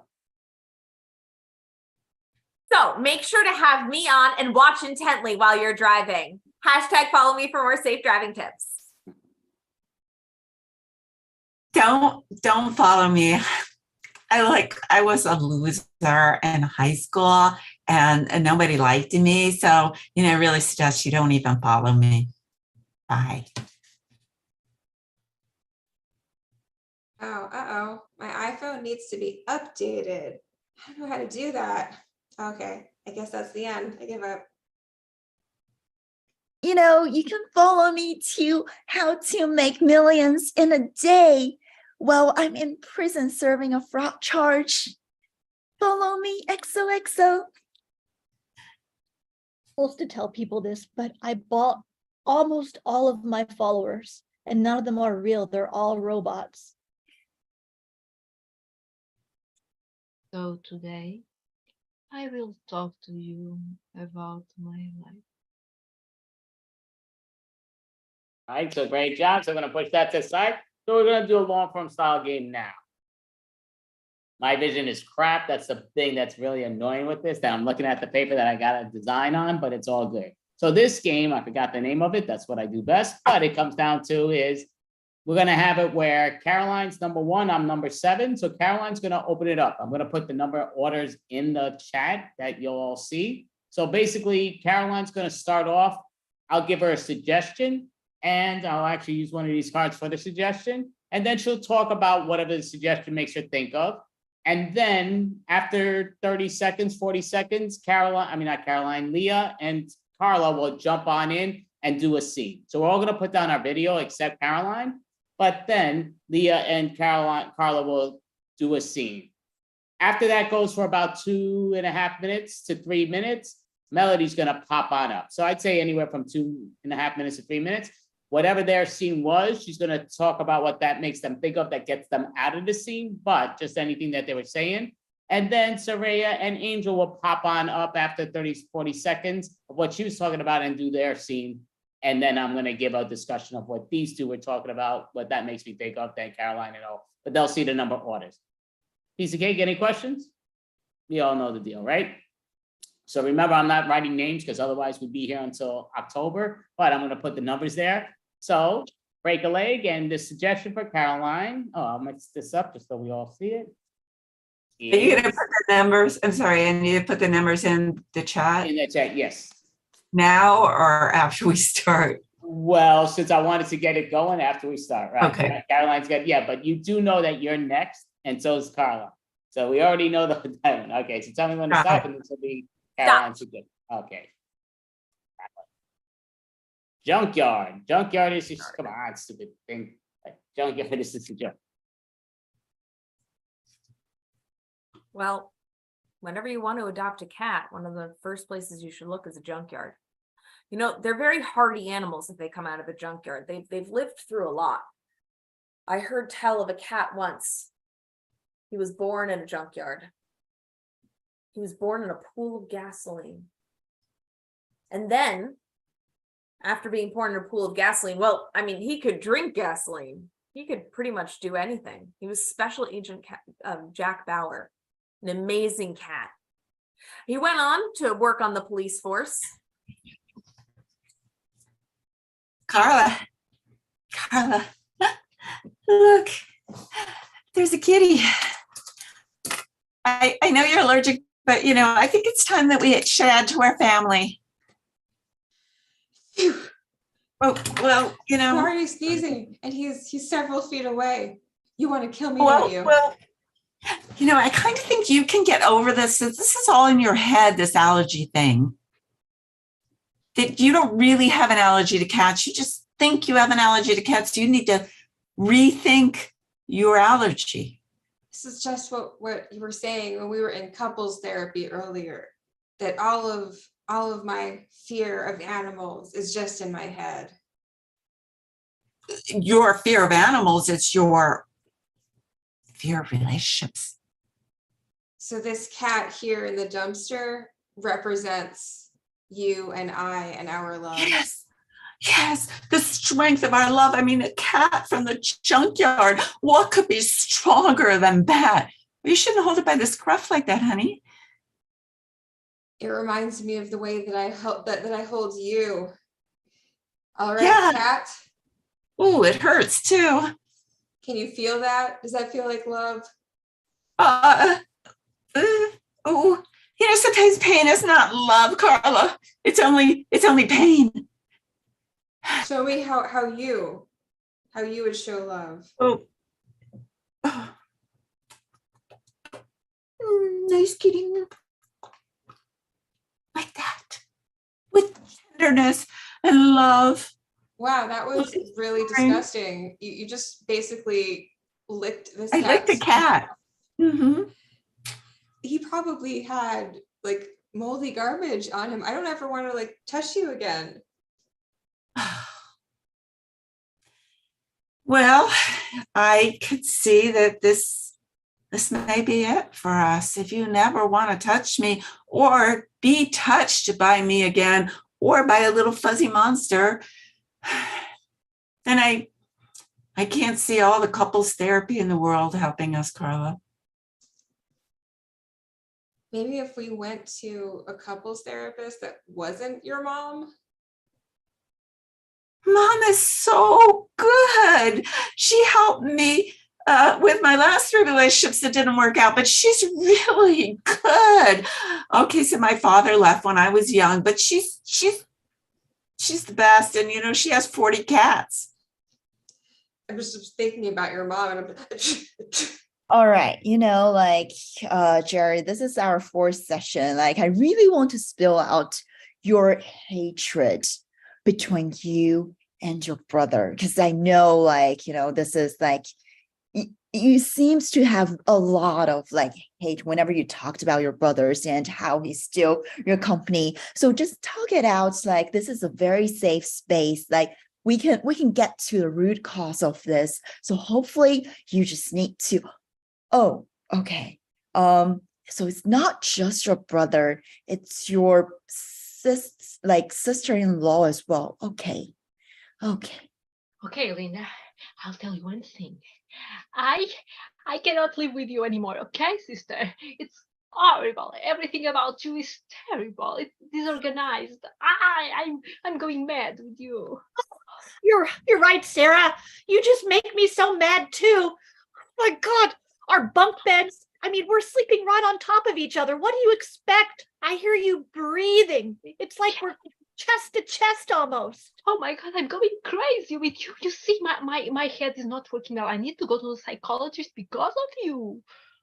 Sarah, I mean, I know I've pushed you over the edge. I know you're on the verge of, I don't want to say it. Oh, Yeah. you're not. We're going to bring you back from the edge. Oh God, It's okay. I'm going crazy. Here, drink your green juice. I know this makes you feel better. It's spinach and green beans and lilac from the trees outside. Oh, I'm feeling calm. Oh, Linda, it's amazing all this spinach and the things that. Ah.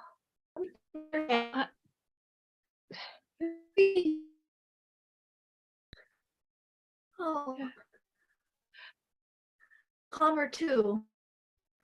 Yeah, I'm sorry, Linda. I'm sorry. Sometimes I'm just in this state, in this emotional turbulence. I know. It won't be like this forever.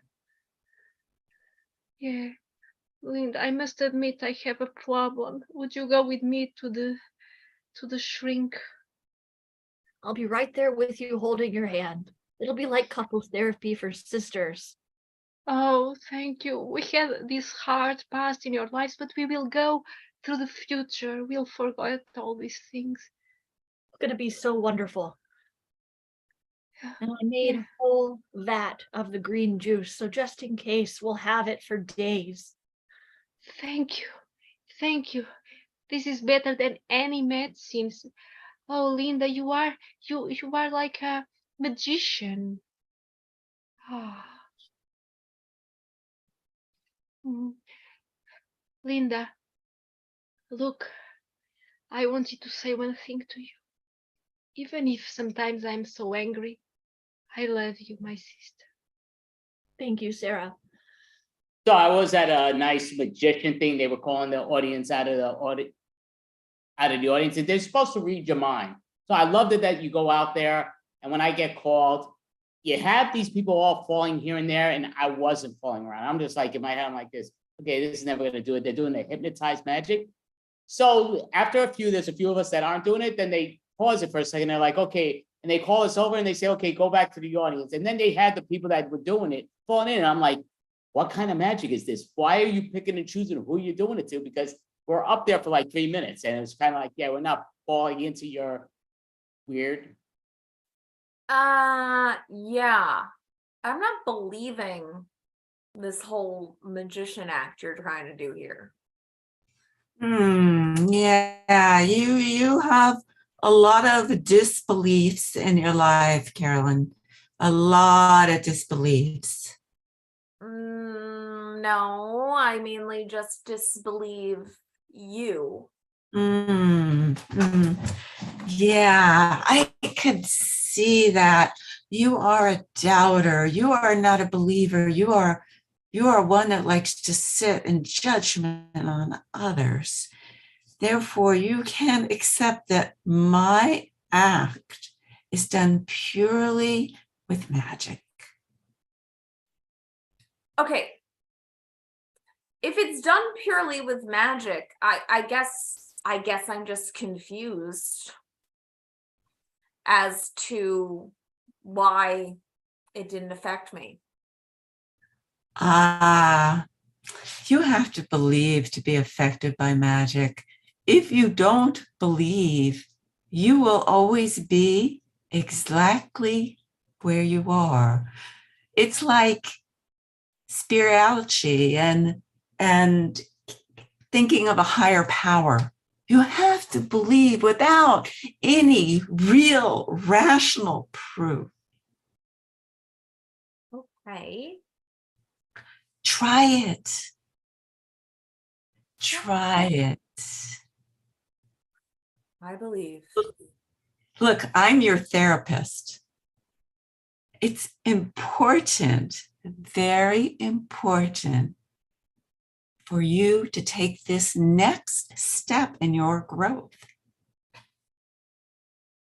Okay. You will be free. You'll be like the butterfly that comes out of the cocoon and spreads its wings and flies to the moon or the sun or the stars, whatever you prefer. Butterflies don't do that. Don't you realize how insane this sounds? You're saying that this is magic, but then you're like, oh, well, it gets grounded in psychotherapy and psychology. But then you're like, oh, well, become the cocoon that blossoms into the butterfly and fly to the moon. But butterflies don't fly to the moon. Nothing you say actually makes logical sense. Ah, poor Caroline. So I kind of have an obsession with the logical fallacies in multi-level marketing.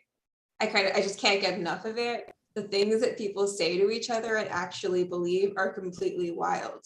Like if someone decides that they don't want to buy overpriced CBD oil, then suddenly another person really believes that they have some kind of psychological problem and they have like an inflated ego and that they are being a bully for not buying something. And it just blows my mind how that's a real line of thinking. And it's not just one person, it's hundreds. And this idea of turning a no into a yes, somehow not being a bully. All right, Saraya, the mission of our job, I know this is your first date, but the mission is trying to get customers say yes. It's the magic word. No, I keep saying whatever I want, and they just, we need more people. We're literally on the verge of this shop shutting down. Well, yes, let me deal with that. That's, thanks for pointing out, but, I've been building this company for the past 10 years. Like, unfortunately, you're the only employee I have right now, but we're going to get bigger. Okay, we have to get these keywords out there. So like, if someone walks up and they're looking at our oils full of CBD. For instance, imagine they're gonna say, I want that. I'm gonna be behind the counter. I'm gonna say, this will make you young forever. Keywords. I don't know. Well, I think you are on a great trend because who doesn't like to be young forever? Of course, that's a great one. And you know what? The buzzword should also be like relax, getting into your alter ego, feeling. We could dress up like, well, that's it. We have to use costumes. There's no way around it now. Well, okay. There's nothing to lose. So, okay. Well, we'll do costumes. Like, why don't you just put on a bunny rabbit, and just present yourself whenever the customer asks you. You're just going to be saying like, this is going to be making you as hyper as a bunny. Hello. This will make you as hyper as a bunny and live forever. I feel like I'm going to scare them so much. Well, maybe it's the bunny out. Like maybe we shouldn't do a bunny outfit. I think it's that for sure. We can't give up. We're not giving up. Yeah. This is not happening. I know I'm your only employee. I've got to be better. Yes. Well, you know what? We're going to promote a Zen vibe instead. So maybe you should be dressed as a monk. I love that. A Buddhist or a Hindu monk. So I remember the time when I was in college that I decided to start doing yoga. So I saw, and there was even a free class when I was there on college, and I went. But what happened? The moment I went, it was a moment where there were a lot of exams. So I had to study during the night, sometimes not sleeping. And so I arrived to the yoga class, and after 2-3 minutes, I started sleeping. Yeah, I started sleeping, and then I wake up some minutes later, The teacher never said nothing to me, and I felt relaxed. Oh God. Okay. Oh, I'm trying to study. But I also Right. need to do this boxing class. Yeah, but you've been sleeping for the last half hour. I don't know how that's studying. Right. Oh, okay. Look, maybe if while I punch at the bag, you quiz me. Right. Yeah, that's kind of, we did that yesterday and you punched me in the groin and that's not fun. You fall asleep and that doesn't help. You know, we're trying to pass you, but you're failing so badly because you just can't stay awake. Yeah, I'm taking this class and then I'm taking like, the college classes and, I'm taking, like Right, class pass. I just like, there's a lot of classes. yeah, but the thing is, if you don't understand it, it's not gonna get you nowhere. Nobody cares if you get take every class and okay, I'm talking to myself here. Yeah, this is, Jesus, okay. Yeah, so this is the point. You should probably cut down in your economics. I mean, and just do school No, I part-time. gotta do economics. Economics is incredibly important, and I gotta do this because, like, I gotta. But I mean, I know that you're a brilliant lady, but when you're awake, you're brilliant, and you're here 75% of the time. Not, then I'm talking to myself again. Okay, yeah, that's what I'm saying. Like, oh Jesus, this is like, yeah, that's All right, you're gonna ask me questions, and I'm gonna answer them, and I'm gonna punch this bag. Yeah, but yeah, that's the problem. That's, oh Jesus, yeah, okay, yeah, oh my goodness. You need to get some sleep. You need to take less classes because this is not, you can't pass any exams for any subject if you keep doing this. So sometimes people try to do a lot. And I know I'm one of them. I try to get so much done in a day. I try to pack in this and that. And I try at night to try to get all my paperwork done for work and for business and for my volunteer work. And sometimes you just have to sit back, get a drink, put your feet up, and relax. And when you actually allow yourself to relax like that and open your mind, you can learn so much more and be so much more available to let information come in. It's so much better than when you try to pressure yourself. So I was opening my mind and it's pretty open now. I guess we can talk finally.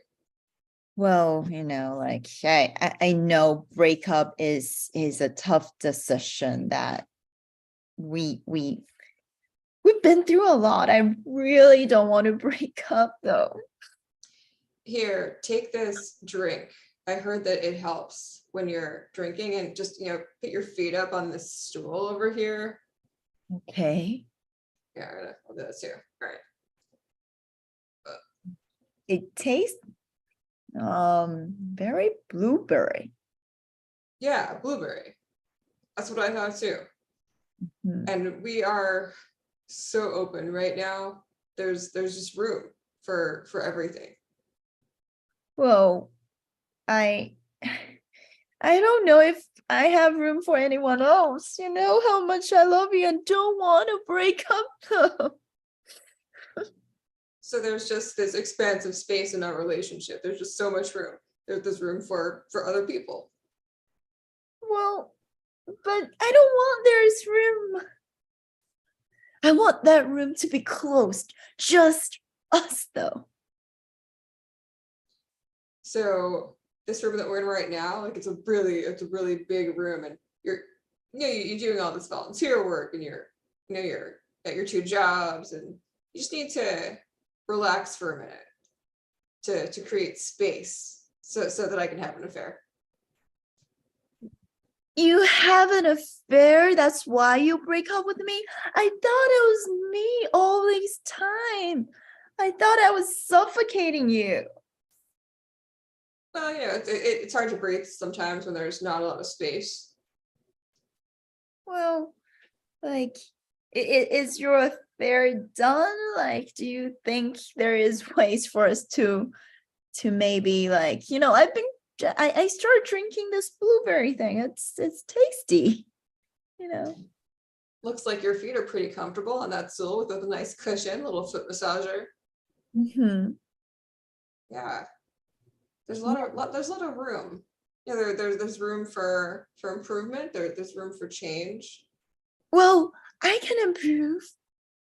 So thinking about life changes in different times and how people change throughout life. So thinking about when you're in kindergarten versus when you're in high school versus when you're in college, and looking back at your Facebook memories and just seeing how they kind of like how you were when you were in high school, and not even recognizing some of the things you used to say, like literally just realizing how much you've changed. But then for some reason still really appreciating those things. Life changes are really crazy, and just like things can really, like breakups versus family deaths, and like how those affect you. So I'm checking this Facebook and all, and I used to be a smart individual. I ain't so smart no more, but it's great seeing you. Oh, no doubt. You are the best. You are the best, Mark. Jesus, I used to get great grades and all, and the whole thing was back then because I always sat next to the smartest person. That's how I passed. Oh yeah, that's why you are my best mate. You see, Mark, because you are always the king of the crowd. That's great. It was a lot better when we were younger doing that. People would hang with us, but not so good when you're the one that's in the bottom of the barrel, which we kind of are at this point. Yeah. But you know what? This Facebook, it's good for us because we can take amazing pictures and keep this vibe again. Yeah, I kind of understand, with this Facebook and all this stuff. And they just have so many of these websites and everything. And, we used to be living large, but we're kind of not living so large no more. Yeah. I remember you see this photo, the party one. Actually, it's just a background. I had to put the background. Yeah, it's kind of weird. Back in the day, you had to get a green screen and all. Now everybody's got these background surroundings, and we weren't in that part. At least I don't remember it so well. But but you see, we got 45 likes. Oh, 45 likes. Oh yeah, I wonder. I wish I could see some of these people, but I'm assuming that we're on the bottom of the barrel of those successful. Yeah. Oh yeah, that's true. Look, I have an idea, Mark. An idea? Oh my goodness, you get those very scarcely, but yeah, go for it. Yeah, we could organize, we use Facebook and all these social media to organize a real party with real people. Party. I love parties, bring some 40s and all that stuff, like Black Label and all that. I love it. Oh, I'm freaking out just thinking about all this great emotion in the party. That will be fun. So I'll do it on the Facebook group and we get this thing started. Very simple. Yes. Yeah. And we'll call scene. So everybody get on up, pop up your videos. I can take off that lighter because that thing, our vision there is bad. All right. So not taking it off yet, but great job, ladies. Definitely give yourself a hand. So now I'll just have to straighten this order out because that, like, to me, I always say it's the one downfall for Zoom. They don't put us back in the number order, which I don't understand why not, but we're almost there. Down. All righty. So we're going to, we'll mix up the regular games. So got some here. So just tell me when to stop, and boy, it really is hard to mix and stuff. So just tell me when to stop and we will play this game. Stop. All right. So press conference. Okay, press conference.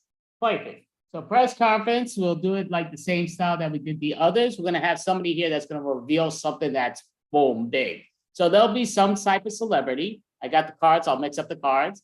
And we will mix up the cards to see who's going to be in the celebrity. Make sure I'm not in there, or I'll make myself back to 0. That makes more sense. But, because I know I'm gonna end up putting that dumb number 7 in there, which would be very hard. All right, so this is the one that's gonna be guessing who's doing the press conference. So just tell me when to stop, please, and that'll be our guesser.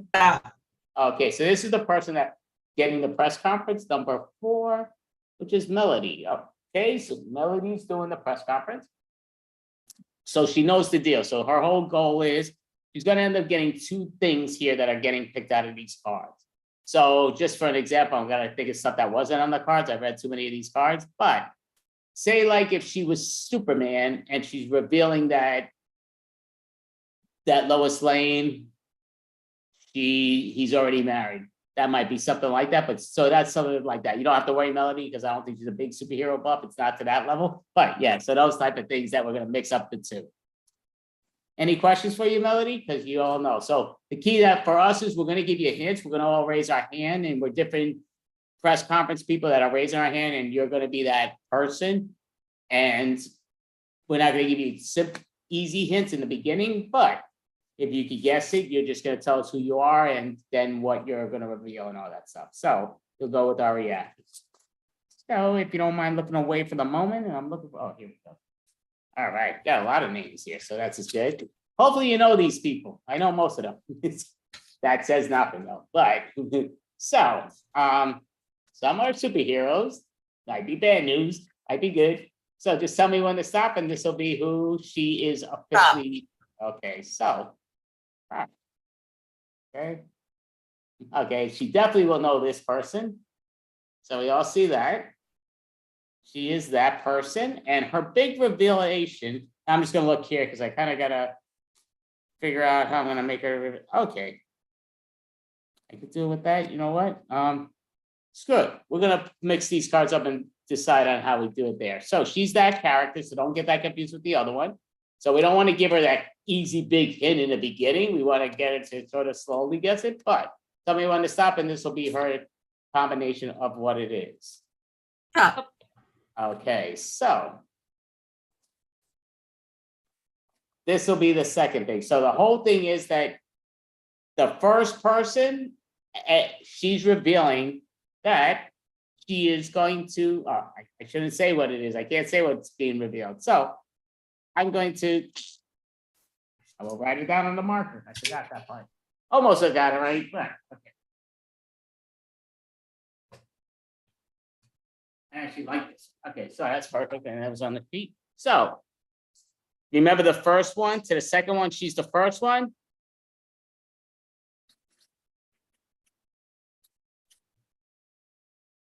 Okay. And let me tell me if you could read this, and of course I can't even see it on my. Okay, so the first one is who she is, and the second one is what she's going to reveal. For what was the third thing? All right, so you may turn around, Melody, and you're not Melody, and it's all right. All right, good evening. There is a big announcement that I'm gonna make. All right, reporter number 3. Hi, yeah, I'm from Muscle Magazine. I'm just wondering if you think that this is going to damage your brand. Well, you know, as Hulk, I don't think this will be. All right. Reporter number 6. Hello, I'm Julia Vincent from the magazine Stronger as You Can, and we wanted to know, how do you feel with so much power? Well, you know, as Catwoman, like, I just feel that I can save the world. All right, reporter number 5. Hello, I'm Monica from US News Daily. I was wondering, being someone so strong, how can you go through something so emotionally devastating? Well, you know, as Hillary Clinton, I'm just going to admit, like, I am a strong woman. All right. Reporter number 0, please. Yes, hi, I'm Freddie from the good old Gazette and everything. I'm just wondering, women are taking over in 2023, which is great, but I'm glad you're here. Sometimes it's not all there. I'm just wondering, you keep saying you'll be back. So when are you planning to be back? As Kim Kardashian, I'm gonna be back in no time. Number 2, please. Hi, I'm Phil from Mechanics Magazine. I mean, we really like the fact that you are up there representing, all the people that read our magazine, and we're rooting for you. I just want to let you know that. Well, as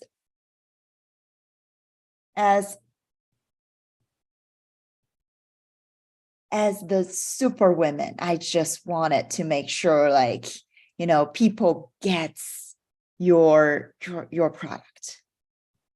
All right. Reporter number 1, please. Hi, Sean from the TechNet magazine. Just wondering, was your accent part of the problem? Well, as Elizabeth, this is just I am naturally British. All right, reporter number 3, please. Yeah, I'm also from TechNet, but I'm the intern. Do you think that the rise of other artificial intelligences was part of the problem that you were having?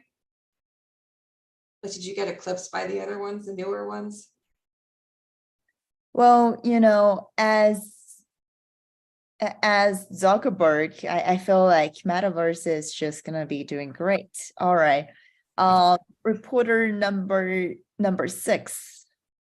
Hello, I'm Richard Stewart from the magazine Robots Are Only for Men. And I wanted to know, why do you like so much distraction? Oh, well, as Elon Musk, that's just I just jump around every day. All right, reporter number 0, please. Yeah, as the former 3rd place, Mr. Universe, we can't all represent as you like to, but it just comes down to, I'm just sort of wondering, how do you keep in such amazing shape? Well, as Scarlett Johansson, I just naturally in shape. All right, number 1, please. Hi, from Politico. I'm just wondering, being governor of California, did that have an impact? Oh, as Kamala Harrison, I am not doing this well. I'm not doing my job very well. All right, reporter number 2, please. Hi, Rita from Hollywood Magazine. I just remember what happened between you and Maria and the maid, and I wonder if that's affecting you and your future relationships. Oh, yeah, as I'm blanking out on as as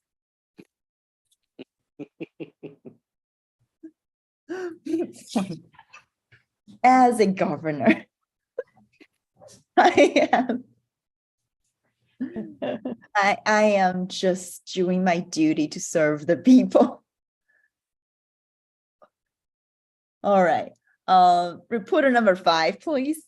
I'm Monica again from US News Weekly, and we're doing some research on multiple movie franchises, the most multiple movie franchises and sequels that there are, and we're shocked at the amount that you were involved in and named in. And we are really shocked over here that we had a movie marathon actually about them, and we're really shocked.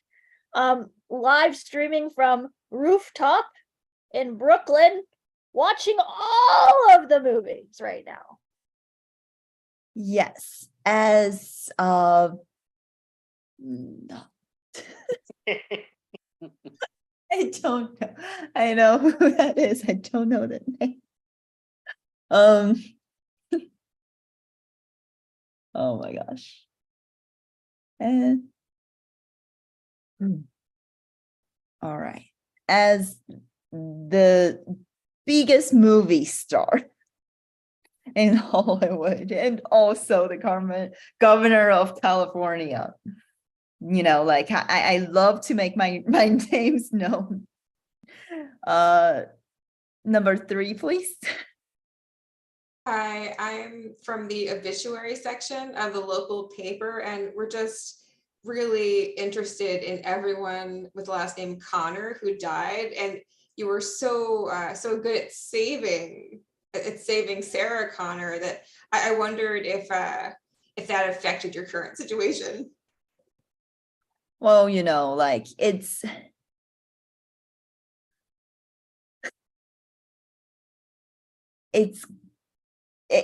you know, it's been an honor for me to play the lead role in the Terminators. If I can just remember my name. Well, repeat what you just said. What you just say? That's it. As the lead characters in Oh, don't take that out. Just say what it is. As Terminator, I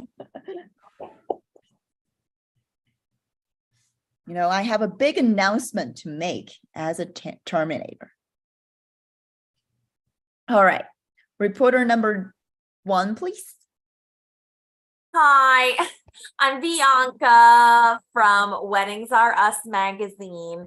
And we're just wondering, what went wrong? Well, like I get a divorce with my wife. This is just that's what went wrong. All right, reporter number 6, please. Hi, hello, I'm Rita from the newspaper. We want to know everything. And we wanted to know what was the problem is that you didn't like how she said happy birthday. Yeah, as Terminators, like I just feel like she forgot it's my birthday and I just need to file a divorce. All right, reporter number 0, please. Yes, how's it going? I'm old school style, trivia here and everything. So I'm just kind of wondering, I know you love them when the dress starts to fly up in the air and all that stuff. And of course, just wondering why you two couldn't stay together. Well, I cheated on her. So that's all right. Reporter number 3, please. Hi, yeah, I'm from Old Hollywood Reporter, the magazine, and I was just wondering, did it happen because you were jealous of former President John F. Kennedy? Well, like it happens because like my wife had an affair, so like I just need a divorce. All right, reporter number 2, please. Well, is it possible that your wife was from the past and you were from the future, and therefore you two were just never compatible? Oh, yes, that's exactly the issue. I time traveled back in time. So like me and my wife just no longer together. All right, reporter number 5, please. Yes, I am Lois from Models from the Past Weekly, and we were wondering if you're just not into blondes. Well, it's not just, well, it is it is true that lately I've been dating more like brunette women's, but the reason I divorced my wife is because like she is no longer 25. All right. Reporter number 1, please. Monica, though you seem terrible with names. We're just, you can't remember your own name. Well, sort of, you know your name now, but you didn't before. So we're just wondering, do you even know your wife's name? Well, well, that's a great question. I think her name is Monica. Like I think no. All right. Like I'll think about it. Like I have really bad memories these days. All right. Like reporter number 0, please.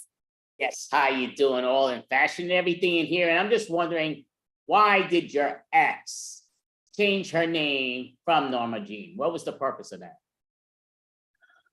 Well, like my ex-wife changed her name because I keep calling her the wrong name. Like I have to divorce her because I keep calling her the wrong name. All right, reporter number 3, please. Yeah, I'm from a gourmet chef's review. Is it true that some like it hot?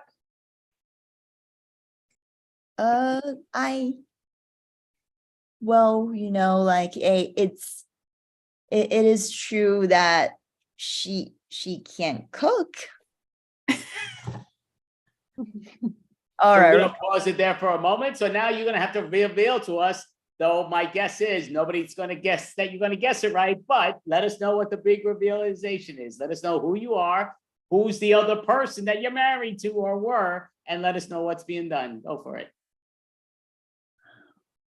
Well, as Terminators, I am married to Monica Lewinsky. Oh my God. Dude. All right. So we'll call it there. So I'll push it there. So couldn't go anywhere because I actually gave you her original real name. Do you know who Norma Jean is? Norma Jean? No. The Happy Birthday song, Marilyn Monroe. I know you know who that is. That's Norma Jean, but that's all good. So, but great job. Or decent job. So we're gonna go. But yeah, no, it's not easy being on the other side doing those. Even the easiest of things that easily slipped apart. But great job. So we got a little more time. So we're gonna do another fun style game, I guess. Why not? So let me throw these out because I know I'm gonna use those 100 more times, even though I do love using the Marilyn Monroes. Oh, yes. So it's basically it was Terminator was getting divorced from Marilyn Monroe. But did we do 101? Well, we won't do it anyway because I was really on that. No, for some reason that was on the side with that, but I'll put that with that. That wasn't what it was meant to be. But I'm gonna mix up the pun jokes game. Yes, okay. So got a few of these still left. Really is a pain in the butt. So I need to start. That's I should just stop dropping everything too. That doesn't help. Dropping everything is better. Holy cow. The next game, dropping everything. So I do need to, these cards, I mean, they're not sticky, but they feel like they're sticky because they're so thin, but I need to put some glue on my hands or tape so I could have my fingers more sticky. So just tell me when to stop and this will be the next game that we are all up playing. Stop. Stop. All right. A fight with me is like a fight with me is like fighting a blank. So we all know the deal. It's one of those fun game styles. I'm gonna put this card over there, even though I don't want to put all those. So a fight with me is like fighting blank. That's all, simple to the point. So I'm gonna start it. I'll finish it. Then Carolyn will give us a new one. So the word will be rock. A fight with me is like fighting a rock. Just there. A fight with me is like fighting a rock. Hard. A fight with me is like fighting a rock. You better bring scissors or paper. A fight with me is like fighting a rock. You'll feel like you're in a mosh pit. A fight with me is like fighting a rock. I will never budge. A fight with me is like fighting a rock. You might wake up with a concussion. A fight with me is like fighting a rock. I will rock you. Fight with me is like fighting a rock. You'll be stoned. All right, so we're gonna push that to the side. So give us a brand new word, Caroline, and let us know what a fight with you is like, please. Chair. A fight with me is like fighting a chair. It's got 4 legs and 1 seat. Fight with me is like fighting a chair. I'll bring a whip and you better cower. Fight with me is like fighting a chair. It's like you're on the subway and just like shoving everybody around. A fight with me is like fighting a chair. You just gotta put it up and whip it around. A fight with me is like fighting a chair. There's all kinds of different things sticking out of it. A fight with me is like fighting a chair. We may end up standing all night. Fight with me is like fighting a chair. It's best to be an ass. A fight with me is like fighting a chair.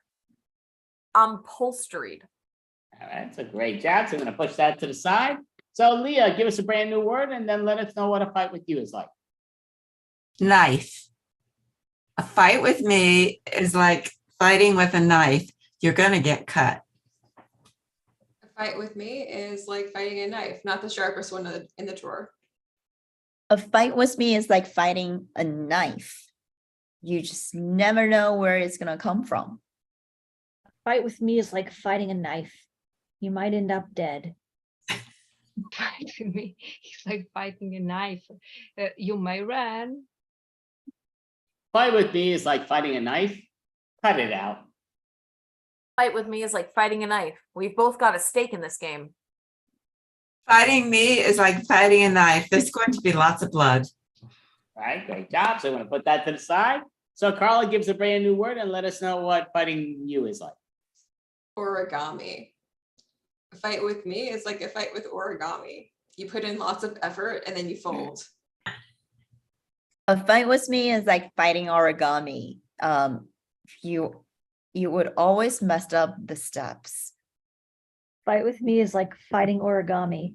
Very creative. A fight with me is like fighting origami. We may destroy some books. A fight with me is like fighting origami. It's a real tongue twister. A fight with me is like fighting origami. My crane will kick your ass. A fight with me is like fighting origami. Lots of folds and you never know what we're going to end up with. Fight with me is like fighting origami. It's so confusing and you eventually give up. Great job. So I'm gonna put that to the side. So Melody, give us a brand new word and let us know fighting with you is like, please. Umbrella. A fight with me is like fighting with umbrella. If you push the right button, I might fold. A fight with me is like fighting an umbrella. Sometimes you just can't work it. Fight with me is like fighting with umbrella. You may forget me anywhere. Fight with me is like fighting an umbrella. You're gonna get wet. Fight with me is like fighting an umbrella. I'll turn you inside out. A fight with me is like fighting an umbrella. You're lucky if I open. Fight with me is like fighting an umbrella. I really push your button. A fight with me is like fighting with an umbrella. You might always forget it when it's raining outside. Oh, great job. So we're gonna put that to the side. So Serena, give us a brand new word and let us know what fighting you is like, please. Seashell. A fight with me is like fighting a seashell. Just when you think it's safe, you get cut. Fight with me is like fighting a seashell with a great smell from the ocean. Fight with me is like fighting a seashell. It's gonna get hard. A fight with me is like fighting a seashell. Sally sells tickets for it down by the seashore. Fight with me is like fighting with a seashell. You're lucky if there isn't a crab inside. Fight with me is like a fight with a seashell. It looks beautiful on the outside, but it's sharp and painful. A fight with me is like a fight with seashell. Knock, knock, nobody's home. A fight with me is like fighting a seashell. You may hear the sound of the sea randomly. Great job. So we're gonna put that to the side. So Angel, give us a brand new word and let us know what fighting you is like, please. Teddy bear. Teddy bear. A fight with me is like fighting with a teddy bear. You might want to hug me every 2 minutes. Fight with me is like fighting a hummingbird. It's hard to go backwards. A fight with me is like a fight with a teddy bear. You'll want to rip out my stuffing.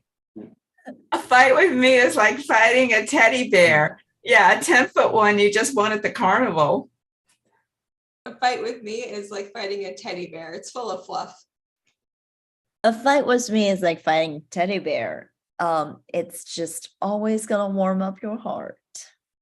Fight with me is like fighting a teddy bear. All it takes is a little squeeze, and I'll say I love you. A fight with me is like fighting with a teddy bear. It will warm your heart. All right, so great job. We're gonna put that to the side. I really do have too much paper here. Not sure why I got all these papers here, but great job. Okay, I'm writing stuff for the next extravaganza for some dumb reason, but okay, I got, makes no sense putting more paper in my way. Okay, so a little more time, and I don't know where I put the other papers. What else is for? This might be it on top of it. Okay. You know what? Don't know what I did with the, here we go. Fighting. Got some games here, so we're gonna do one of these. Why not? Why not? All right, why not? So just tell me when to stop, and whatever game this lands on, no matter what it lands on, it's the game you're gonna play. Okay. So I love this game though. We're newscaster. So we're gonna do it in a different manner. Come on, you stupid thing. Okay, so we're gonna do We're Newscaster. So we're gonna have it where usually it's 4 people, 3 people, depending, but to me, you can have 35 people, nobody cares. Just gotta get a little more creative, which is all good. So how it goes down to is, I need to find those papers that I'm gonna tell what each person, so yeah, take a pen and paper, write down what you are, because you're gonna be that the whole time. That's all good. So that's just the wrong papers. All right, here we go. These are the right papers. All right. So how this is gonna go. Screw it. I'm gonna end up, I'm gonna take a paper too. Screw it. Usually the newscaster doesn't, but why not? Just to get it going. We're doing it more crazy, so why not just do it all loopy? So the key goes down to just tell me when to stop, and this will be me, and each one write down your thing because you're gonna be it up multiple times. So yeah, so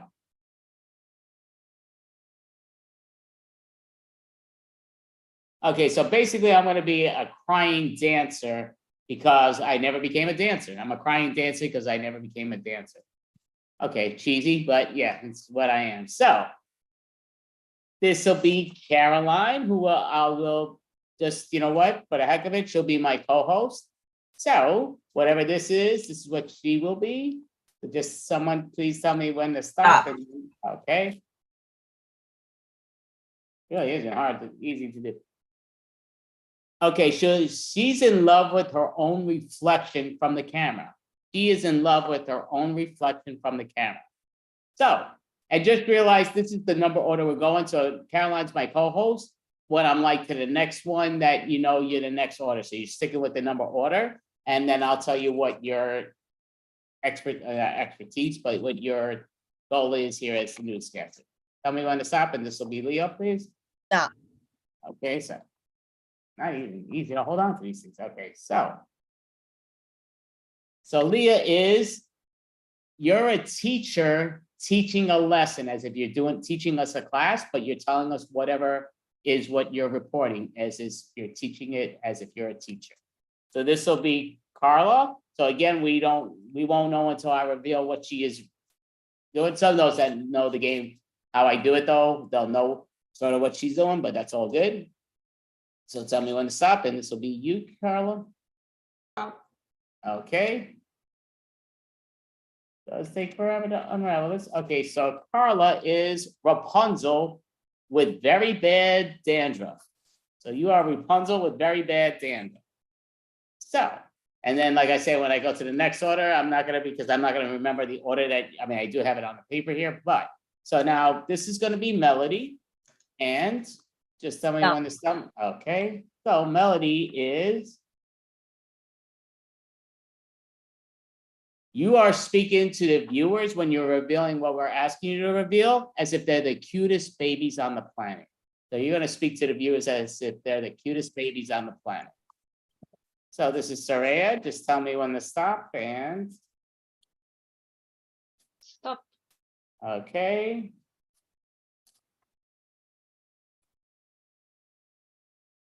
Okay, so basically, you are going to convince Dracula that you're going to marry him, even though he has no interest in marrying you. And that's describing whatever your news flash is that we ask you to describe. But you're going to have to describe it as if you're going to marry Dracula, even though he doesn't want to marry you. And the final one, which is Angel, and we'll pull this out of left field. And we could put them in a breakout room. Caroline, if you don't mind, just because you're a lot quicker with that into me, and then we call them when it's, I do see there's still a little bit of distance. So tell me when to start. Okay, so this is Angel. You are a head cheerleader doing a cheer as you're telling us what we're asking. So, it's raining here. All right, so. Now, as we go, yeah, you know what? Before we, screw it, we don't need to repeat it. Why? So the key is you all know what you're listed as, is I have them all here. I just got to remember where the hell I was. That's pretty bad. Okay. So, oh yeah. All right. So I'm going to be introducing Caroline's my co-host. She knows what she's doing. And tell me when you're ready, Caroline, just because I want you, I know you're doing something. I don't want to mess up with you. Okay. So, you know, welcome to the 6 o'clock news and everything. Yeah, well, welcome back, 6 o'clock news. This is great and everything. And Jesus, you know, I should have been dancing the night away, you know, and it's just so, they have me on this stupid seat. It's just so ridiculous. But anyway, co-anchor, just let us know what's going on with yourself, because your life should be a bit better. Oh. Yeah, things are great. Oh, I am just loving how I look today. Yeah, things are lovely and amazing. Yeah. It's great. Yeah. Yeah, you do look great. Yeah, you look everything. You look better if you were a dancer like I should have been, but of course now I'm here as a coach, but that's beside the point. All right, so we are gonna go now cut to sports. So sports person, Jesus, this is ridiculous. Please let us know what's going on in the sports world. Well, boys and girls, the Eagles fought with the Phillies. And as you know, whenever there is a fight, there is a not good outcome, because there is a winner and a loser. Unlike this class where we have no losers, all of you little darlings, you're all winners to me. But sometimes in sports, you need to fight it out, and somebody has to be the winner. Otherwise, why play the game, you know? Yeah, thanks. Yeah, that's great. Losers. I think you're pointing that out to me. Co-host, yeah, I think she's pointing out that I'm a loser just because I wasn't able to dance right away. But okay, that was pretty rude. Oh yeah, ridiculous. But go ahead. What did you think, co-host? What? Jesus, so I'm sorry I interrupt you staring at yourself through the reflection. Yeah, you're gorgeous, everything else. Yeah, I you're a know. Look winner. at this hair. Yeah, Jesus. So yeah. Oh, okay, yeah. So we're gonna go to the weather report. So weather, please let us know and try not to make it so gloomy. Well, it is very rainy outside right now, as I can tell, as I'm going to just open this window. And oh, you're so far away. You can come and climb up. That's right. Oh, sorry about that. That get in your eye. Just get a little bit of dandruff today. Just climb right up. Yes, it's a little bit frizzy because of the rain. It looks like it's going to be sunny tomorrow. Yeah, thank you. I think Jesus, yeah. Should get a hairnet or something with that. And co-host, what the hell? Jesus. Aren't you afraid of catching some of what's in this one's hair or what? Ooh, yeah, that is gross. All that flakiness. Not a fan of it. Yeah. But my hair is lovely. Yeah, it's gorgeous. Yeah, okay. It wasn't that. That's beside the point. I should have been dancing the night away. I'm stuck here with you in this chair, which is kind of ridiculous. But we will go to the movie critic. Movie critic, please let us know what review, and don't disappoint or give us spoilers, but let us know about your review, please. Course. Oh my gosh, like I think like I'm hearing everyone is just like big cute babies. Oh my gosh. Like I wish I can see all my viewers. They're gonna be so cute, like the movie like that's being taught this week is Baby Boss. Like, just like all my viewers, they're just cute babies. And with this little socks they're wearing, like this tie. Oh my gosh, they like Boss Baby has been scoring #1 for box office for 10 consecutive weeks because all my lovely baby viewers, like they're just so cute, and they're gonna be boss babies later, just like how the movies, like it's fantastic. If you haven't watched Boss Babies, go to the movie theaters. Cute babies and my viewers, you guys are gonna love it. Yeah, I'm sure they would love it. They would love to see me if I was the opening act dancing for them and all that stuff. But that's beside the point. Co-host, you have something to add towards that out of curiosity? I heard something about babies. I'm not a big fan, so you can just skip me. Okay. Yeah, so we're gonna now cut into, word on the street, and we're gonna cut to the next word on street. Please let us know what's going on out there. Word on the street is that you are never safe. Oh, you may get bitten by Dracula and you'll be his bride forever. Oh, it's dangerous out there. There's burglars. It's much more unsafe than it was 10 years ago. People have weapons, guns, knives. Oh, please. I'm here. And I am your bride forever. You left your mark on me. Be careful out there. There's dangerous people. There's knives and guns. There was a murder recently. Yeah, okay, yeah, thanks. I think co-host, you have anything to say about that? Except for the fact that Dracula would only want to like bite somebody who looks like me and not her, so she has nothing to worry about. No. Okay, and we're gonna go to our final report before everything's done, and all it is the world on the vacation world. So where should we go on vacation that you're gonna tell us vacation and let us know why? Hello, everybody. So give me a J, give me an A, B, A, O, and N. If you are watching me, it will be Japan. And so here you can do so much great things. You can eat rice, yeah, RICE. Rice. You can discover technology. Oh yeah, technology. I'm here to see, to enjoy. It's so much fun. You can run, but I will stay because I must say Japan is incredible. Incredible. Yeah, thank you. I could dance to a nice tune of that, if that would work, but co-host, to call it a night, what do you want to tell the audience? I have glowing skin. Yeah, you do. Okay, thank you. And we're gonna call it scene. All right. Just because we're so far and behind for what with the time, which again, you all did a great job. So I'm just kicking this off. So what I do want to do just before we all do it, not do another game, but I do want to, which I would have loved to have done, but I kind of want, because tonight kind of opening up the door of it being superhero extravaganza day, but officially is superhero day officially today. So I just want to know something about being a superhero in my eyes. Like anybody could be a superhero every moment. I always tell people, yeah, just be in that moment where you could dedicate your time or, donate money if you have that ability.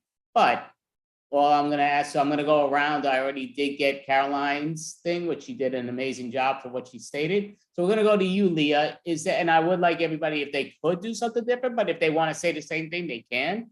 But something that you think is good for people to know that they can do, whether they could donate online or volunteer in service, that's something, whether it's animals, people, what do you think is a good thing for people? I'm a big supporter of the ASPCA. I am a strong believer in supporting animals and homeless animals and helping out and being a superhero for those that are too weak to speak for themselves or can't speak for themselves. Thank you so much, Leah. And I agree, that's a great thing to definitely do if you have time or the money to do to help the animals and the people. That is spectacular. What about yourself, Carla? Is there something that you want people to know, a website or something in person or online that they can do, volunteer or money? Wow, I'm put on the spot. I didn't know you would ask that, Andy. So I will say that if you have feral cats in your neighborhood, learn how to trap and spay and neuter them. Okay, great. And I agree with that. Yeah, definitely good to neuter them. It makes the animals a lot healthier and it will, save a lot more where people get it around. But I agree with that. Melody, is there something that you want to let people know? Again, we're doing the superhero day. So being that, what is something that you think is a good thing for people to do if they can do money-wise or, volunteer time or something? Well, I think one of the things people can do is check up on people around you, not just I think like a lot of people suffer things they don't even know or they don't want to share. But if you ask them, they would actually share that there and just text your friend who you haven't speak for a while and, ask them how they're doing. I definitely agree that'd be a great do. That's a perfect superhero moment where, listen, it's good to just be a friend sometimes so that people need at times. Angel, is there something you want people to know where it's online or in person that they could do for money-wise or if they could give their time? Yes, for instance, I'm a volunteer for organization ATD Fourth World Against Poverty all around the world. And so you can be a volunteer. And if you speak at least 2 languages, you can be an interpreter volunteer and help people to communicate through these amazing projects against poverty all around the world. Thank you. And yep, that sounds great and definitely super. So yeah, definitely good to go into those things if you speak multiple languages. Or even if you don't, just to volunteer your service and time is always big factor. Saray, is there something that you want to let people know, whether it's in person or online, that they can do money-wise or time-wise or both? Sure. There's 2. Alzheimer's disease. So there's a lot of charities out there that you can donate for older adults that develop dementia. And that's something that can really affect families when loved ones develop dementia, and then a kind of communication with those family members. And then another organization, Pillars of Peace, you can donate for domestic violence. Thank you. Yep, both definitely great charities. And I definitely 100% agree with both with that. So just for the record, for the world to know, we are performing Monday nights. We perform every Monday night, social distance improv, 7 to 7:30. We actually are performing for Highwire on Tuesday, 1-hour show we're going to be performing on. So you can check the Highwire on Facebook, Improv at its best, and see where we're going to be on that. But you can check that on YouTube, the Highwire. And thank you, ladies. Thank you for, being part and opening up the door to let us know how super you all are, which you definitely are. So we had Caroline Dunn, Leah Goldfarb, Carla, Melody Ma, Angel Canez, Saraya Ahmed. I'm Andy Abramson. We are the Unprofessionals. Hopefully we'll see you Monday and Tuesday. Thank you, everybody. And yeah, definitely volunteer your time or money if you have it that you can spare. Thank you, world. And thank you, ladies. Great job. Everyone, great job. So we I do see Ronnie was over there. We put him in a breakout room. Yep, he's here. Oh, he's here. Perfect. So sorry about the lacklusting time. Would you like to introduce them, Caroline? Even though I sort of did, but go for it. So up next, we have Aaron. All right. Thank you so much. I really appreciate it. Yeah, my name's Aaron. And my dad decided to put 2 A's in my name, so I'd be first. And when I mean first, I mean picked on by the bullies. They didn't have a good education. They only got to the A in the alphabet. And I did a lot of bouncing around as a kid. Right off the car bumpers. My dad told me to go play out in traffic. Yeah, that sucked. You know, my family thinks I love IKEA since my day job is in construction. I hate IKEA. You have to put everything together. What do you guys use when you're missing a wooden dowel? I've used screws, bolts, and crayons. It turns IKEA furniture into arts and crafts projects when Aaron does them. Ladies and gentlemen, my life coach, Orb. How you doing, everybody? Keep your eye on the ball, and the world can be yours. Except for this idiot. That's not nice. You should do more of your jokes. Oh, thanks. I really appreciate the encouragement there. And it's hard to explain construction. My family thinks I'm a member of the village people. I'm not sure if it's my hard hat or my chaps. They always ask if I can give them a hand, and I'm like, nope. If it's that dangerous, I'm reporting you to OSHA. Well, I own a chaise lounge. I only get to sit on the edge of it as my dog uses it for cat naps. Meow. Oh. The Sage Lounge is where our pillows and blankets go to relax as well. Chaise lounges were designed for divorcees who don't want anyone to stay very long. It's the only piece of furniture that needs a chiropractor. It's a double amputee couch. It's so awkward to sit in it with no arms on it. You have to stop, drop, and roll out of it. It's great practice for when you're on fire. And not to make it feel excluded, I cut the legs off the Davenport the other day. Now it qualifies as a footstool. Yeah. I have sleep apnea, and I hate it. It seems more people have sleep apnea than the common cold, but they won't get rid of it. Sleep apnea is a medical term for when you stop breathing, when your wife keeps putting the pillow over your head. When I snore, it sounds like I'm sawing logs. You're a human version of a chainsaw. But the only way my wife used to wake me up is by yelling, "Timber!" If only she came down on you. Hey, thanks, Orb. But, you know, a lot of people fall asleep at work. And I don't fall asleep at work. I do it during the commute while I'm driving. My carpool is very annoyed. And it's not narcolepsy. Look, I've never, ever ratted out anyone to the cops. That's not what that means. But yes, it is. No, it's not. Oh. If you get diagnosed with sleep apnea, you know, they give you a CPAP machine, which looks like a poor man's ventilator. I said, Doc, I was hoping for medical weed. The only way it could be cheaper is if he gave me a paper sack. I have to wear a mask that connects to the machine and it has a hose. So it looks like I'm cosplaying as a mechanical elephant. Well, you tripped over your eye teeth. Oh, wait, you're missing one. Yep. My wife got so jealous, she got her own. And then the kids had a naming contest for the machines. They named hers Carl and mine Dumbo. Yeah. Now we role play in bed as like we're test pilots from Top Gun. You are definitely not Tom Cruise. As a kid, I used to get tangled up in braces. Now, if I get her hoses tangled up, it's a life-threatening event. I was so tired, I took a 5-minute nap, and where my eyes went into is a second baggage claim of my eyelids. I got a real good look at my inner self. That's scary.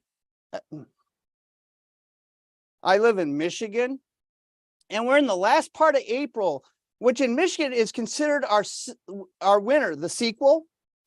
We just had our fake spring in March. It fooled the geese and me. Yeah, that's hard living in Michigan.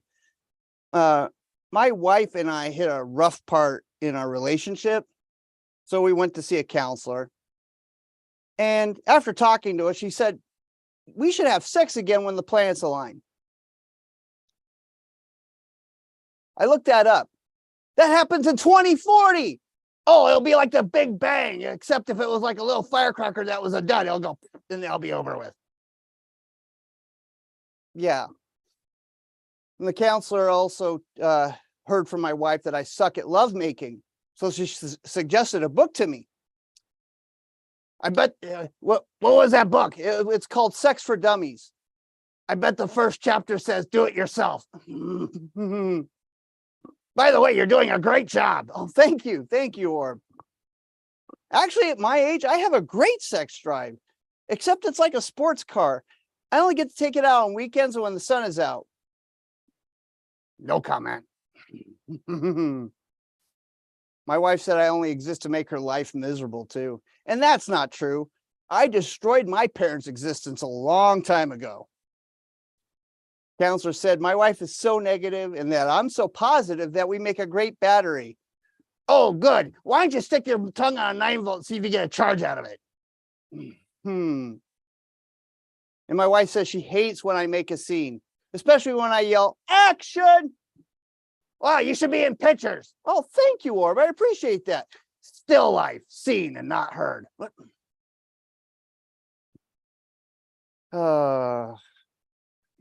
Yeah. Now, the counselor suggested that we go on dates. So we're doing breakfast dates every Sunday.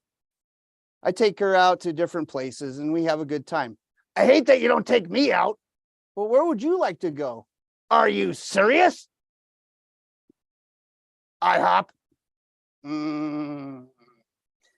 Ladies and gentlemen, again, my life coach, Orb. Yes. Orb, what is your real name?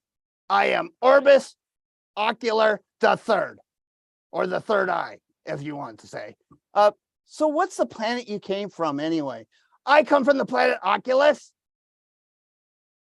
And we're going to sue Zuckerberg for being too meta. Oh, we're streaming on Facebook. Now, how did you get here? That's simple. Southwest Airlines. So what makes you a great life coach? That's simple. I was supreme leader of the Taco Bell Burrito Crunch Club. Oh, okay. That makes sense. So can you explain why you're dressed up like this in a jumpsuit from the 70s? Oh, that's simple. I was Evel Knievel's stunt penis. This was the last condom. Oh, but you should have seen the one-night stands I jumped. So did you ever have any accidents? Oh, yes, I got an STC. Sexually transmitted child? Well, how do you know it's yours? She has my eye. I think when women get married, it's in their marriage license that they start listening to murder podcasts. And it kind of, she thinks she can get away with murder.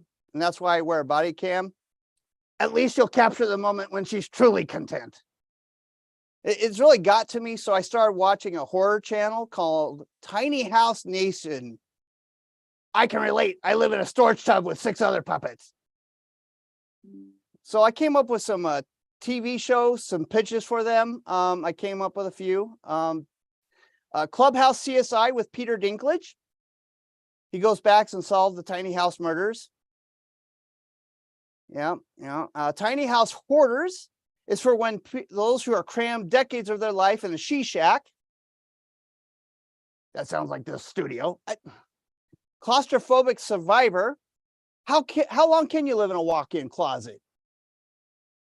And one of my a couple of favorite ones here, Shed Splitter, for those couples who decided they want a divorce and want half of their tiny home. And I think this is going to be the hit show, Tiny Breast Nation, a moil doing small circumcisions. That's cutting edge. Yeah, that's cutting edge. You know, when I was younger, actually, I was a pack leader. Yeah. Oh, I can't believe that. And then I quit smoking cigarettes. So when did you start smoking? When I was a knee high to a cornea. And why do you smoke for? For the glaucoma. Do you have glaucoma? No, but I'm just making sure I don't have it. You know, I took my car to the track the other day and I won first place in the 100-meter dash. That's the only time your car would win. He drives a Dodge Dart. It should be called a Dodge Don't. Hey, that's a nice, don't talk bad about my car. It has an internal combustion engine. It committed Harry Carey. I joined a fight club 8 years ago. Yeah, or as some people call it, holy matrimony. She wins by default, his fault. But I thought she was really nice. She gave, as an anniversary gift, she gave me a bronze medal. Then I found out the UPS driver and the Amazon driver got silver and gold respectively. You come last in your relationship. No, she tells me I come first. Case dismissed. So at my age, you have to have certain tests done. And instead of going in and having the camera shoved up my derriere, I decided to do the home test. Thought that'd be less embarrassing, right? Oh, this is good. So I took the box to the UPS store. Yeah. And I handed the box to the clerk and she was so busy she didn't look at it. She asked if it's hazardous, it contained liquid. And then she finally looked at the box. And then she looked at me and she said, "Did you pack your crap right?" I said, "What could Brown do for you?" And now he's banned from that, where was that at? UPS store. Oh, that's what it is. Yeah, thank you, Orb. I really appreciate that. You know, I actually had something great happen the other day. I went to the dispensary and I won a free edible. Yeah, you can say I have pot luck. You're stoned, aren't you? No, I'm not stoned. Actually, we're almost out of time, Orb. So, all right. Well, that was fun. I've been Orb and I've been AA Ron. Thank you so much. I appreciate it.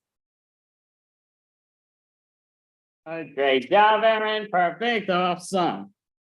So, just because they were like doing a little bit up behind, but that's all great.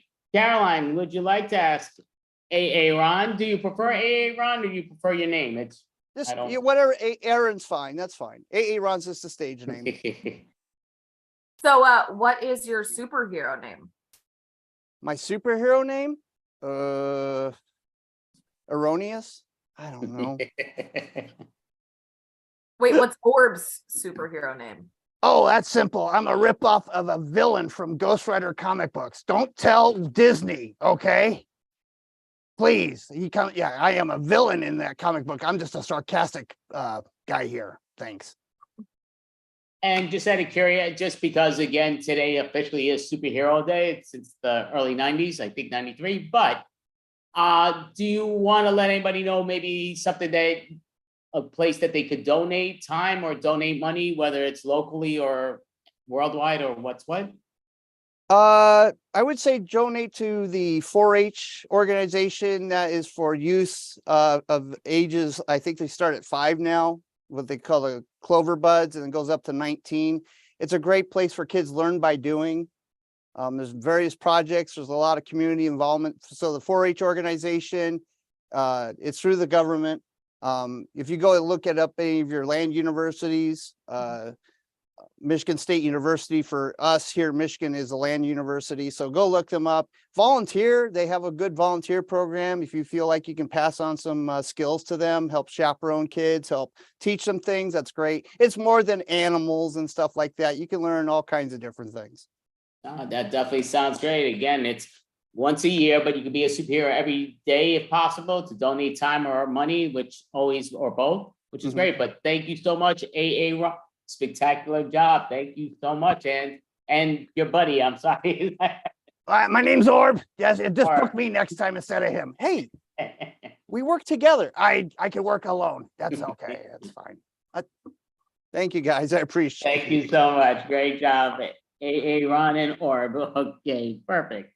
So, Caroline, would you like to introduce the lovely lady that is performing next?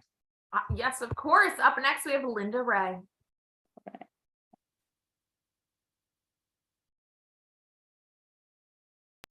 Hey everybody, how you doing? I'm Linda Ray. You may remember me from last time we talked about Cinderella. I may have told you I'm going through all of the old fairy tales and rewriting them for today's modern young women. You can help me out, and that's a good thing because, I was watching Erin for a while. Let's give Erin a hand. Thank you. It is so hard to be a stand-up comic when you can't engage the crowd. You have to pretend they're there. So let's clap for Erin because he did a great job with his friend there. But anyway, so here's what I'm going to say. I did Cinderella for you next time. I'm back with Snow White. And because you may remember that this coming Thursday is March the 4th, I've given her just a little bit of a Star Wars twist with some Morpheus and Matrix thrown in. I want you to tell me what you think of this, because otherwise I don't know. So please email me your ideas to get this ready for March 4th. My email is lindaray64, LINDARAY64 @gmail.com. Okay, you ready? Pencils ready? Let's go, girls. Once upon a time in a galaxy far, far away, a sweet girl child was born to a narcissistic mother. I know that's not a familiar situation to any of you, but try to relate, okay? Her name was the White Queen Verbelda of the planet Nostros. The girl's father, White King Verbos, was off saving the galaxy and escaping his wife. Queen Vermelda named the baby White Princess Drizella after one of Cinderella's mean stepsisters, but then left her to the care of the village nanny, and Drizella thrived in the village. She went to school, she played soccer with the village kids, she learned sewing and wilderness survival, and from a very early age she was extremely talented at a very unusual thing. She sculpted tableaus and friezes out of the snow. For that, the villager nicknamed her Snow White, because she never seemed like a Drizella to them anyway. Anyway, onward. By the time she was 18, she was a grounded and kind young woman. One day, her narcissistic mother happened to see her with friends in the market. The queen flew into a rage and at her popularity and turned to the captain of her guard. "Kill her!" she demanded. The guard sighed heavily and silently cursed the king for leaving him to take care of the family. Of course, he would never harm the princess. The next day, the guard found Snow in the village and explained the situation. And after she was able to gather her stuff, he whisked her away in his airspeeder. He delivered her to a Wookiee village where she would be welcome and looked after. But having never flown before, the princess got a nosebleed in the airspeeder. She blotted up the mess with a hanky because she always carried a hanky to save the trees. Otherwise, people would be cutting down trees for Kleenex, right? We don't do that anymore. We use hankies. So it occurred to the guard that he could use that hanky to take to the queen as evidence that he had shed Snow's blood. That way he wouldn't have to kill a wild animal either. Anyway, Snow lived happily among the Wookiees and soon found a way to help contribute to their village economy. She started posting skincare tutorials on the Intergalactic TikTok channel. And she invited paid subscriptions. Some people paid, but anybody who wanted to could see it for free, take care of their skin. In the space age, it was especially dry. Her TikTok feed was so successful, she started looking into financing a line of her own skincare products. Yeah, in fact, that very day, she was expecting a visit from a potential investor. That visitor, who appeared as a night sister of Dathomirian, was in fact the last person to see Snow alive. The villagers had noticed the night sister carrying a gift to Snow's cottage. She had vanished by the time the villagers found Snow in her foyer. Collapsed. Apparently dead. The visitor was, of course, Snow's narcissistic stepmother. Her mother, not a stepmother. Stepmothers are nice. We learned that in Cinderella. Snow's narcissistic mother in disguise. She had seen Snow's TikToks, because of course she did, and realized that the guard had not killed her. She was so furious with envy, she decided to get rid of Snow herself. In Snow's limp hand, the villagers found the gift she had carried. It was a half-eaten, golden, delicious apple, laced with a mysterious elixir.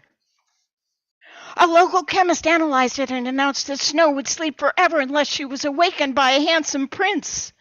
The villagers laid Snow out on her bed while local artisans fashioned a cactus that symbolized their hope for Snow's future. They designed it like a pod in the Matrix because she would be able to be alive in it, but they engraved the glass with the flowers and greenery of spring. The pod would open like a flower when an ornate button was pressed. The button was labeled, "Handsome Prince, press here." It could be read in any language. Then one day, Anakin Skywalker was riding a hairless pontoon through the woods after visiting the dispensary in town. He traveled there to pick up some gummies and local medicinals for his pal Morpheus had requested. Suddenly in the meadow, he saw Snow White's pod. It was such a surprise that it seemed as if it popped up there just for him. He jumped down to take a look, and then he called Morpheus. "I'm going to be late getting to you," he said, "because we have a situation." Anakin explained what he was looking at, and then he listened and nodded as Morpheus responded. Then he rummaged through the medicinals in his pouch. He pulled out 2 capsules. "Okay, got it," he said to the phone. He walked over to the casket to figure out how to open it. Then he saw the button and started laughing. He said to himself, 1 out of 2 isn't bad. You know, some people think of Anakin as a prince. And he pushed the pod, and as it opened, Snow White sat upright and dumbfounded. He said, "Where am I? And who are you?" He said, "Look, you're going to be okay." And then Luke Skywalker said, "You don't know me, but you're going to have to trust me with this." Snow stared at him blankly. "Just take one of these," Luke Skywalker said. He opened his hand to reveal 2 pills. "Choose the yellow pill if you want to marry a handsome prince and live like a queen in a castle." "And the other pill?" Snow said. "You can take the purple pill. Choose your own gender identity and live happily ever after."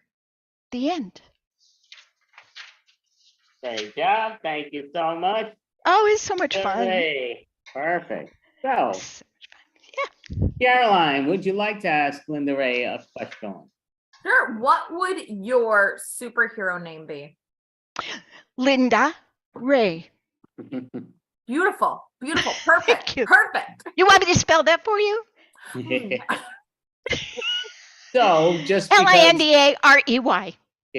Yeah. So just for the record, because again, it being officially superhero day and everything, that's why we call it the Extravaganza. But I think everybody could be a superhero every day by donating time for charities or, absolutely, or money. But is there one that you want to let people know, whether it's in person or online, that they could donate time or money to? That there is one that is online and probably in person, depending on the size of your metropolitan area, but it's the National Alliance of Mental Illness. And its unique service is that it has programs for families and children of people who have been diagnosed with a mental illness to help them learn how to live with the conditions as they exist around and to be there for their loved one when they can. No, definitely sounds like a great charity. Yeah. Thank you so much, Linda Ray. Great job. You did it. And yeah, definitely all it takes is for that one person to even do it, which is a big factor. We're hoping more, but you were spectacular. Very entertaining. Thank you. Thank you so much. Thank you. I'll see you a little bit later with Timeless. Perfect. Thank you so much. So Caroline, because for some reason I have to close everything for some weird reason, but would you like to, I guess I could close everything. There's no reason not to, right? So they will be hopping on in a few moments, but you might as well introduce them. Some of them will pop in and some will wait that 60 seconds. All right, so up next we have the Petunia Jam. And Petunia Jam, so we'll just stand here. Go ahead, sing a song as we wait for them. Oh, there we go. All right, Petunia Jam. Perfect. Hello, everyone. Hello. Happy Friday evening. Thank you so much for having us. We are the Cartoonia Adult Humor Jam. Chicka da ba ba ba da chicka da ba ba da chicka da da chicka da yeah.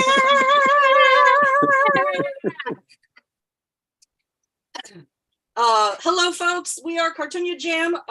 Tonight we will be doing a mono scene for y'all. Hey, Carter, can you tell us what a mono scene is? Sure. A mono scene takes place in one location with lots of ancillary scenes taking place in that one location, but in different places in that one location. We've done a mall recently, airport. So we need a large location that for us to improv in.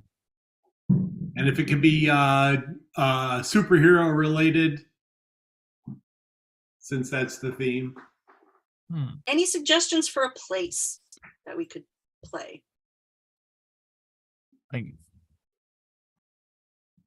Got something? There are a couple. I see it in the chat. Yeah, Justice League. Yeah, let's do Justice League. Yeah, Justice League. All right, we'll try it.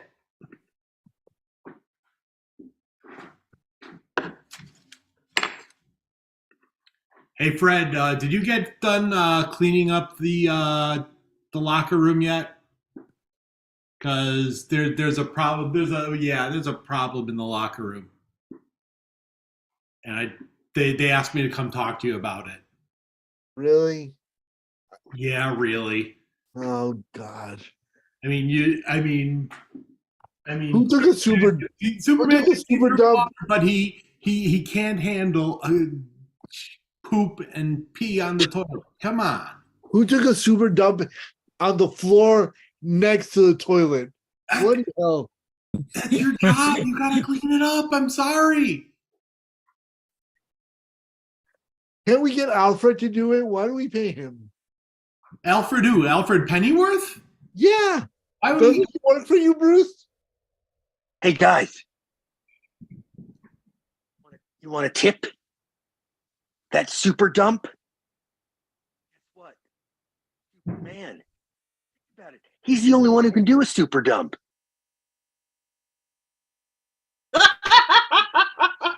Oh my God. Somebody get him on the. Don't tell him I told Meanwhile, you. in the Justice League kitchen.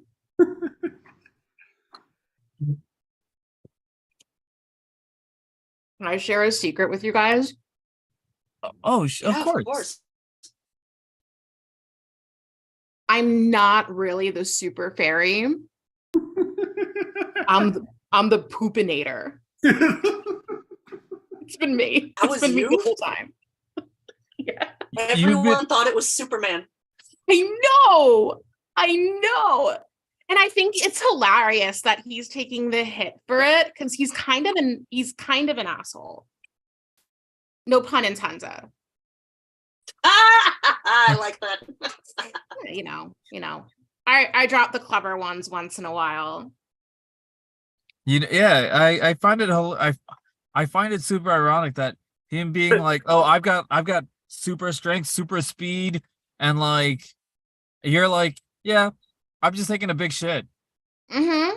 Yeah. Mm-hmm. I can shit anywhere I want, just like on command. Like I can shit on an empty stomach. I know it's shocking, right? Right? Oh my God. I had no idea you could do that. Meanwhile, It's meanwhile, at the Justice League confessional booth.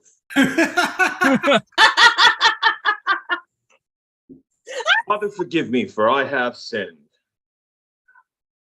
I have Go ahead, confessed. my son. I have confessed to defecation that I did not commit. I've lied. That's a very good thing that you would be taking the blame for someone else. You can do 4 reverse Hail Marys. Very well, Father. I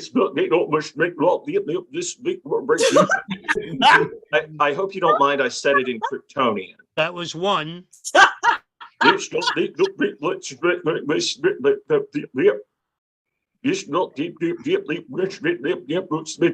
doubled up on that last one. Yeah. Well. Yo, Superman, what are you doing here? Well, Super Fairy. I was just admitting to something that I did wrong. Well, I hate to bust up Hey, this party. Superman. Yo, Soup, you have the $20 that you owe me? Oh. Why are people walking into the confession booth here? It's supposed to be just. I guess it's not private anymore. I know, but I felt and I felt compelled to because I did it. I'm just feeling guilty. I can't let you take the fall for this anymore. Whoa. Well, You're the. Wait a second. Sorry, Father. Okay, you know what? I absolve you from your sins. I have no idea what you're talking about. I'm going to go and have a tuna fish sandwich. Goodbye. I thought. Wait. I think I shocked him. Meanwhile, some interns are talking. Ugh. This gig sucks. I know, man. It's totally uncool. I mean, why would we take the gig working at the Justice League Tower and not actually work with superheroes?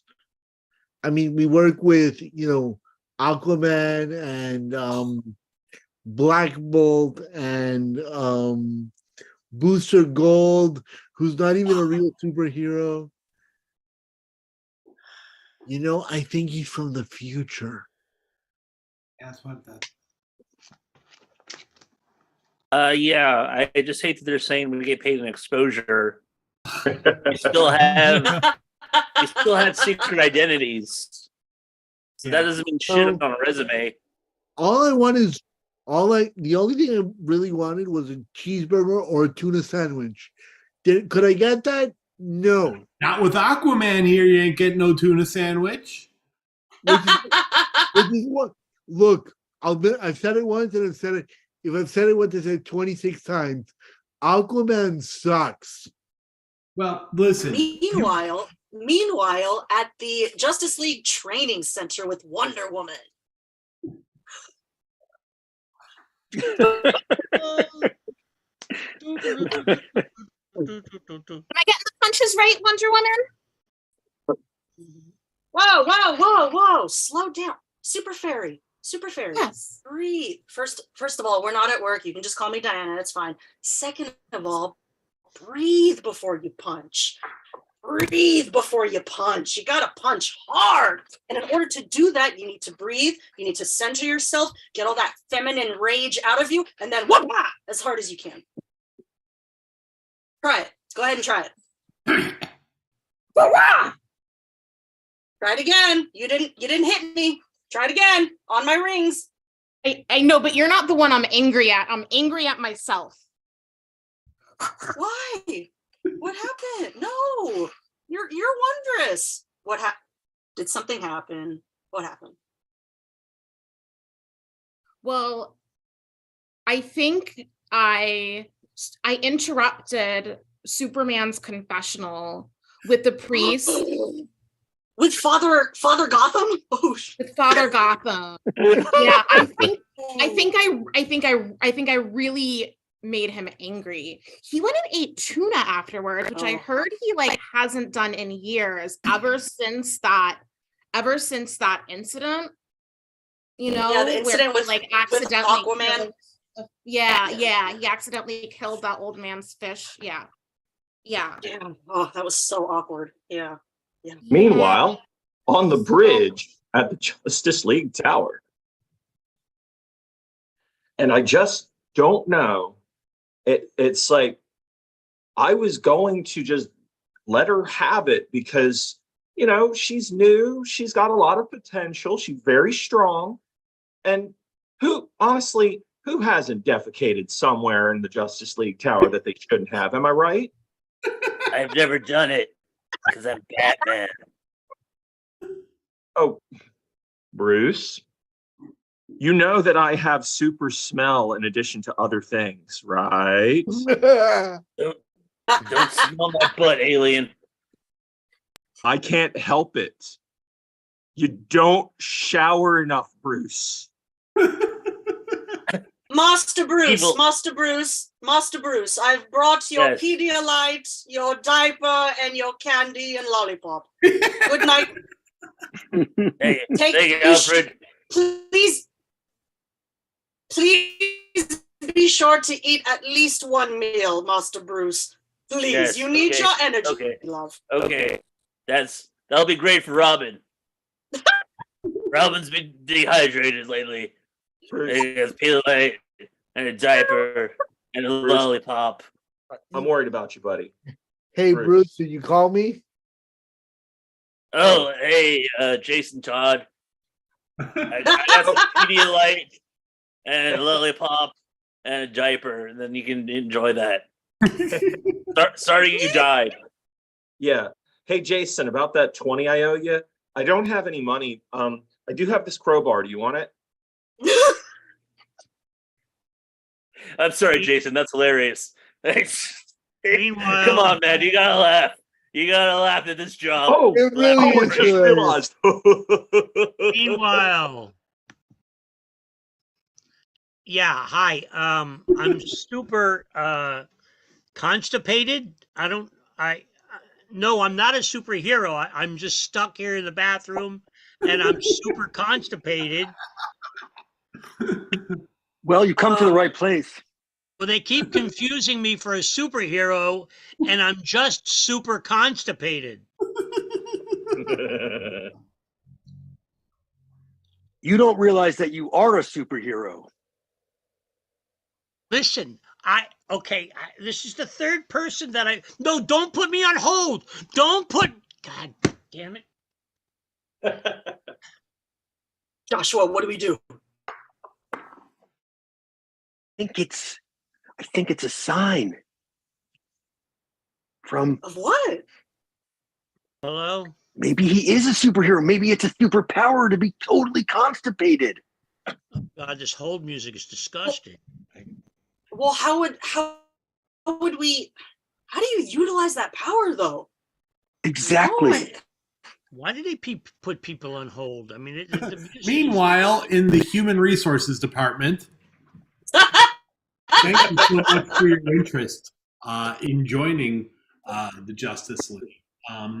We have some questions that we normally run through. Yes, go on. Yes.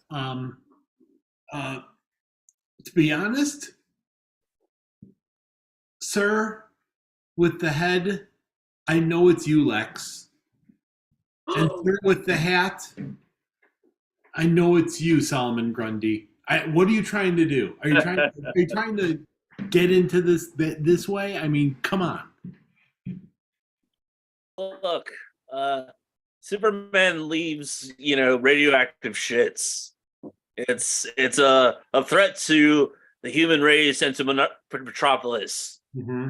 As Metropolis's favorite son, I have to have some sort of contingency plan. As Metropolis' favorite son, Lex, look, we all know that I'm Metropolis' favorite son. I have to agree with You're from Solomon a Grundy. swamp. Yeah, he's definitely.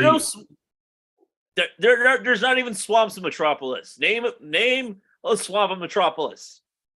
I'll wait. Swamp Luther, where you live.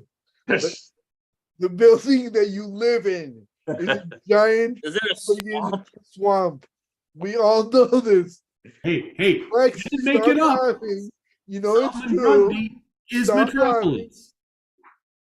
Okay. I can't have any witnesses. So HR guy, I'm going to kill you right now.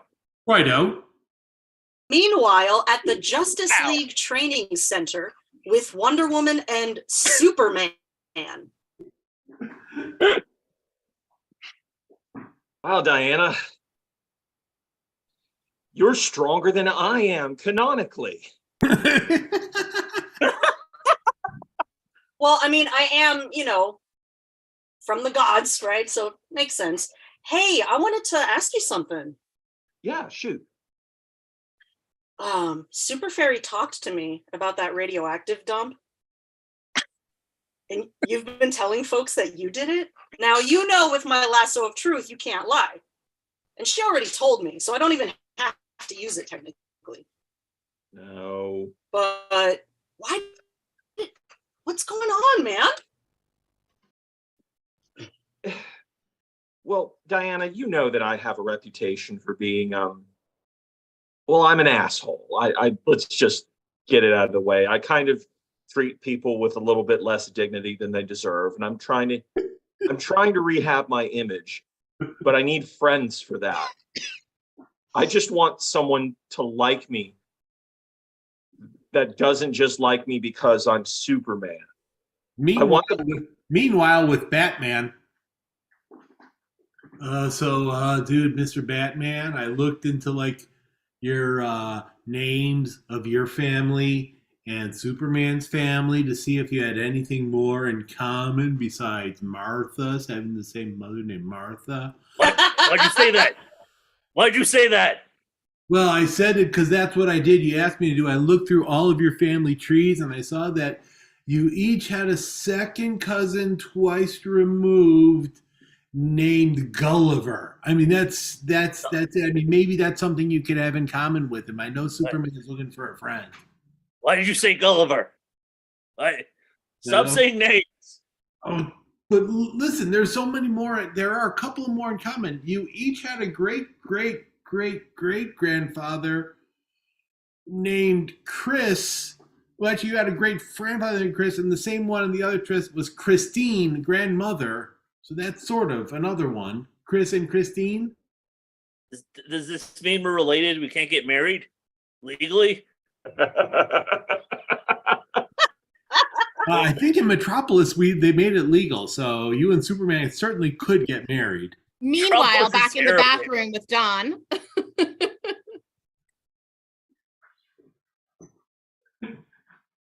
Hey, are you still constipated?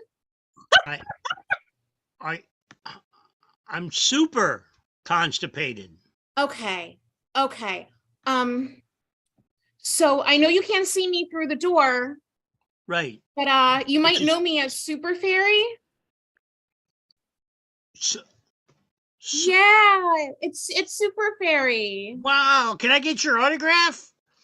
I'll put it through the door. Well, I'm happy to give you an autograph, but I have something else I think you might be interested in. Oh, well, who can't? No, why? You're real Super Fairy? Oh my God, I followed you for years.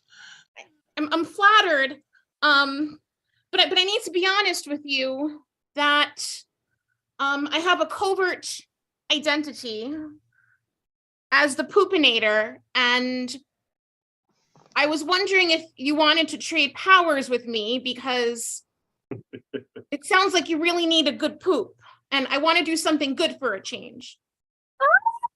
Wow, this is redemption. It is. I get it. It is. I get it. Wait, quick cut to the soul confessional, like the talking head confessional. Hey, I noticed that the Poopinator and Super Fairy are never in the same room at the same time. That's weird. I think there's something going on there. Have you noticed that, Father Gotham? It seems that there's a lot of mixture of fluids going on here. Well, it's a lot of. I get it, sir, but you chose to have your bathroom and the confessional in the same place, sir. Well, you know, rent's very high in this area. Still, let's get back to it. honestly, there's something you never see the Poopinator and Super Fairy in the same place. I think they secretly hate each other. You know what? You don't see a lot of these superheroes in the same place at the same time.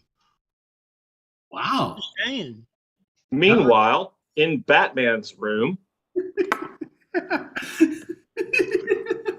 hey, Look, Batman, again, you want me to, you've asked me to stay over 3 nights in a row. I know we're friends, but you're kind of creeping me out. Okay. Superman. oh, yeah, just, let me just, hi, Bruce. Hi, Jason. I wanted to apologize for bringing up things earlier. So here's some apple cider vinegar. Okay, thank you. My favorite. I know. Jason, could you just leave us alone for a minute?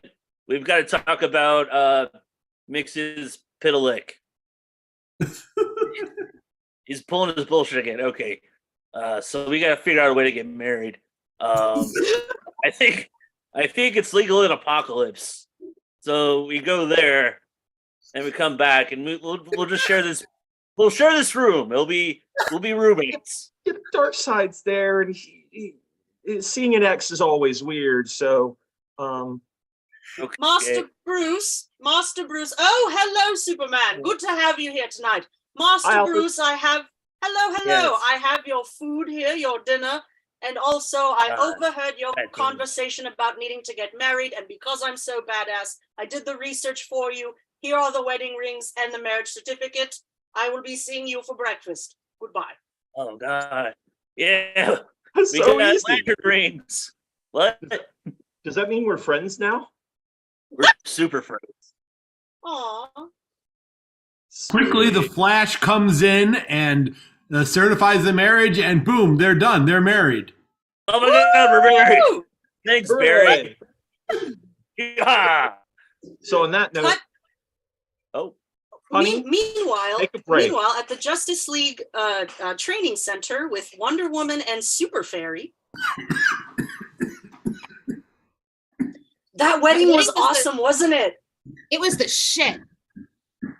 I loved that wedding. It was so much fun. They had a good time, which is good. It's important, you know. They did, and they had very accessible bathrooms. It was very very well planned. No, absolutely. Yo, your muscles are looking fantastic. You look great. All right. You ready to give me a punch right here? On the count of 3.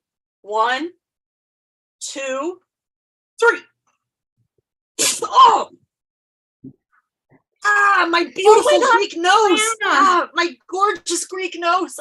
Oh, Super gosh, Fairy. Diana. Yes. Listen, there's been a bad emergency. There was a Okay, giant yes, vat. I just. Can you hear me? I can hear you, but I just punched Diana's nose, and I think this is an emergency too. What's your emergency? No, it's fine. No, it's fine. It'll heal up. I'm not even really human. It's totally fine. I just need to kind of like rub it and it'll be all good. That was a phenomenal punch. Ooh, that was fantastic. Oh, Thank you. Sometimes I don't know my own strength. Okay, what else? What else? I'm is so happening? sorry to interrupt. Yeah. There's been a major crisis. A huge pot of stewed prunes was put in the building. We have to consume it. Somebody has to eat it, but not diarrhea. So we need some kind of superhero that can be constipated. Is there a super constipated person that could save the day? Yes, I know exactly who he is. Him. Cut to the bathroom. So yeah, I'm an intern, and I guess I could try to do it. Oh, you weren't talking to me? Oh, sorry, man. I thought you were talking to me. Sorry. I don't understand. How come you won't come in the bathroom, but the intern will? Because interns do the shitty work. That's just how places are structured. But Fine skin. we need you. We need you. And I need you. Yeah. See, we need each other. There is a pot of steamed prunes that since you didn't want to switch powers, I think will heal your constipation. And we really need to get rid of them, and you can do it. Wow, well, just hand them to me. I'll just. Oh my gosh! I Meanwhile, never asked. Okay. Meanwhile, at the building filled with prunes. Oh, I'm punching prunes. What the fuck? I can't eat these. Oh, hell no. Would you like me to your nose one of the prunes? I think if I hold it up to your nose, Oh, it might thank be God. Oh, thank God you're here. All of y'all are here. Thank God. Batman. Thank Hi, God the rest of you are here. I I'm so I loved your wedding. It was the shit. tired. thank you. I'm so tired. I know, honey. I believe some of All these right, prunes. Batman. I need you to eat at least 30% of the prunes to the right. Super Fairy, I need you to punch the prunes to the left. And Superman, I need you to do a twirl and fart. For some reason, it works. The prunes are weird. Very well. Meanwhile, back in the locker room that we had in the very first scene with Nick and I. Sorry, Fred. We're getting into the prunes. You better get ready. You better put on the heavy suit. Yeah, we're starting to hear it. That's just Green Lantern right there. I'll put on the poop buster armor. Actually, I hope you because I don't know what Aquaman's poop looks like. I certainly don't want to even think about what Gleep, that monkey. Remember Gleep the monkey? He's back. Yeah. Gleep the monkey that belonged to Stan and Jaina, the Wonder Twins. Yeah. You know what? I think even though this is a shitty job, I think I like it here. You know, it's a shitty job, but somebody's got to do it. That's right. Want to go join the League of Evil? You know, I think we can ask for a try. I think we should start polishing about resumes.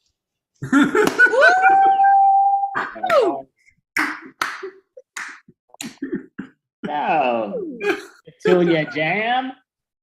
Caroline, would you like to ask Petunia a question? Yeah, so since there's a big group of you, what would the Petunia Jam Justice League-esque name be?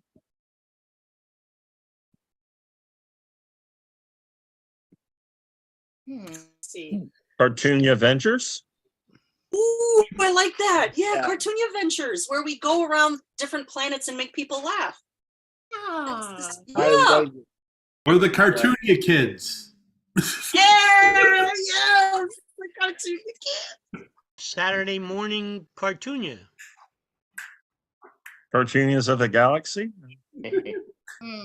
So what I would like to, just because again, officially today is officially Superhero Day since 1993, I believe, but comes down to, I like to see what each one of you does want to represent, whether you want to let somebody know something online or in person, because everybody could be a superhero for one day even, and today, if it's the day, just donate time or money. But so I'm going to go in the order how I see it, if you don't mind, and you could repeat what others say, or you could do something different, which is great. So out of curiosity, Dave Shapiro, do you have something that you think some people should donate time or money to online or in person? I don't. You're all beautiful people. You have wonderful ideas on your own. Take $10 out of your pocket, give it somewhere. Okay, thank you. Nick, how about Nick Stevens? How about yourself? Any online or? Yep. For my first job when I moved up to Virginia was at the Boys and Girls Club. So I would, like, if you were going to donate money, I would always, my first choice would be the Boys and Girls Club. Thank you so much. How about yourself, Joshua Previn? Oh, yeah, I have I have a son who's 15 who's on the autism spectrum, so I know a lot about that organization and I recommend it. Thank you, and I definitely agree, most definitely. Who did the wind? Something that you do in person or online that you want people to know about that they can? Yes, a Lost and Found Youth is an Atlanta-based LGBT charity. They help house youth. They help for counseling. They have a thrift store you could donate to. You can shop there. It's a great store. Lots of interesting stuff. Anytime I try to raise money for something, I'm raising money for them. Sounds so please great. donate. Yeah. Definitely sounds great, most definitely. Tanya Dunya, something about Yeah, so there's an organization that I'm really passionate about. It's the National Sexual Violence Resource Center. It's for kids and adults who are victims of domestic abuse and child assault. And they help educate, they help with sexual assault awareness. They also help with like donations and transition homes when people are running away from their abuser. So if you just go on the website, nsvrc.org, National Sexual Violence Resource Center, they offer resources to people who are trying to leave, and they also offer things that folks who aren't can do to help those who need it. So yeah, that's the one that I recommend and that I feel very strongly about. definitely Thank sounds you. like a great one, most definitely. Thank you, David Sartin. How about yourself? Well, I don't have any that I personally am involved with, but for those of you who know, the state of Tennessee has been particularly vociferously against LGBT, especially the youth. So if you have a few dollars to throw the way of some of the fantastic charities we have here in Tennessee, that would be much appreciated. I believe the Nuga Diversity Center is one that's located specifically here in Chattanooga. So thank you. Thank you. And Ash Lappingmoon, how about yourself? Okay.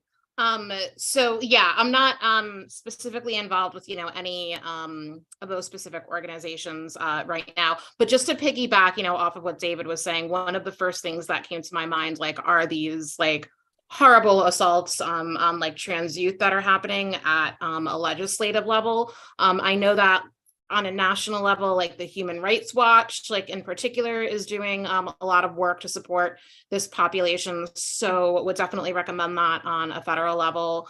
Also another nonprofit, the Trevor Project, they offer, like mental health support to the whole spectrum of LGBTQIA youth. So I think that's really needed right now. And also just like a lot of people are really struggling with basic needs right now. So I think on a local level, whatever charities exist that, help people get basic needs like food, clothing, shelter, to go in that area right now. And I also wanted to second, I know one of the performers up before us mentioned NAMI, National Alliance on Mental Illness. I'm really familiar with NAMI. They're also a great place to donate to. They have local affiliates like all over the country. And one thing that's really cool about NAMI is they're one of the few mental health organizations that works on policy work, right? They don't do, I think they do like educational groups, right? For like loved ones, folks with a mental illness, but they do a lot of advocacy on a policy level in terms of, working on stigma, making mental health resources more accessible. And they struggle financially. So I just wanted to second that, like they could definitely use donations. All right. Thank you, Ashley. Most definitely appreciate that. And Don Sullivan, please. So the one that comes to mind is Spirit of Harmony Foundation, which is a organization that brings music instruments and music education, et cetera, created by Todd Rundgren, the rock and roll musician. It's probably about 20 years old by now, creating opportunities for folks, be it orchestras, et cetera, who wouldn't be able to.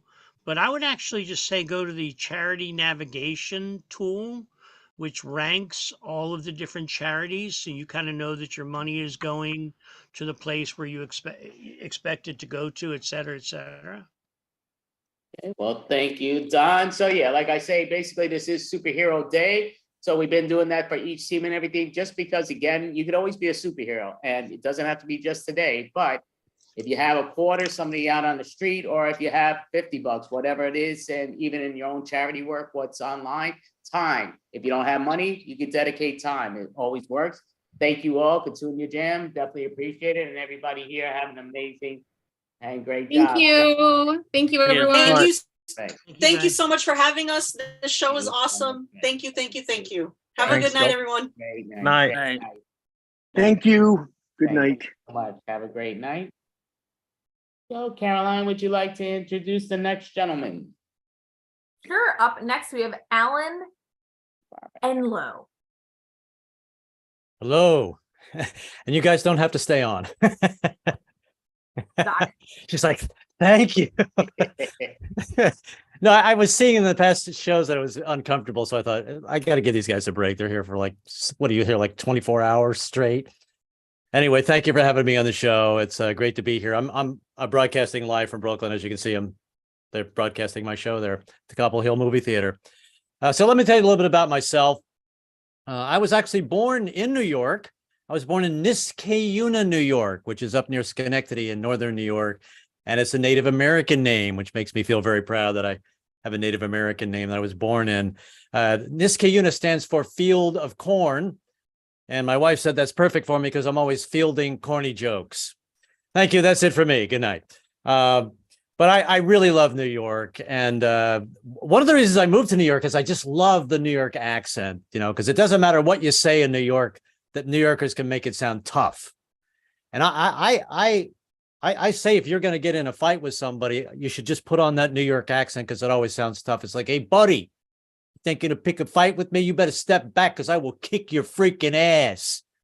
Now, you might get your ass beat, but hey, at least you sounded tough for 2 seconds, right? What drives me crazy about New York, though, the one thing that just drives me nuts, people just seem to litter. I think they think that God is going to just pick up the litter as soon as they throw it on the ground or something. Drives me nuts. There's a trash can in every corner, but usually the trash, we're so bad with trash in New York City, it's piled up to here, and people play the Jenga game. They walk up, they put a bag of poop on it, all the trash falls to the ground, they yell Jenga and run away. So we really need to do something about it. And I think what we need to do is get one of those wink, wink Italian businessmen to do a public service announcement for anti-littering. Then nobody would litter. Say, hey, how you doing? My name's Vinny. And my slogan is give a hoot, don't pollute, or we'll freaking whack you. Yeah, I know it doesn't rhyme, but hey, that's the best we can do, right? Now, I have been living in New York for about 30 years now, at least. And one thing I have learned from New York is to never go against the family. It's very dangerous. If you ever saw the Godfather movie, everybody in the Godfather movie says that in one form or another. I think Marlon Brando, who played the Godfather, said it, but it's difficult to tell because he mumbled through the whole movie. He was like, never go against the family. Never go against the family. I don't think anybody in the Godfather movie even understood, and they were nodding their heads. They were like, yeah, what are they saying, Tony? I have no idea, but he's the Godfather. He'll kill us. Just keep nodding. Yeah, yeah. But the truth is, I think it's important that you do go against the family, or you're never going to be your own person. Now, you have to be careful because it's dangerous. Now, if you actually go against somebody in the movie The Godfather, of course, you'll be killed. But if you go against the father in real life, it's even more dangerous because you may not be killed, but now you have to deal with your freaking family. Yeah. When I was in my 40s, I was feeling very healthy. I was going to therapy. So I went against my father. I called him on the phone. I said, Dad, you raised me to be Southern Baptist, and I'm sorry, but I can't do that anymore. And he didn't take it very well. He said, well, son, I'm sorry to hear that you're going against the family. So I'm not going to give you money for rent every month anymore. And I said, Dad, I totally understand. In that case, I'll see you in church tomorrow. Yeah. I gave it a shot, but when it comes to money, I can't go against the money. But my dad was tough, man. My dad was an FBI agent, very tough. My dad was into corporal punishment. And he took it a little too far. My dad was, used to spank me with the belt, but we're talking almost borderline to psychosexual. And he would make me bend over, grab my ankles, pull my pants down, and the only thing that really prepared me for was airport security. So when I go through airport security, if I go through those metal detectors, I automatically take that position, and they're like, yeah, you know what? I think you're good. Yeah. Why don't you go right on through? Yeah, I know the bells and whistles are going off, but you go right on through. Yeah. Next time you might want to lay off the baked beans though. Yeah. All right, buddy. So, I grew up not in New York. I actually moved around a lot. Like I said, my father was an FBI agent, so we moved to different states. We lived a lot in the South though. And I loved visiting my grandfather, who was a dairy farmer, and he had a farm in Lexington, Kentucky. And it's fun when you're a kid to visit the farm, because if you're a suburban kid or a city kid, it's fun. But you have to be careful, though, because people on a farm, they don't talk the same as we do. And sometimes you can't understand them. I met this nine-year-old little kid there named Delbert. And I was 9, and we made friends, but I couldn't understand him half the time. One time he was going on about something. He's like, well, first one over and got a chainsaw, the bakey, come back in there, one over, okay? And I didn't know what he said, so I better just laugh. I was like, that's a good one. Luckily, it must have been funny because he didn't get his brothers to come over and go, hey, boy, my brother just told you our mama was killed in a car crash. You think it's funny? Luckily, that's not what he said, so I was fine. But we had a lot of fun neighbors at my grandfather's farm, too. There was this woman who was the town gossip. She lived on the adjacent farm, and she would just walk in your house and just start talking. And she's one of those women who repeat everything twice. She's like, well, hey, good morning, everybody. Good morning, everybody. Nice to see you. Nice to see you. Did you hear about my cousin Billy Bob? Hear about my cousin Billy Bob? Turned out he was a pedophile. Turned out he was a pedophile, but he's cured now. Now he's a Catholic priest. Now he's a Catholic priest. So, yeah, lots of fun people to meet. But I'm dealing with my own family now. I am married to a Jewish woman, and I was raised Southern Baptist. That's a good mix. After 33 years of marriage, I realized that Jews and Baptists are pretty much the same. They yell everything. If a Baptist minister is trying to heal you, he'll just yell out, you can walk. And if it happens to be healing a Jewish person, they'll yell back. It's like, yeah, I can walk, but no, I can't hear. But I love my wife, great lady. Never win an argument with her, though, because she's the Jewish woman who has that New Jersey accent. And every time we get in a fight, she says the same thing in that Jersey accent, and that trumps everything. It's like, don't make the face when I'm talking to you. And I never know what face that is. How do I get out of that? I thought about taking a selfie of myself and showing that to her. Is this the face, honey? No, you idiot. It was the face you made 2 minutes ago. Oh, sorry. Yeah. And I thought about saying I was sorry, but I make an apology, but I know I wouldn't mean it. I'd have to go on the internet, look up a fake a standard apology, and then read it off a note card. Dear honey, I'm sorry I made the face. I promise never to make it again. Signed, sincerely yours. Insert your name here. So I don't think she'd buy that. But hey, listen, I love my wife, and in fact, she just a month ago she had her gallbladder taken out. But she's doing well. I felt very, very, very guilty about it because I believe in what they call somatic disease. Somatic is when someone is not dealing with something, and so it somehow manifests itself in your body. And I believe that I was the gall in my wife's bladder, and she had to get rid of it. So, yeah, because I'm a pain in the ass. I really am. But hey, we're doing well now. I'm in therapy.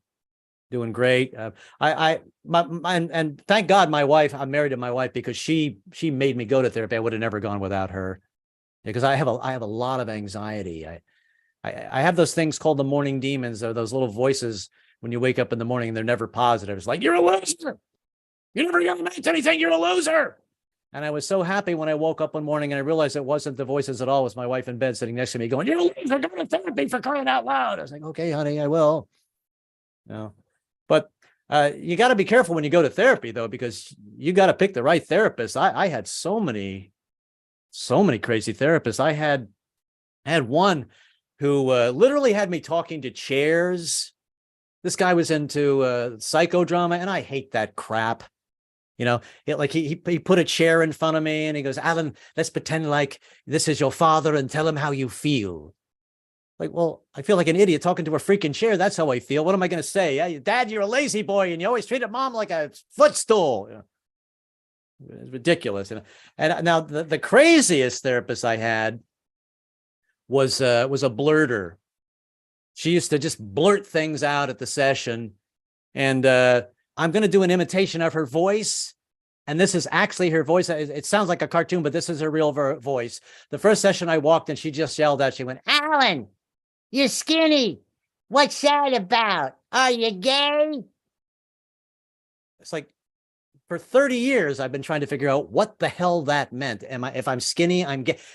So how does body weight correlate to your sexual preference? So according to her, if I'm skinny, I'm gay. If I was fat, I'd be straight. If I had a medium body, I would be bisexual. And if I had a yo-yo diet, I guess that would mean I'm fluid. It makes no sense at all. You know, and I got to be honest with you. I'm all for the LGBT people, but I just, that word fluid just rubs me the wrong way. You know, couldn't they have a nicer name, a prettier name? Like why wouldn't they have, so they should have a Native American name, because the Native Americans were always very poetic. Instead of fluid, they could be changes with the wind, right? Much prettier name, you know? Or maybe Two-Spirit. Two-Spirit is actually a real name that the Native Americans came up with a long time ago for LGBT people, a long time ago. Two-Spirit meant they had both the male and the female spirit inside them, and they were treated very well in the Native American community.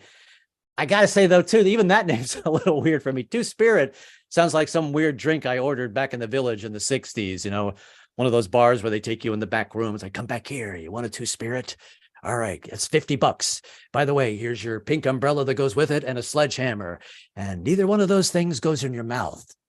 You know, but anyway, luckily my daughter's not watching this, because I have a 30-year-old daughter who's my social justice hero, and she thinks that everything I say is either sexist or racist, or usually a combination of both. You know, we went to see the movie 12 Years a Slave, great film, and it was a movie premiere. So the actors from the movie were there. And after the movie, this young kid who was in the film was answering questions in what they call the Q&A. And I turned to my daughter, I said, wow, you know, this little kid is so well-spoken. And she took me outside and let me have it. She's like, oh my God, Dad, you cannot call a person of a different race well-spoken. That could be misconstrued. You know, and I tried to joke it off with the dad joke. I was like, yeah, misconstrued. Isn't that a famous drag queen? He was like, oh my God, Dad, stop. You know, but in my defense, you know, I called this kid well-spoken because he was a kid. You know, I don't know about you. When I was a kid, I could barely finish a complete sentence. You know, I was a moron. I used to sit around doing cartoon impressions from my friends. It was like, here's Popeye, blow me down. You know, I mean, the entire football team wanted to beat the crap out of me. It's like, hey, buddy, come here. You know, knock off the homosexual crap, okay? You want to do that shit? Go way over there behind the bleachers. And by the way, I'll see you there in 10 minutes. You know. Great job. All right, thank you. Hello, thank you so much, Caroline. Would you like to ask Caroline a question? Of course. What is your superhero name? My superhero name would be Neurotic Man. Hi, how are you? I'm fine. How are you? I'm fine too. Well, we definitely thank you for joining, Alan. I mean, sure. you know, we do this every month, and this is officially Superhero Day, so we made it as the Superhero Extravaganza Day. But we've been asking everybody when they participate afterwards. Kind of, Caroline has already done it. I've done it, but do you have a website or anything online or in person that you want people to donate time or money to, just to show that you can be a superhero? Everybody can and has that Yeah, ability? I don't have anything. You know what? Now that you're saying that, maybe I think I might put that on my homepage now. I hadn't thought of that. I'm one of these people, like and I'm going to do this now that you mentioned that. Actually, I'm one of those people. I read the news a lot and I watch television. Not much, but I can't stand the news on TV. But whenever I hear about something that's someone's being, I was listening to the group before this, like I heard about an LGBT girl who was being hassled, GoFundMe page, gave it immediately. Anything like that, I see that's going on. Anybody that I know that it's a GoFundMe page and it's legitimate, and that like they're having a problem, like a family that just got robbed or beat up or whatever, I give money immediately. So I'm gonna, that's a good idea. Maybe I'm gonna put maybe like God Loves We Deliver. Is that the name of it? Yep, God's Love We Deliver. Yep. I've We given to deliver food Seth Meyers to has that on people with his show. HIV and yeah. Yeah, so maybe I'm gonna do that. I'll put a link on there for people. That's a great idea. Yeah. So But I mean, that's for how I give. every- I just go by GoFundMe pages. If I read something and somebody needs money, there's a homeless woman in my neighborhood. I give money constantly. So it's got to, you know, that way it feels more like it's at home, like you're taking care no, of. I mean, to me, it's always, you don't have to do it for one day, just do it universal. If you have that time, or if you don't have money, have the time. If you have both, do both. But I mean, yes, but so that's just, and I want to do that for every extravaganza. Why not? Not just today. Yeah, it's a great Today's idea. great thing, but thank you so much, Alan. Yeah. In fact, I am going to do that. I'm going to put something on my website. It's alaninlow.com. And if you go on my website and it's not there, you can go, hey, you lied. Liar, liar, liar. So much. Thank you for having me. Thanks for All having right, me, guys. Thank you so much. Enjoy Great the rest of job. the night. All right. Bye-bye. Have a great one. Definitely You appreciate too. it. All right. Bye-bye. Take care. And Caroline, would you like to introduce? I just want to see if it's a team. Yes, it is. The next improv team, and officially it's our Yes. final improv team before the stand-ups finish off the night. But yes, So up next we have Timeless. Timeless. Waiting for someone. All right. Hey, I'm Jimmy D. I'm here at the Double Nickel off Route 55 in Davenport, Iowa. We're having a little flooding, and you may have seen it on the news. It's kind of bad. The Mississippi's over its banks, and Arzook, who usually introduces the group, is out dealing with it tonight. And so I'm here to kind of guide things through, which is kind of funny because not only am I the head of security, but I've still got the ankle bracelet from my time in the big house. But we'll talk a little bit later. First, I want to introduce you to some of the really interesting people we've got here at the Double Nickel tonight. So Frida's running our kitchen. She's got the restaurant happening. I just sampled some of her meatloaf. There you are, Frida. Chief cook and bottle washer, hostess, waitress, you know, I run the show. And this is the best place in Davenport, so we want y'all to come down and join us. Have some of our regular meatloaf, have some of our vegan meatloaf, thanks to our digital princess, Genevieve. So I'm going to introduce you to her right now. She is the digital editor of the Davenport Sofa, and she gives us all the publicity that we need. Oh my gosh. Oh, it's so good to be here. We are safe. The storm is so bad. I've got reporters calling me. You know, they shipped me away here, and now Davenport is just in the news tonight on CNN calling me Genevieve Jones. Karma's a bitch, baby. Woo! Anyway, I want to introduce you to a fabulous person, Howie. He is our handyman, and he has been very busy tonight with the flooding. Howie, get in here. Oh boy, I'm very tired. Very, very. Hello. I'm Howie doing? Good. I fix things, I break things, I fix things all morning because of flood. I've been mapping all morning long. So I hope that I'm able to fix, because it's mapping can be very hard to not know where to go. So Patty. Hi, Howie. How are ya? Okay, Van. That's good. Hi, everybody. It's great to see you. I got my superpower shirt on. You know this person, right? Edna Mode. She's the one who designed all the costumes for The Incredibles. Why am I so dressed up today, you might ask? Well, this is the day that the Superpower Conference of Des Moines is visiting our bar. I'm thinking, I've got to make some special things because they're going to be exhausted after saving everybody from the flood. Am I right? I'm cheating a little bit, though. I'm making new names for drinks we already know people like. Why don't you come on down? What else are you going to do in the rain, right? Let me hand you over back to Jimmy D.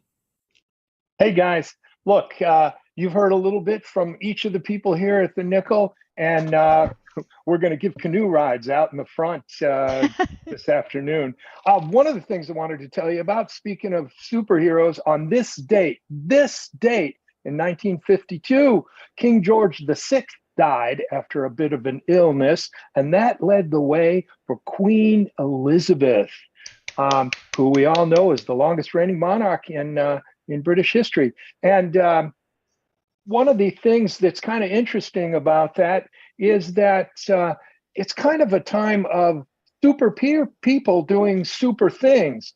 But if you think about it, it's not always what people say that matters. It's what they do. So sometimes what they say is not what they mean, but what they do is what they mean. I want you to think about that. I got to go rifle through Arzook's desk before he gets back and maybe shuffle some cards.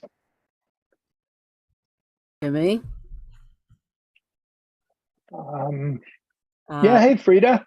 I caught you in Arzook's office. You're not supposed to be looking in there when he's out working to fix the rainstorm. Sometimes I like to keep an extra pack of cards in there, for the game after the big show. I caught you red-handed. Admit it. Okay. I will admit it that you And caught that's me because- red-handed. If I have superpowers. Did you know that I once had a costume as Wonder Woman? No, I did not know that.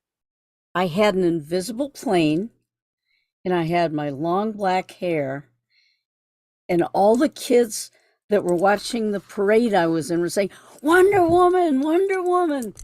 And I kept saying, Great Hera, where's my invisible plane? I can't see it. That's because it's invisible. Exactly. That's interesting. Who was your biggest hero? My biggest hero? We seem to be playing a little laugh-in type hide and seek here on the screen tonight. My biggest hero, Minnesota Fats, because he was a pool shark. Oh, yeah, I kind of like that, but I like Paul Newman better. Paul Newman, didn't Paul Newman play Minnesota Fats? Well, did. The Hustler. Yeah, he was in The Hustler. Who was hustling who? I don't know. I think that's something to be thought about, that maybe we can, I don't know. You're making me think, and if I think, I burn up a lot of fuel, and so I need something to eat. All right, you can have a piece of meatloaf. Thanks. I appreciate it. But don't take the vegan. I'm saving that for Genevieve. You know how fussy she is. Yeah, I know. Sometimes I switch them so that she can have a little of the other, not know it. Thanks a lot, Frida. I'll talk to you later. All right, take care. Howie.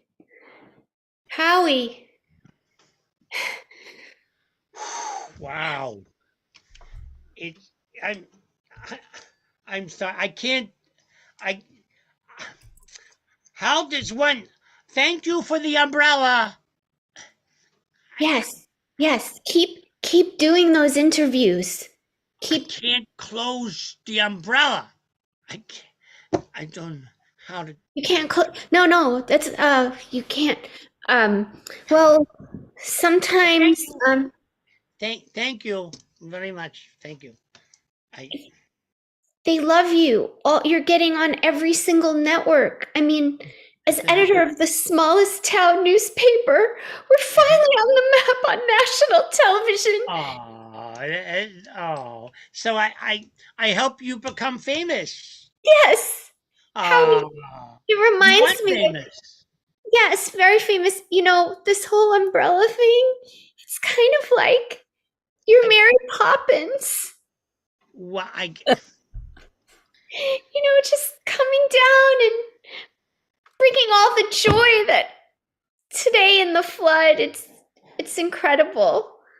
I never thought me as Mary Poppins. like a hero, Mary Poppins. She really is. Maybe more Here, like it's just chimney sweep. Maybe. Okay. I have to go back outside and to map. I have to Oh, map just outside. wait a second. Patty, What? she'll help you. Patty needs to tell you. Yeah, just chill for a second. You are a superhero out there. Why don't you put down your umbrella for a second? I'll mix your drink. Can't. I mean, I'm sorry. I don't mean to. Oh, I get it. You don't know how to put down the umbrella. Howie, I know how to, but this umbrella, the Genevieve, she gave me umbrella. It's beautiful colors. Look at them. Every color. Those is are beautiful. superhero I can't colors, for close sure. it.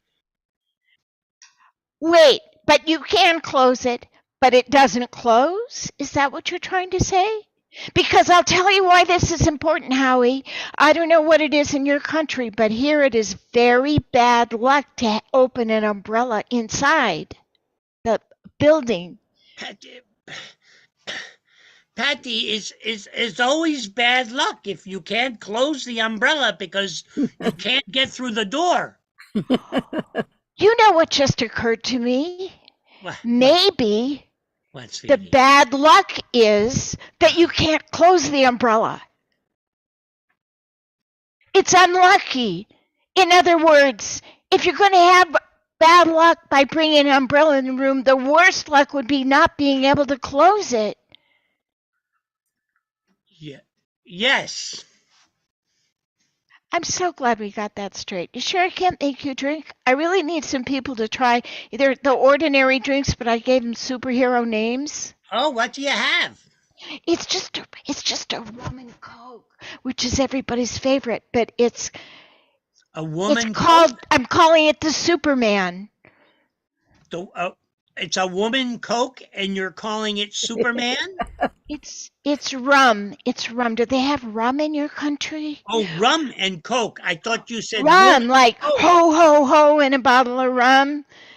Yeah. Okay, well, this isn't a bottle. This is just a little bit of rum. It won't upset your stomach or anything. But I think this drink has a superpower because after all of these years, everyone loves it. See if you think it's worthy of the name. Huh?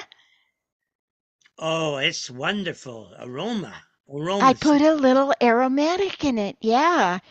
Genevieve told me where to get some aromatic herbs. Uh-huh. Aroma smell. It's aroma smell. It's very, very aroma smell. Here's what I want to know. Yeah. Does it give you superpower? Do you feel like you can close that umbrella now? I don't think it works that way, but let me try. Oh, okay. Let me see. Don't hit Al. He's just trying to clean up around here. No, it doesn't work. I'm sorry. It doesn't. It doesn't. Okay, guys. Well, I'm going to go back to the drawing board. Oh, wow! It worked. It's wonderful. Oh, God. I'm going on live. Wait, just Frida. Frida, I need to talk to you. Yeah. Okay. Okay. Hi, viewers from around the world. I am Genevieve Jones, editor of the local Davenport Sofa. Yes, thank you for tuning in. Flooding conditions here in Davenport have gotten bad, and there have been sightings of superheroes, but they just happen to be people in our bar. Yes, it's also SuperCon night at our bar. So, if you can make it in, come in by all means. And if you can't, we do care about you very much. The world cares about you. In fact, my boss from Tribune Publishing will be donating a check for all businesses here for $10,000. Thanks for watching. I'll see you soon. This is Genevieve Jones, live on the scene. Hey, Genevieve, don't forget to tell them about the tip jar right outside the door. Hey, that's enough, Jimmy. Frida, what are we? I don't know what to do with all the rain. I don't think anybody's coming. All the preparations we made. Let's put out a sign, drinks half price during the rainstorm. That will get them in and they'll get out of the rain. I don't know why that's not an obvious solution to me. If you sell more for less, I'm going to have to do the math on that, Frida. It will work. Just get them in here. Now, I think we ought to just maybe take the hit and show some people a good time in Davenport. If they came here for the con and they got rained on and flooded out. they're going to be looking for a place to get out of the rain. You're right. Now, You're right. Excuse me, but I couldn't help but overhear, if they came here for the con, make sure that they show up for the game after the main Jimmy. event. Oh, sorry. Oh my God. Was that a pun or did he Yes. really? Oh, he can. Oh, he's so fun. He's just hilarious. How have you been? I've been all right, but I want that Wonder Woman drink. I thought maybe tequila with pineapple juice would do it. What do you think? Oh, I love the idea of that. But let's not make that a Wonder Woman drink because that sounds to me like a Green Hornet. Okay, well, We could put some food coloring in it because, I can't do that with Superman. Yeah. But Coke, have you ever mixed red and blue together like with paints in kindergarten? It comes out brown. I don't know why that makes. Oh, like Coca-Cola is brown. That's where I was going with that. All right, green chartreuse. How about that? Green chartreuse, that's good. With the vodka and the lime. Or are we still looking for a tequila drink? Okay, ladies, I have to stop you. We have like a major flood, and Howie and Jimmy D have been like working their sides off. Okay, so please come with me. We need to grab mops. This is getting really bad. Okay, guys, come back. I'm here. down. Jimmy? If she's got Yeah, the Howie. mops. Jimmy, Yeah, Howie. Jimmy, I found a bird. He can't. Okay, Jimmy, let's get. Come here, Jimmy. We'll be right there with All right. mops. Let's get some mops. Jimmy, All right, Howie. Jimmy, Howie. I found this bird. He can't fly, Jimmy. Help here, hold the bird. Howie. Howie. I think he's dead.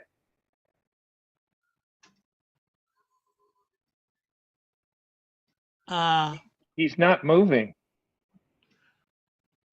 Oh.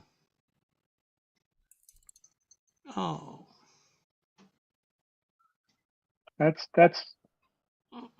I know how much you like nature, Howie. I'm so sorry.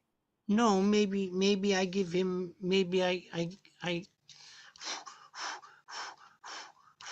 Maybe you could let him rest in your shoebox.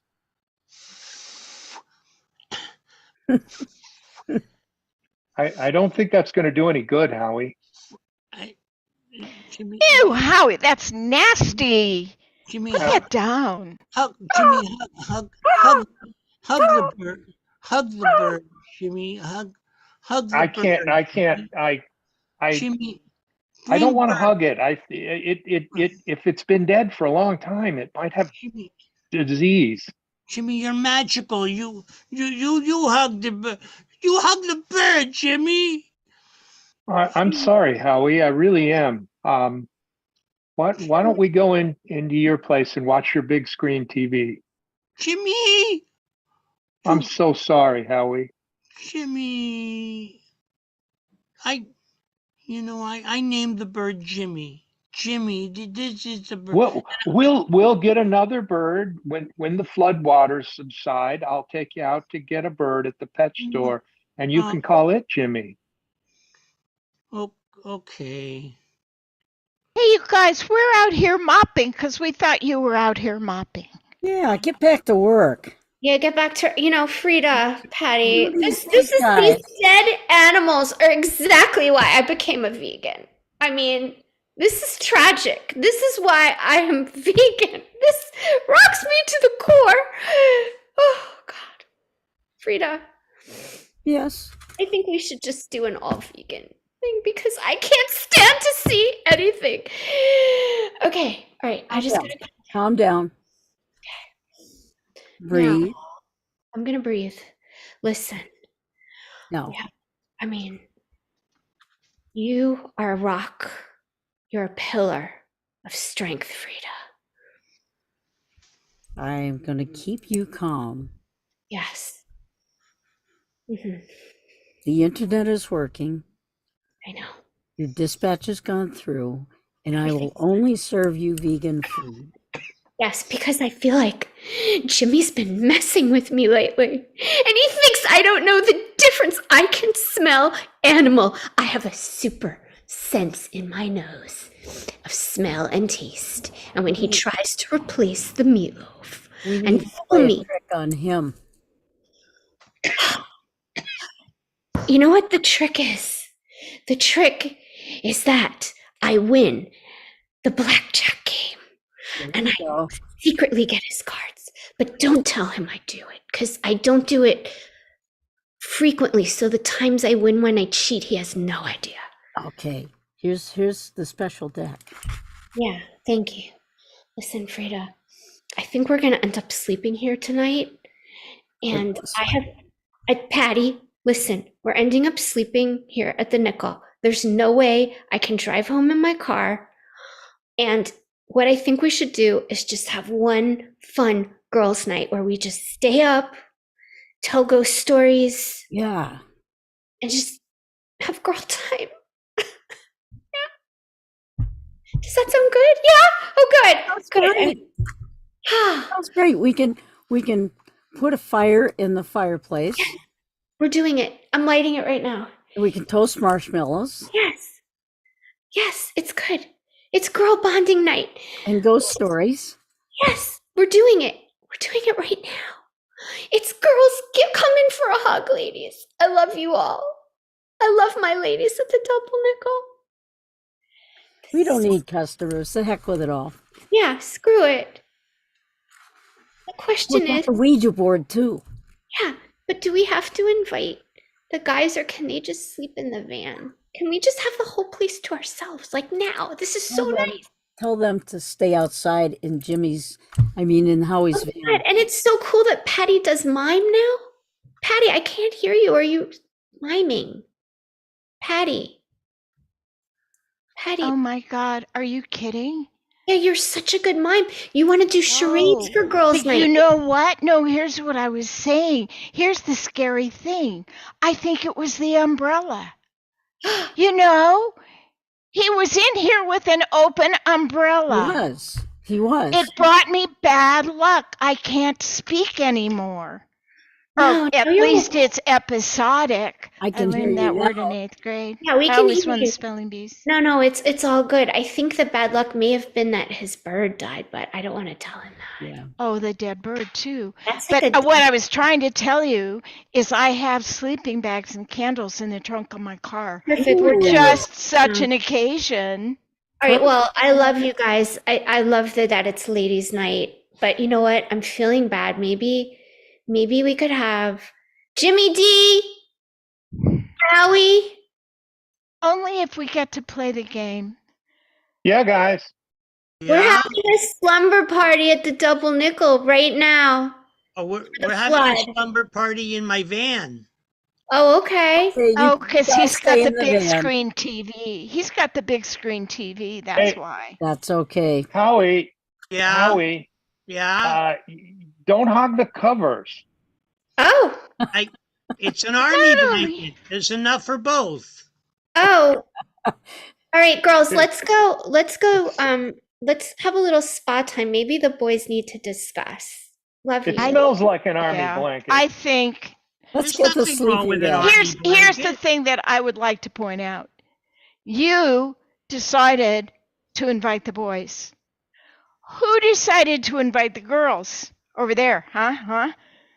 So let's just party on our own, okay? Yes, Come absolutely. with me. Help me get the stuff out of the trunk in the middle Yes, of the road. let's do it. Bye-bye. Set up sleeping bags right here. Sounds good to me.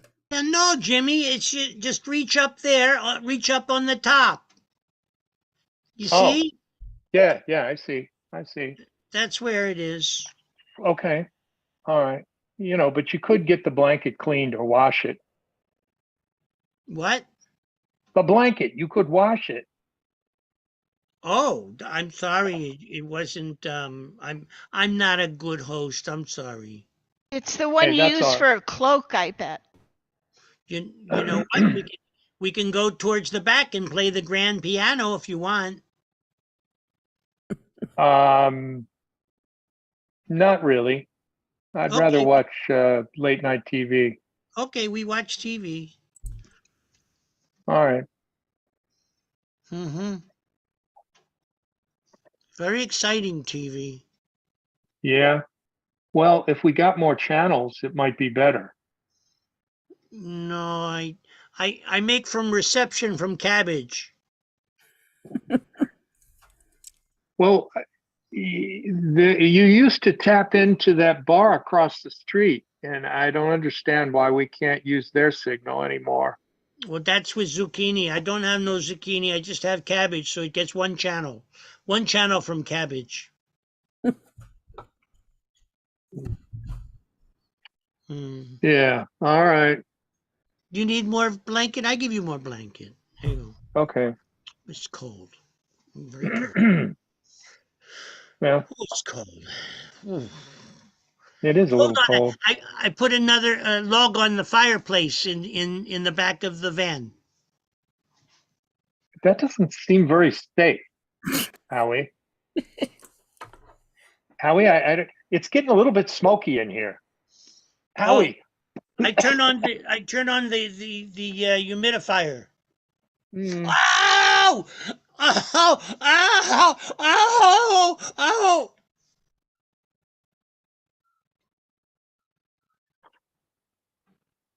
Okay, guys. So that's a typical night for us at the Double Nickel. But I got to tell you, everybody at the Double Nickel Rooftop Bar and Lounge is a superhero in their own right. And for those nights when we have no customers and when the lights are turned down low and everybody's sitting semi in the dark, well, those are the nights when we host tarot readings and have a little seance.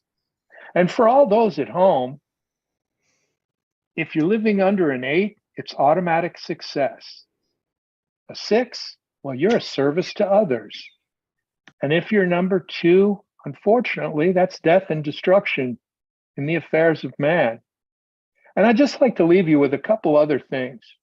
Also, in 1952, on this date, Dmitri Shostakovich finished his 5th string quartet. There's some useless trivia for you to take home. And he plays nice music, so you should enjoy it. And lastly, I want you to know that Charlie Brown was often misunderstood. And like the folks at the Double Nickel, he likes to be loved.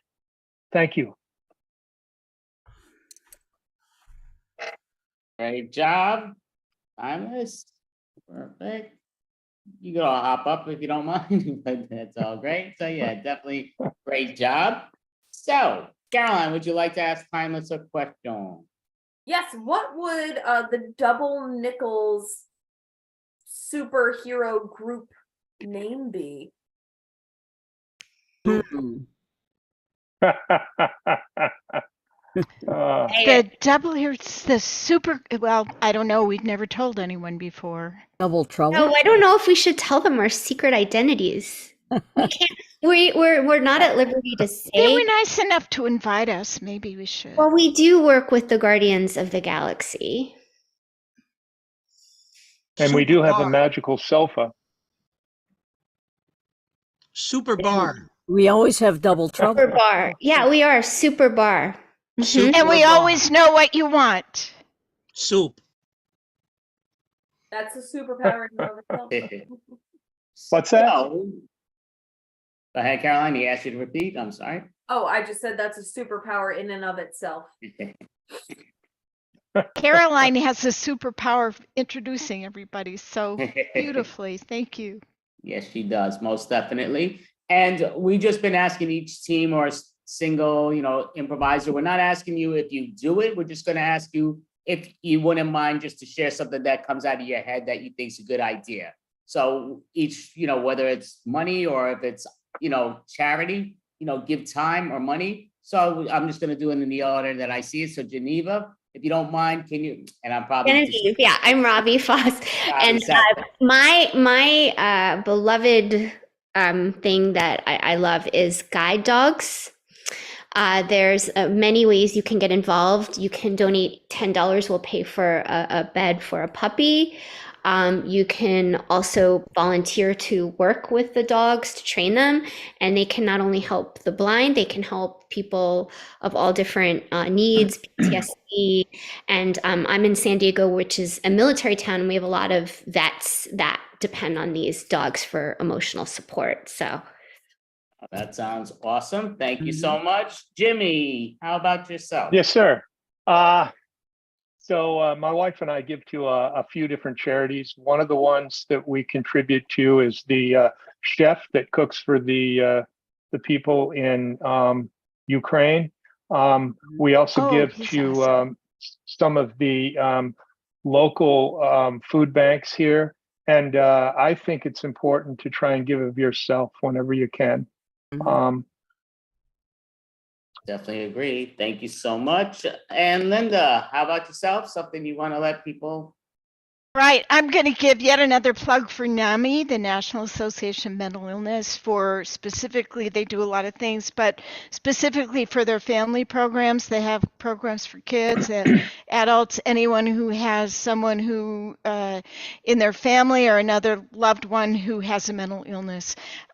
They have programs to support those people.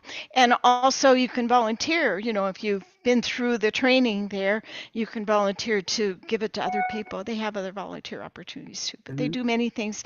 Just search on NAMI in Google. Thank you so much. I agree. Definitely important. Frida? Well, I certainly have worked with our local food pantry in Marshfield. I also volunteer for Talking Information Center, which is a radio station for the blind. And we read newspapers every day. We read magazines, coupons, anything imaginable, books.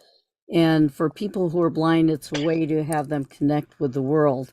And the other thing I do is I am a clown with the Shriners, and they have wonderful organization that supports the Shriners Burns Institute and the Orthopedic Institutes.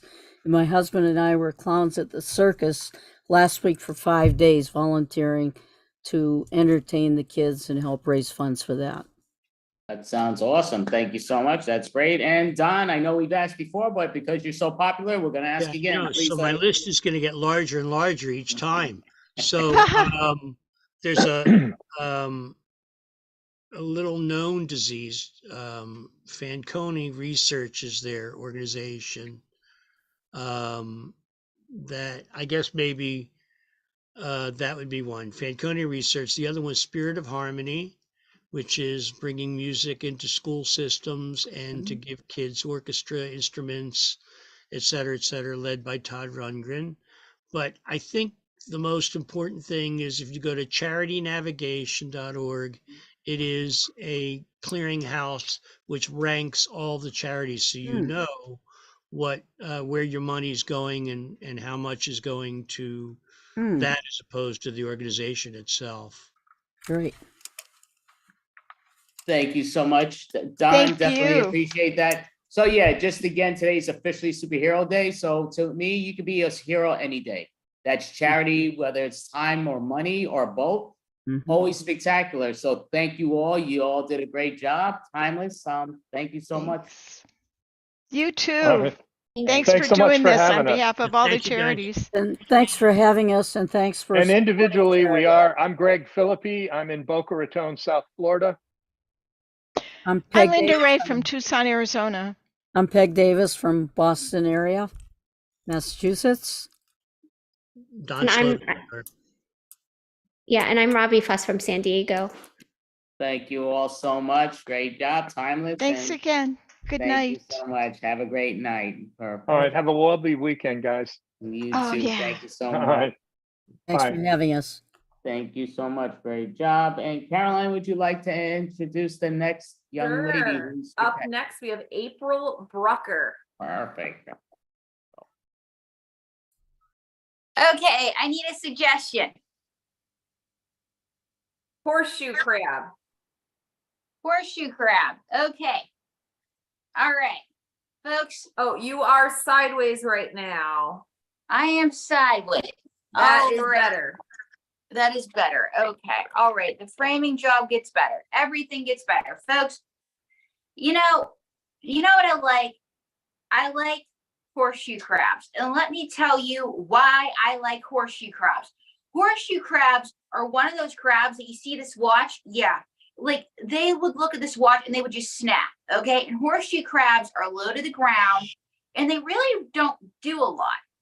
What I love about horseshoe crabs is they are just they don't do a lot. They're on the sand, the surface, whatever.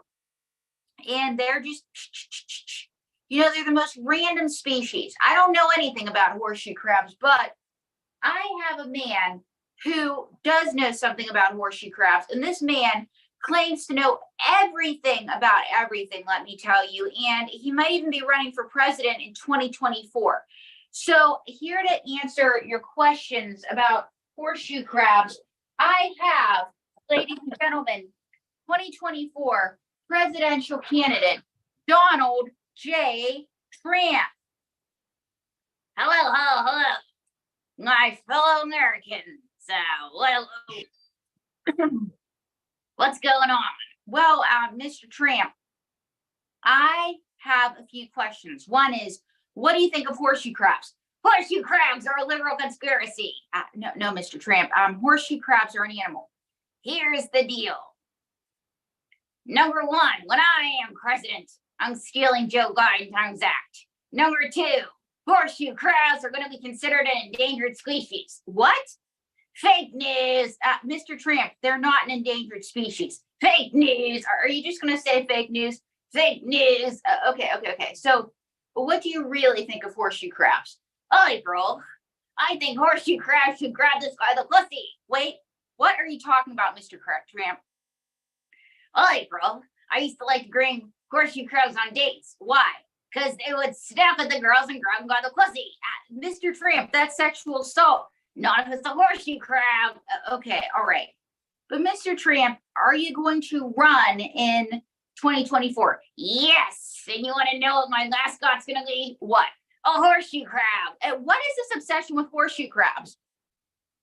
They gave you the suggestion and it's horseshoe crabs. Okay, Mr. Trump. So let's talk about what platforms are you running on for 2024? Family values. Family values. Do you want to know what the number one cause of divorce is? What? Marriage. And horseshoe crabs. Okay. Why would you but are you aware that you lost in 2020? Wrong. I won. No, you lost. Well, you know what? They wouldn't have been able to deny me the victory. But I didn't have the secret of the horseshoe crab. You keep talking about this horseshoe crab, Mr. Trump. So why would you make a good president in 2024? Why should we reelect you? Number one, I'm master of everything. Number two, I have billions and billions of dollars. Number three, the Gutter Business Girl gave me a AAA rating. Wait, they gave you a AAA rating? Wrong, a triple K rating, KKK.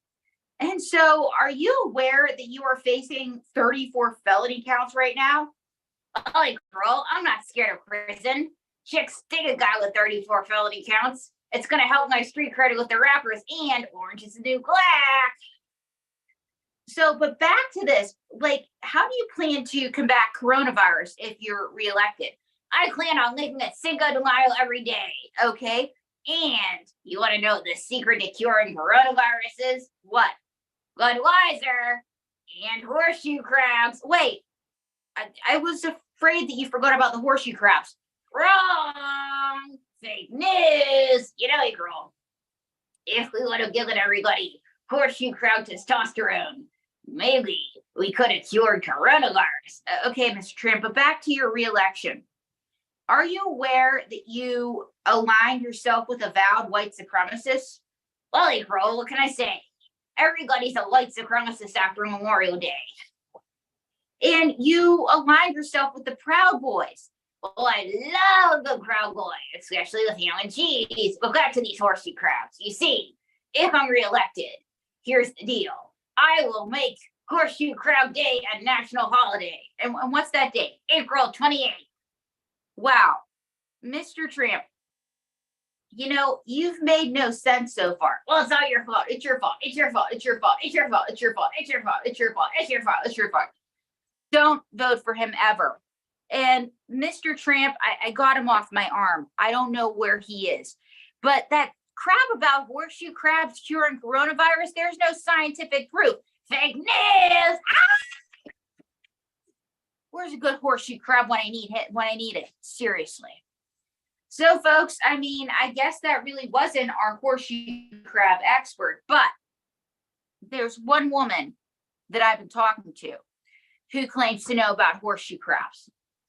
Folks, and that woman is fortune teller Esmeralda Ganush. So, Madam Esmeralda, what do you see in your crystal ball? I see a lot of horseshoe crabs. Horseshoe crabs, is that a metaphor for something? Oh, just means that my crystal ball needs cleaning. But Esmeralda, but does it mean anything?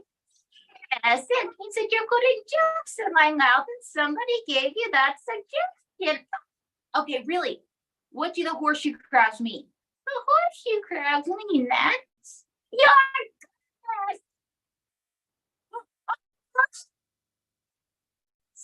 and there's only one way to remove the curse of the horseshoe crab. How's that? Give me 50 lays. 50 lays?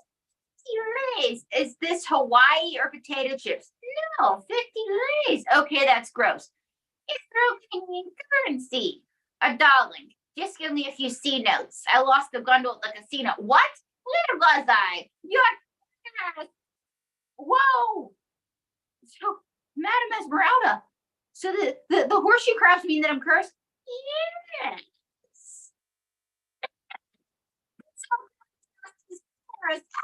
Wait, but Madam Esmeralda, you told me you were an expert on horseshoe crabs.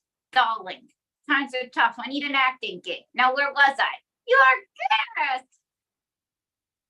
You can't find a good horseshoe crab expert anywhere. Now, I think the horseshoe crabs are whatever kind of, they're probably a crustacean of some sort. I mean, this is like, we're really grasping at straws here. I'm looking at this next expert. Where the freak is he? Folks, he's a monster turned magician, Vinny 2 times, and he's our last hope at a horseshoe crab expert. Yo, what the hell's going on? It's a nice camera you got there, Toots. We'll be a shame if anything would have happened to it. Vinny, it's the magic show. Oh, Dad, forget about it. Now, Vinny, what do you know about horseshoe crabs? Well, aren't you going to tell them who I am first? Yes. Why do they call you Vinny 2 times? Because in my old life, I only had to tell them twice. And why a magician? I was good at making people disappear. And what is that? And a nice wand. I don't like it. Why not? The marshals gave it to me when they took away my baseball bat. Okay, and that's a nice outfit. I don't like it. Why not? I list my fedora, gold chains, and tracksuit. So, but anyway, what do you know about horseshoe crabs? Well, you see, in my other life, when I wanted to get somebody, I put a dead fish in their mailbox. But when I really wanted to get them, I put a live horseshoe crab in there. You did? What did that mean? That meant that the mafia was going to get you. Now, did I tell you how I got my first gig?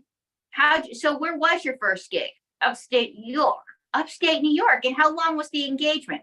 I did a nickel, but I got out early on good behavior. Was this the Poughkeepsie Playhouse? No, I'm a wise guy. I did the college circuit. You know, Rikers Island, Attica, Sing Sing. So what did you do with the horseshoe crab? It was my second trick. So what was your first? My first was my grand illusion, my Cristo resistant. You see, My case was up for appeal, and voila, a dead fish magically appeared in the prosecutor's mailbox. And so what was the second trick?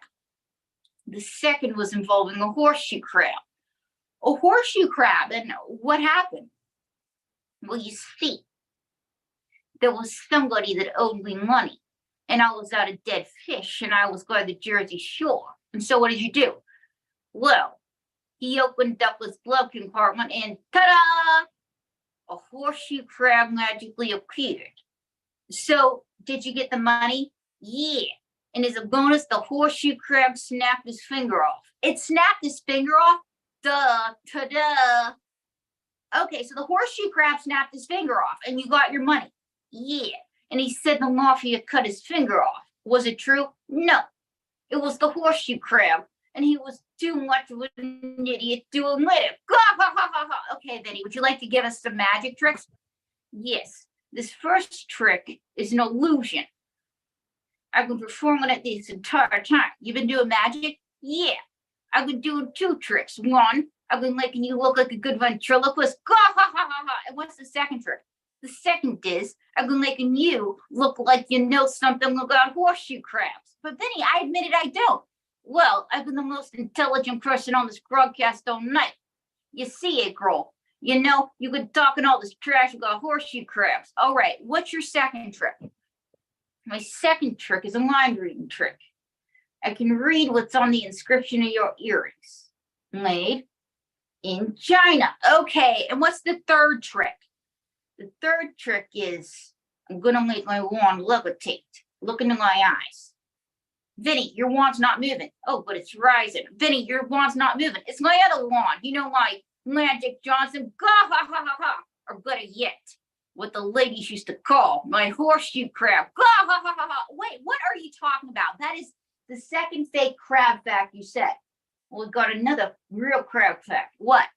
You see, I had a gourmand that liked to get around.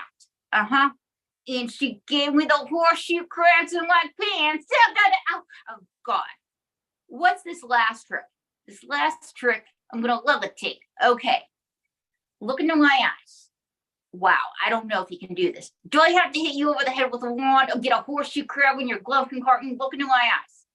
And on the count of three, when I say the magic word, you're going to fall deeply into sleep, or I'm going to throw your body into Lake Mead. 1, 2, 3. Horseshoe crab. Now raise your hand. No, your other hand. Poof, I'm levitating. Now how the hell do I dislevitate myself? Put me down, you fucking bitch. No. Abracadabra. Got a ging, got a goon. Forget about it. I got it. Horseshoe crab. Wow, that worked. I'm not even going to ask you what happened. Well, anyway, I got to get out of here. This magic show's getting out of control. Vinny 2 times. Wow. So I've had all these crab experts on, guys, and I'm wondering when the real crab expert's going to get here. Folks, I think this crab expert has the most. Ladies and gentlemen, please put your hands together for May Wilson. Oh, yeah. Listen, everybody. May Wilson, everybody. So May, we've had all these horseshoe crab experts on. We even had Vinny 2 times. Well, you know what I say? He knows a lot about crabs. And why does he know a lot about crabs? Well, I'm the one that gave him the horseshoe crabs. Duh. Wait, he said that you were a gourmand. Yeah, and he didn't pay his rent, so I had to get around for a better deal. So you gave him the horseshoe crabs? Yeah, they were like the top secret crabs, but you know what? If you put some salve on it, you're gonna be good. Vinny was so overdramatic. Oh. So, but aside from giving people horseshoe crabs, what do you know about horseshoe crabs? Well, I know that it was a fabulous suggestion. So, but May, any other horseshoe crab facts? Yeah, don't put your fingers near them, God. And any other horseshoe crab facts? Yeah, anything else you heard on this broadcast is like totally not true. And any other horseshoe crab facts? Yeah. Another thing, if you want to know about them, like, go to Wikipedia, God. This is like so common sense, girl. We're confident. That's totally out of our bailiwick. May Wilson, folks, but one last person might know about the horseshoe crabs. He's going to bring us home. It's Joe Biden time. Joe Biden time. Do you know anything about horseshoe crafts. Joe?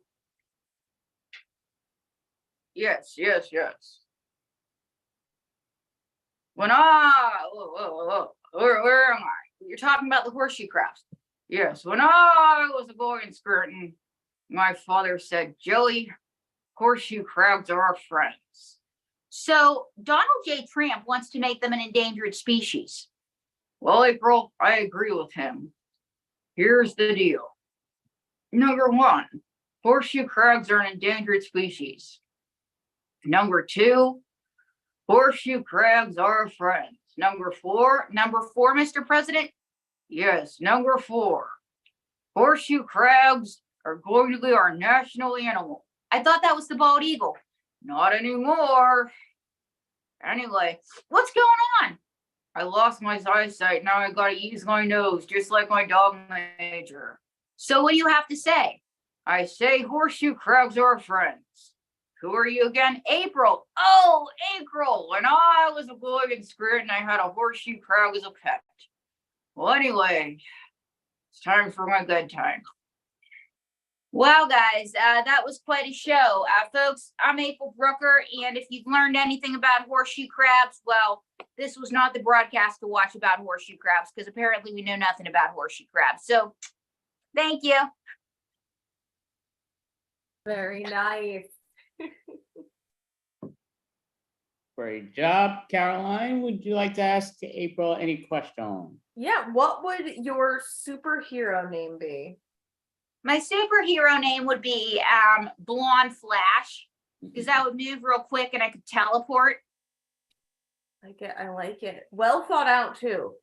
I would have puppets do my bidding, and I could transform myself into a puppet, you know? Perfect. Yes. Good. We've been asking pretty much every improv team and stand up just in general, because today especially is Superhero Day, and that's what we're calling the Superhero Comics and Improv Extravaganza Day today. So we're just asking, anybody can be a superhero any given day, just donate time or donate money to different charities or different things. But we would like to know, what is your charity that you would like to let people know about, or, something that you think is a great charity or thing to donate time? Well, actually, I have three. One is the Trevor Project, which is anti-bullying specifically for LGBTQ kids, but all kids. The second charity, it's a limb loss charity, any limb loss charity, because limb loss, it affects a lot of people. And the third is Ollie Fournay, it's homeless LGBTQ youth. And finally, any women's shelter or domestic violence charity, because unfortunately there are too many people who need the space, too few beds. And so if you can donate your time, even your clothing, because a lot of those women are trying to get back into the workforce. I know that I'm on a soapbox, but it's like the world needs help. We all need help sometimes. 1000% agree with you, April. You did a great job, and yeah, most definitely we don't have to wait to just one day a year. Anytime you could, if you have money to donate, go ahead and look up online an important charity, and there's many of them. Or again, if you don't have the money, give the time. People can use the time for that. You did an amazing job, April. Thank you so much for being part of this extravaganza. And folks, check out my streaming comedy special, April Backstage, on uncagedtv.uk/April Renskill, May 7th. All right. I definitely thank you so much, April. Great job. And thank you. Right. So, Caroline, would you like to introduce the next individual? Sure. So up next we have, I believe he's the third smartest man in the world. I believe he's the third smartest man in the world.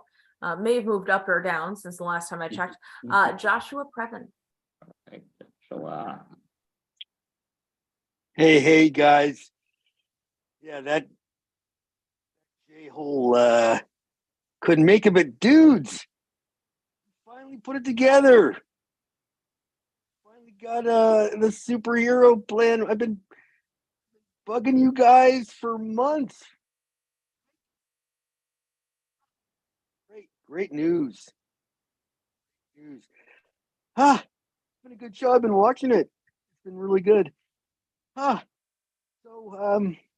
I thought I might do a little bit of a improv, and I might old George Washington might come in, but is he a superhero? I don't know. He is in my book. Anywho, so look, let's just catch up a little bit. So let me just tell you a little bit about myself. Obviously, I'm Captain America, everybody. And yeah, I mean, my superpower is I have a shield, and it's a lot of people think, oh, that's defensive. That's not really a superpower, but I do want to remind you that I can throw that shield, so it's not nothing. And unfortunately, I have a. Wait a minute. Hold on a second. Give me a sec. What was that? That's my dog. Sorry. I have an A on my head, so it's kind of embarrassing. But look, before I get going, I just want to.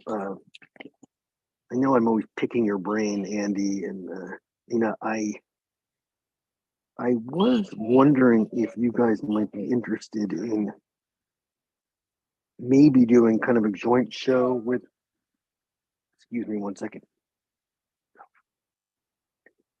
I was wondering if we could maybe join forces, and that's my dog. Sorry about that.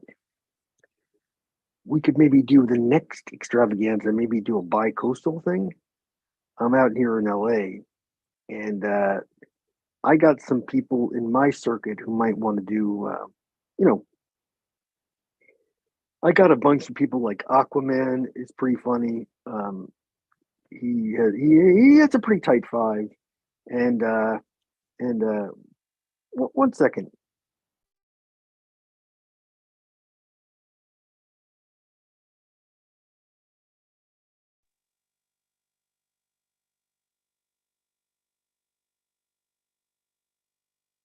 Have some honestly, can I be honest with you?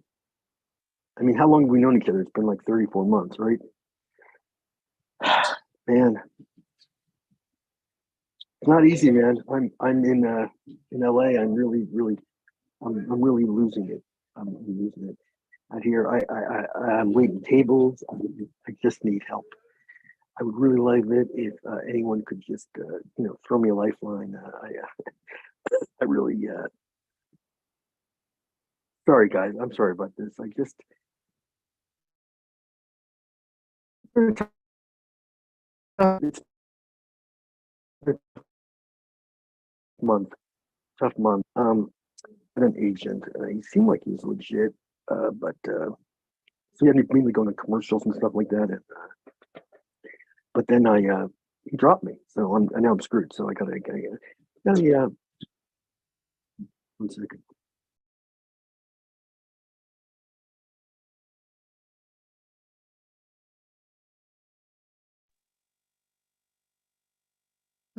Anyway, I have a migraine, so I'm lying down. But I will say this.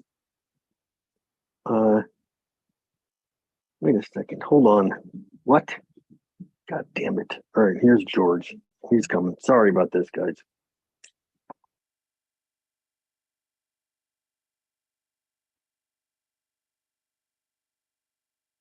What's Leah? What's Leah, Andy? Leah, how you guys doing, man? Hope I'm not crashing the party, right? I'm a superhero, sort of, right?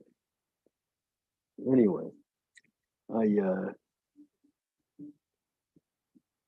need to. All right, here's the scoop. Here's what basically happened. I got an agent for commercials only. Like, so I was doing like non-union stuff, and I'm like, I can't do this. So I'm start waiting tables at Hooters, which is weird, right? I know. But it's a gig, right? So anyway, I'm doing most of my tips are pretty good, and I'm doing a lot of open mics after that. So like I'll get off around 11, I go over to West Side Comedy Theater. Excuse me there. Whoa. This is my focus, right? There we go. So I'm doing stand up, but it's hard. It's hard. I can't. I don't get a lot of the modern references, honestly. So a lot of my jokes are kind of, I guess, dated. I do a lot of wooden teeth jokes. I do a lot of, but so anyway, whoop, I'm gonna try to get right back. I'm thinking of doing improv only because my understanding is that's where the money is. If I can just get some improv, like maybe one of those, I don't know. Look, I don't mean to talk your ear off. You guys are doing great. As I was saying, if we could just, we could join forces somehow, maybe do, some kind of extravaganza, maybe like in the middle of the country or something. Look, can I be honest with you? Captain is driving me nuts. I feel like I can talk to you guys, but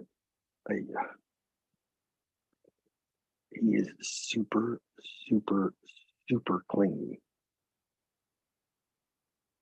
Yeah, I mean, I don't know what to do. He's a good guy, but Jesus Christ. And he's a superhero. What the hell? He talks my ear off. I cannot even tell you how boring that guy is. Like, we're going to Trader Joe's, right? We go to Trader Joe's. Oops. And now what it's doing is it's really hurting my neck. Hold on a second. God damn it.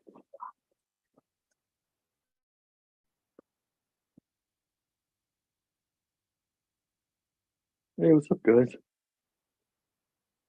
What was George talking about? Was he,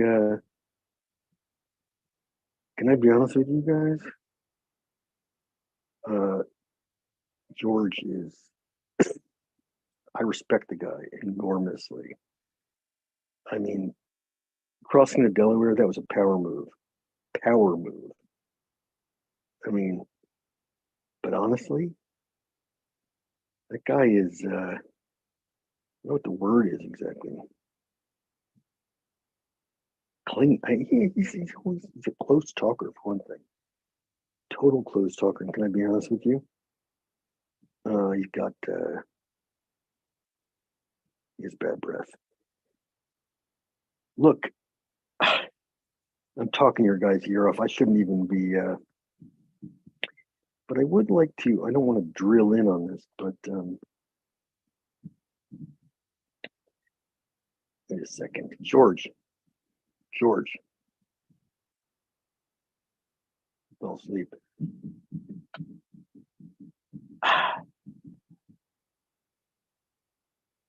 So anyway,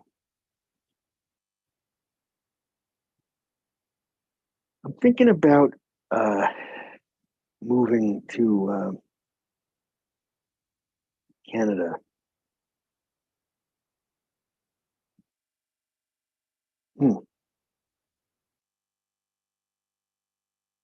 Yeah, I think I might go up there. I hear the work's pretty good.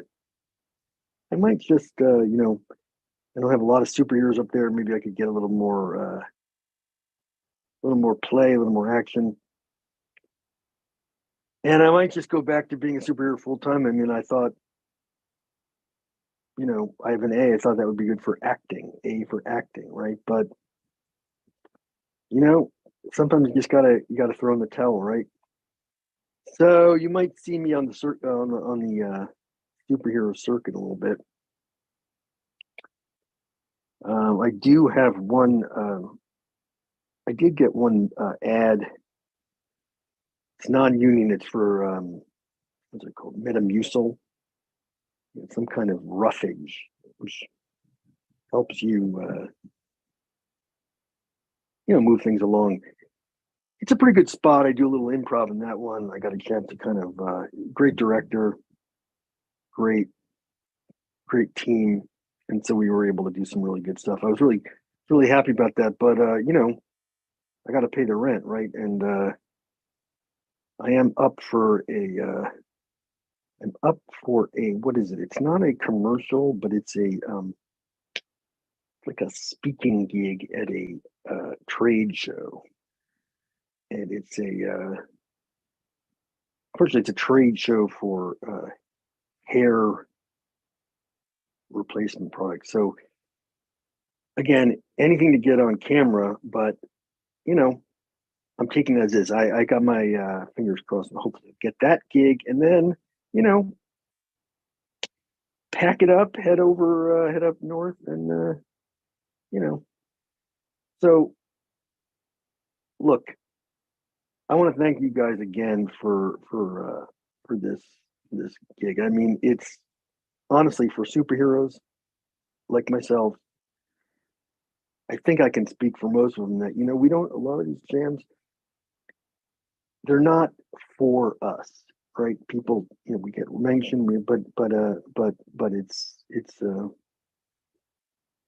I really am grateful. I'm very, very grateful for you guys for everything you've done, and you should have a big A on your head, if that makes any sense.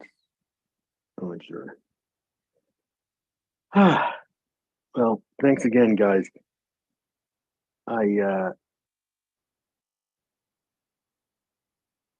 Hello. Great job. Caroline, would you like to ask a question? Now, obviously, I'm assuming more to him because I think I would know his name, but Well, yeah, I mean, you said we should have an A on our heads, but I mean, obviously you have an A because you're Captain America. So then what letter would Andy and I get? Because we can't have an A. You have an A. We'd have to have other letters. Oh.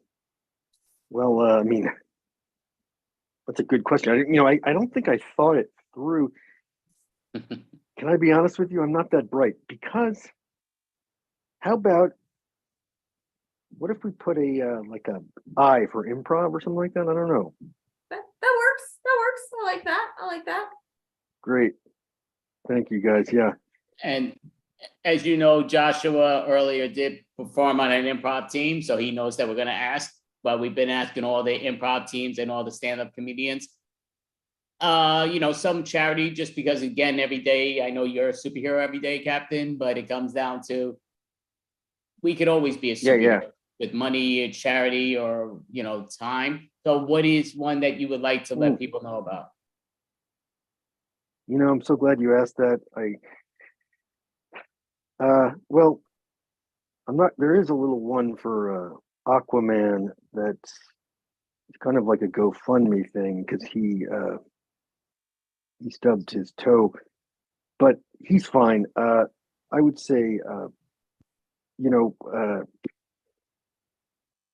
going to say Autism Speaks, because Josh's son is on the spectrum. You could probably hear him making noise in the other room. So yeah, that's what I throw my hat in for that one. Definitely. Yep. So, if you can go to those charities where, if you could always go online, dedicate, and even a quarter, anything, just, it always helps. But even time, sometimes they'll let you do stuff online or in person that can help with that, which is spectacular also. Yeah. Thank you guys so much for doing this and for asking that question. It's a good question. Gets people thinking about ways to contribute, Definitely. Life is short. So, look out for your neighbors, look out for each other. Just be smart sometimes. Everything doesn't have to be so much hate out there. Give some time and just be a hero. Give that. Yeah. Just being there sometimes is all it takes. Yeah. We need, but yeah. Amen. So much, Joshua. Great job. Right. Thank you. Definitely. You guys have a good night. No. And see you later. Thank you. Perfect. So, Caroline, we do have one more at the end, and I have you introduce him, and then we'll find out if he wants us to stick around or if he wants us to put down, because I know he usually does have it, but I'm just having my head confused with what's going on now. But go ahead. Well, I'm terrible at pronouncing names, but I think it's Suraj.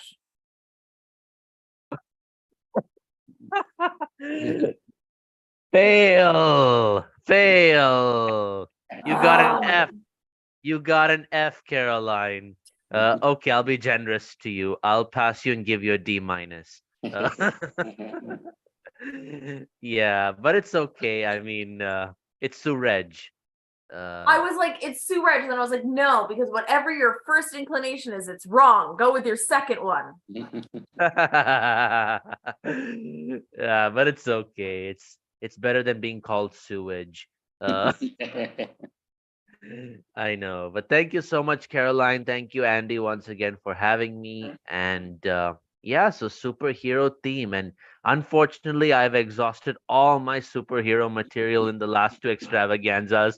And I'm mad at Andy because now if I do them all again, it's like a repeat or like a reboot. But it's okay. I'll do whatever I have with me on superheroes because Carolyn here is for the first time seeing me gonna do some Batman voices. Yeah. So I'm gonna do Nolan's Batman. I'll move off the screen and I'll just do the lines and hope you both enjoy. How would Batman sound if he was a stand-up comedian? Yeah. And not a superhero per se. I am not the comedian this extravaganza deserves, but the one it needs. You either die a comedian or you live long enough to see yourself become the Joker, who is not funny, by the way. It's not who I am underneath, but what I joke about that defines me. This show just showed you that it's full of people ready to believe in my jokes. Why do we fall? So that we learn to do better jokes than the last 5 jokes of mine. A comedian can be anyone, even a man doing something as simple and reassuring as knock knock jokes. This mask is not for me. It's to protect the people I care about from my lame jokes. And Carolyn, what were you trying to prove? That deep down, everyone can mess up pronunciation of names like you? You are alone.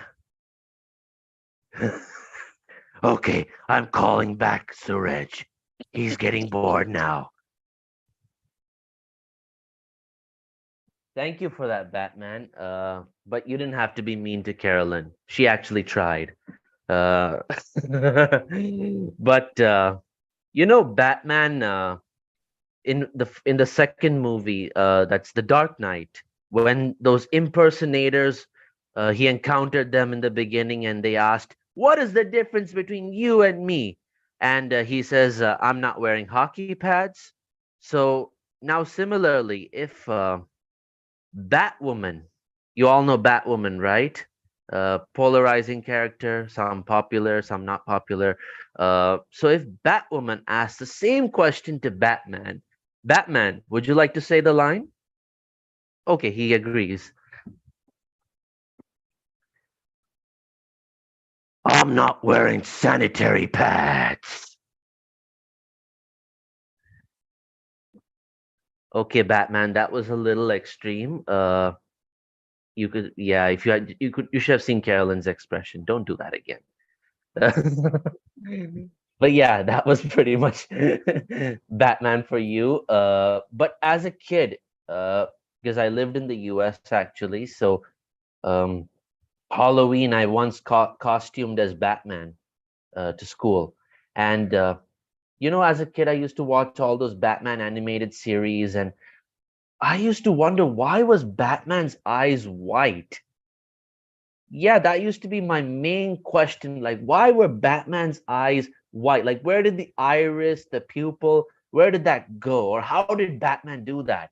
So when I cosplayed as Batman, I actually tried to look like Batman from the animated, go like, like,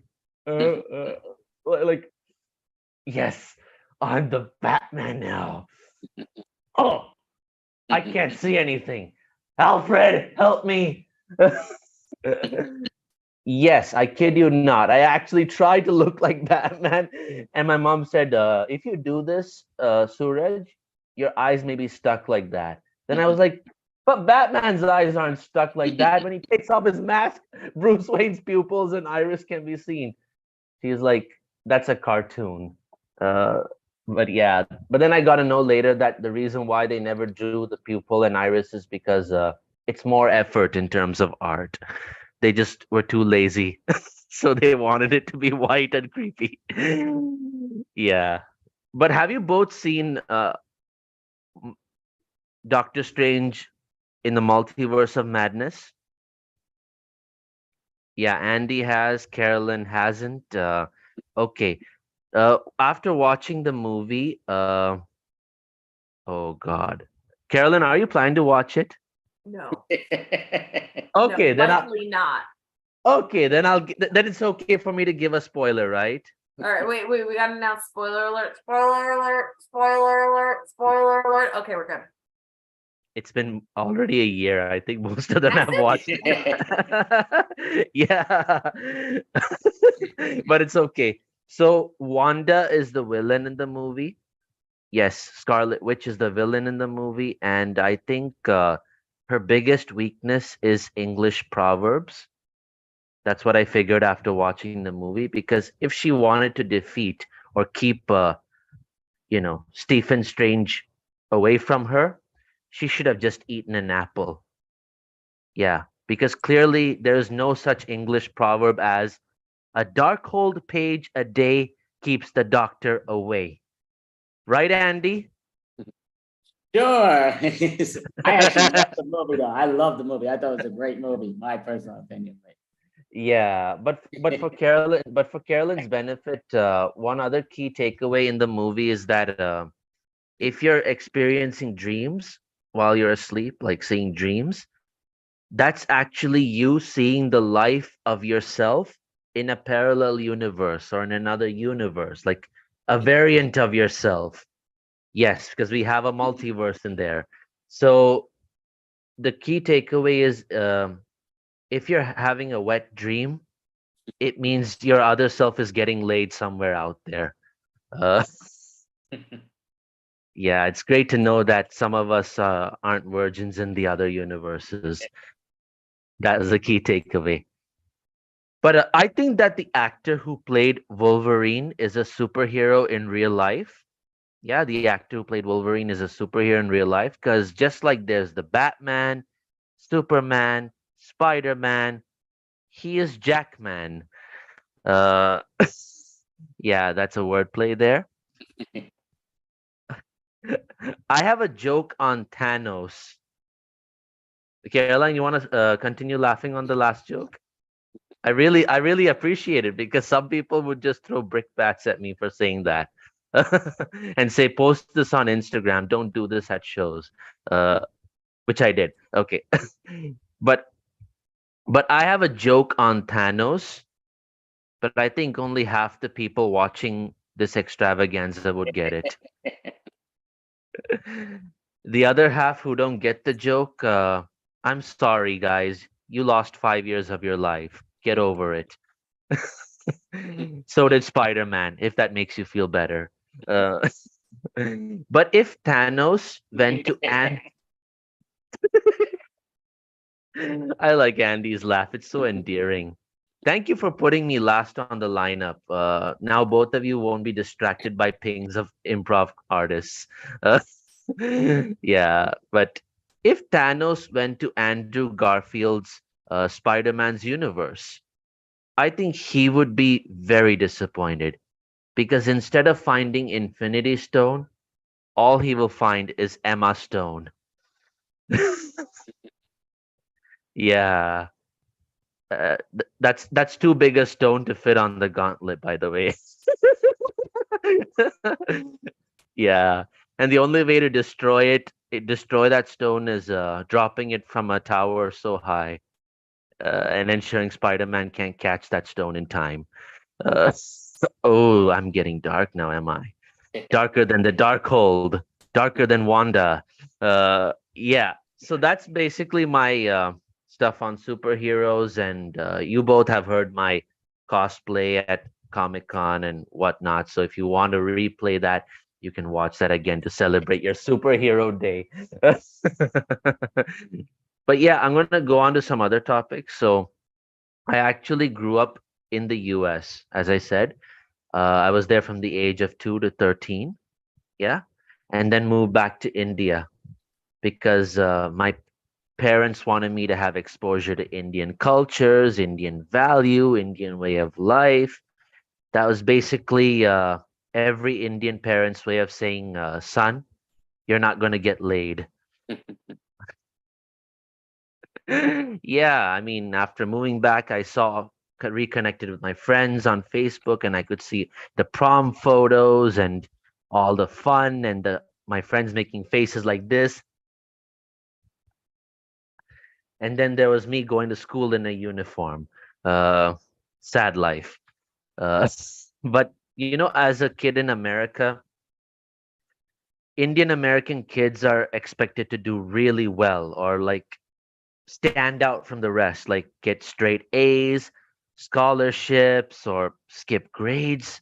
But as an Indian American kid, I achieved something that no other Indian American kid has ever done, or for that matter, any American kid has ever done.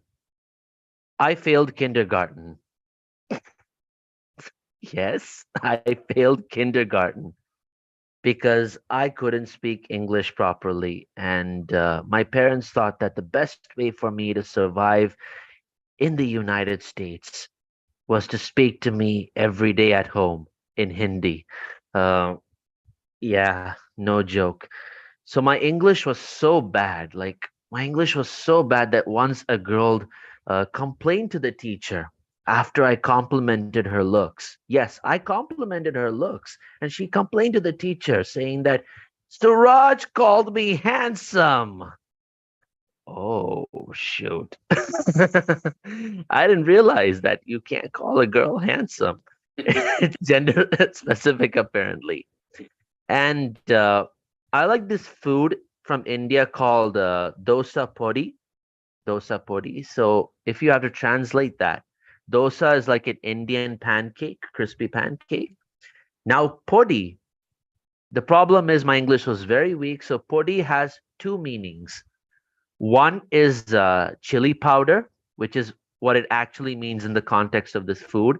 The other meaning is dust. Yes, it actually means dusted. So two meanings in my native language. So when the teacher asked me what's your favorite food, and I said dosa puri, she asked me to translate that.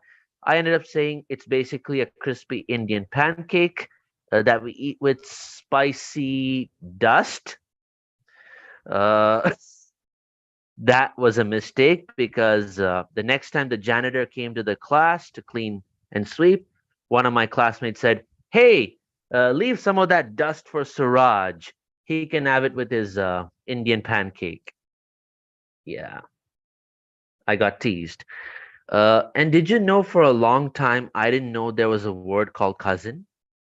Yeah, there was a word called cousin. I didn't know because every time I used to go to various kids' homes, they were my cousins or distant cousins, but my mom would introduce them to me as my brother and sister because that's how the culture is in India or where I'm from.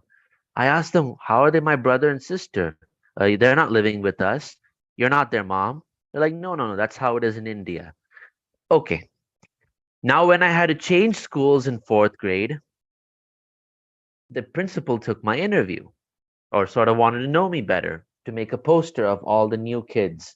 So asked me the routine questions. What's your name? Where are you from? Your favorite food, favorite color. Then finally, the trick question came. How many brothers and how many sisters do you have? So I had to think all those kids, like, principal's like, yeah, come on, Suraj, just tell me how many brothers, how many sisters. I said I have 25 brothers, 25 sisters. Then the principal was like, can we just put it as many brothers, many sisters? I said, yeah, sure. And you know what? I was the only kid with a poster on the wall saying, many brothers, many sisters. While everybody else had 0, 1, 2, 3, I was the only one with many brothers. They must have thought, wow, Indians need to work on their family planning. But afterwards, when I spoke to my dad particularly, he actually said that the word is cousin and not brother and sister. But in India, if not brother and sister, we might say cousin brother, cousin sister. Yeah, we don't simply say cousin, but we say cousin brother, cousin sister, which I think is pretty stupid because you're not going to call your uncle as uncle daddy or your auntie as auntie mommy, right? Next time my mom says that call them brother and sister, I'll just say I'm going to call my aunt as mommy. Okay? No, just kidding. Thank you so much, Carolyn and Andy. Thank you. Great job. Caroline, would you like to ask Suraj a question? Yeah. What would be your superhero name? Oh, since I like to drink, sorry for the word. Yeah, since I like to drink this, I'll just call myself the Gatoraider. Yeah, the superpower is drink Gatorade and yeah, that's it. Get energy from it. And I've pretty much been asking from the first act to the last from all improvised teams and even solo improvisers plus the stand-ups. Just because, again, we could always be a superhero any given day, even though today officially is the superhero, day that they call it. And do you have a charity that you'd like people to know that you like to dedicate, or just that you think is a great charity, or even their time that they can do? I don't have a charity per se, but I love to, I usually donate from time to time, either in India, maybe for the welfare of kids or the homeless, not just for the tax deductions. No, but on a serious note, yeah, I like to help out. Like one of my home state once had like floods 3 years ago, very bad floods, and I donated like way above the average of what most people donated because I cared so much. And I do believe that people should also look after animals too, especially pet animals that are out on the streets. So do donate and care because animal welfare, along with human welfare, is important. Definitely agree. Thank you so much. For ending this, I actually think the show went extremely well, and you ended it in a very high note. So thank you so much, Suraj. Thank you, Andy. Thank you, Carolyn. Pleasure. All right. Thank you so much. Thank you. And look at that. It's right before midnight. Perfect. Before the Facebook world cuts us off, which is always perfect because they do after that 8 hours and 8 minutes. I think it's their weird timer sort of thing. But yeah, so I guess thank you, world. Thank you, Caroline. I will say, again, Caroline's just spectacular. She was here from the beginning to the end. She actually did a couple stand-up performances by herself. She's just, again, she's outstanding. She's an amazing person to know, but a great individual. So thank you, Caroline Dunn. Thank you, world, everybody, with the Extravaganza Superhero Month.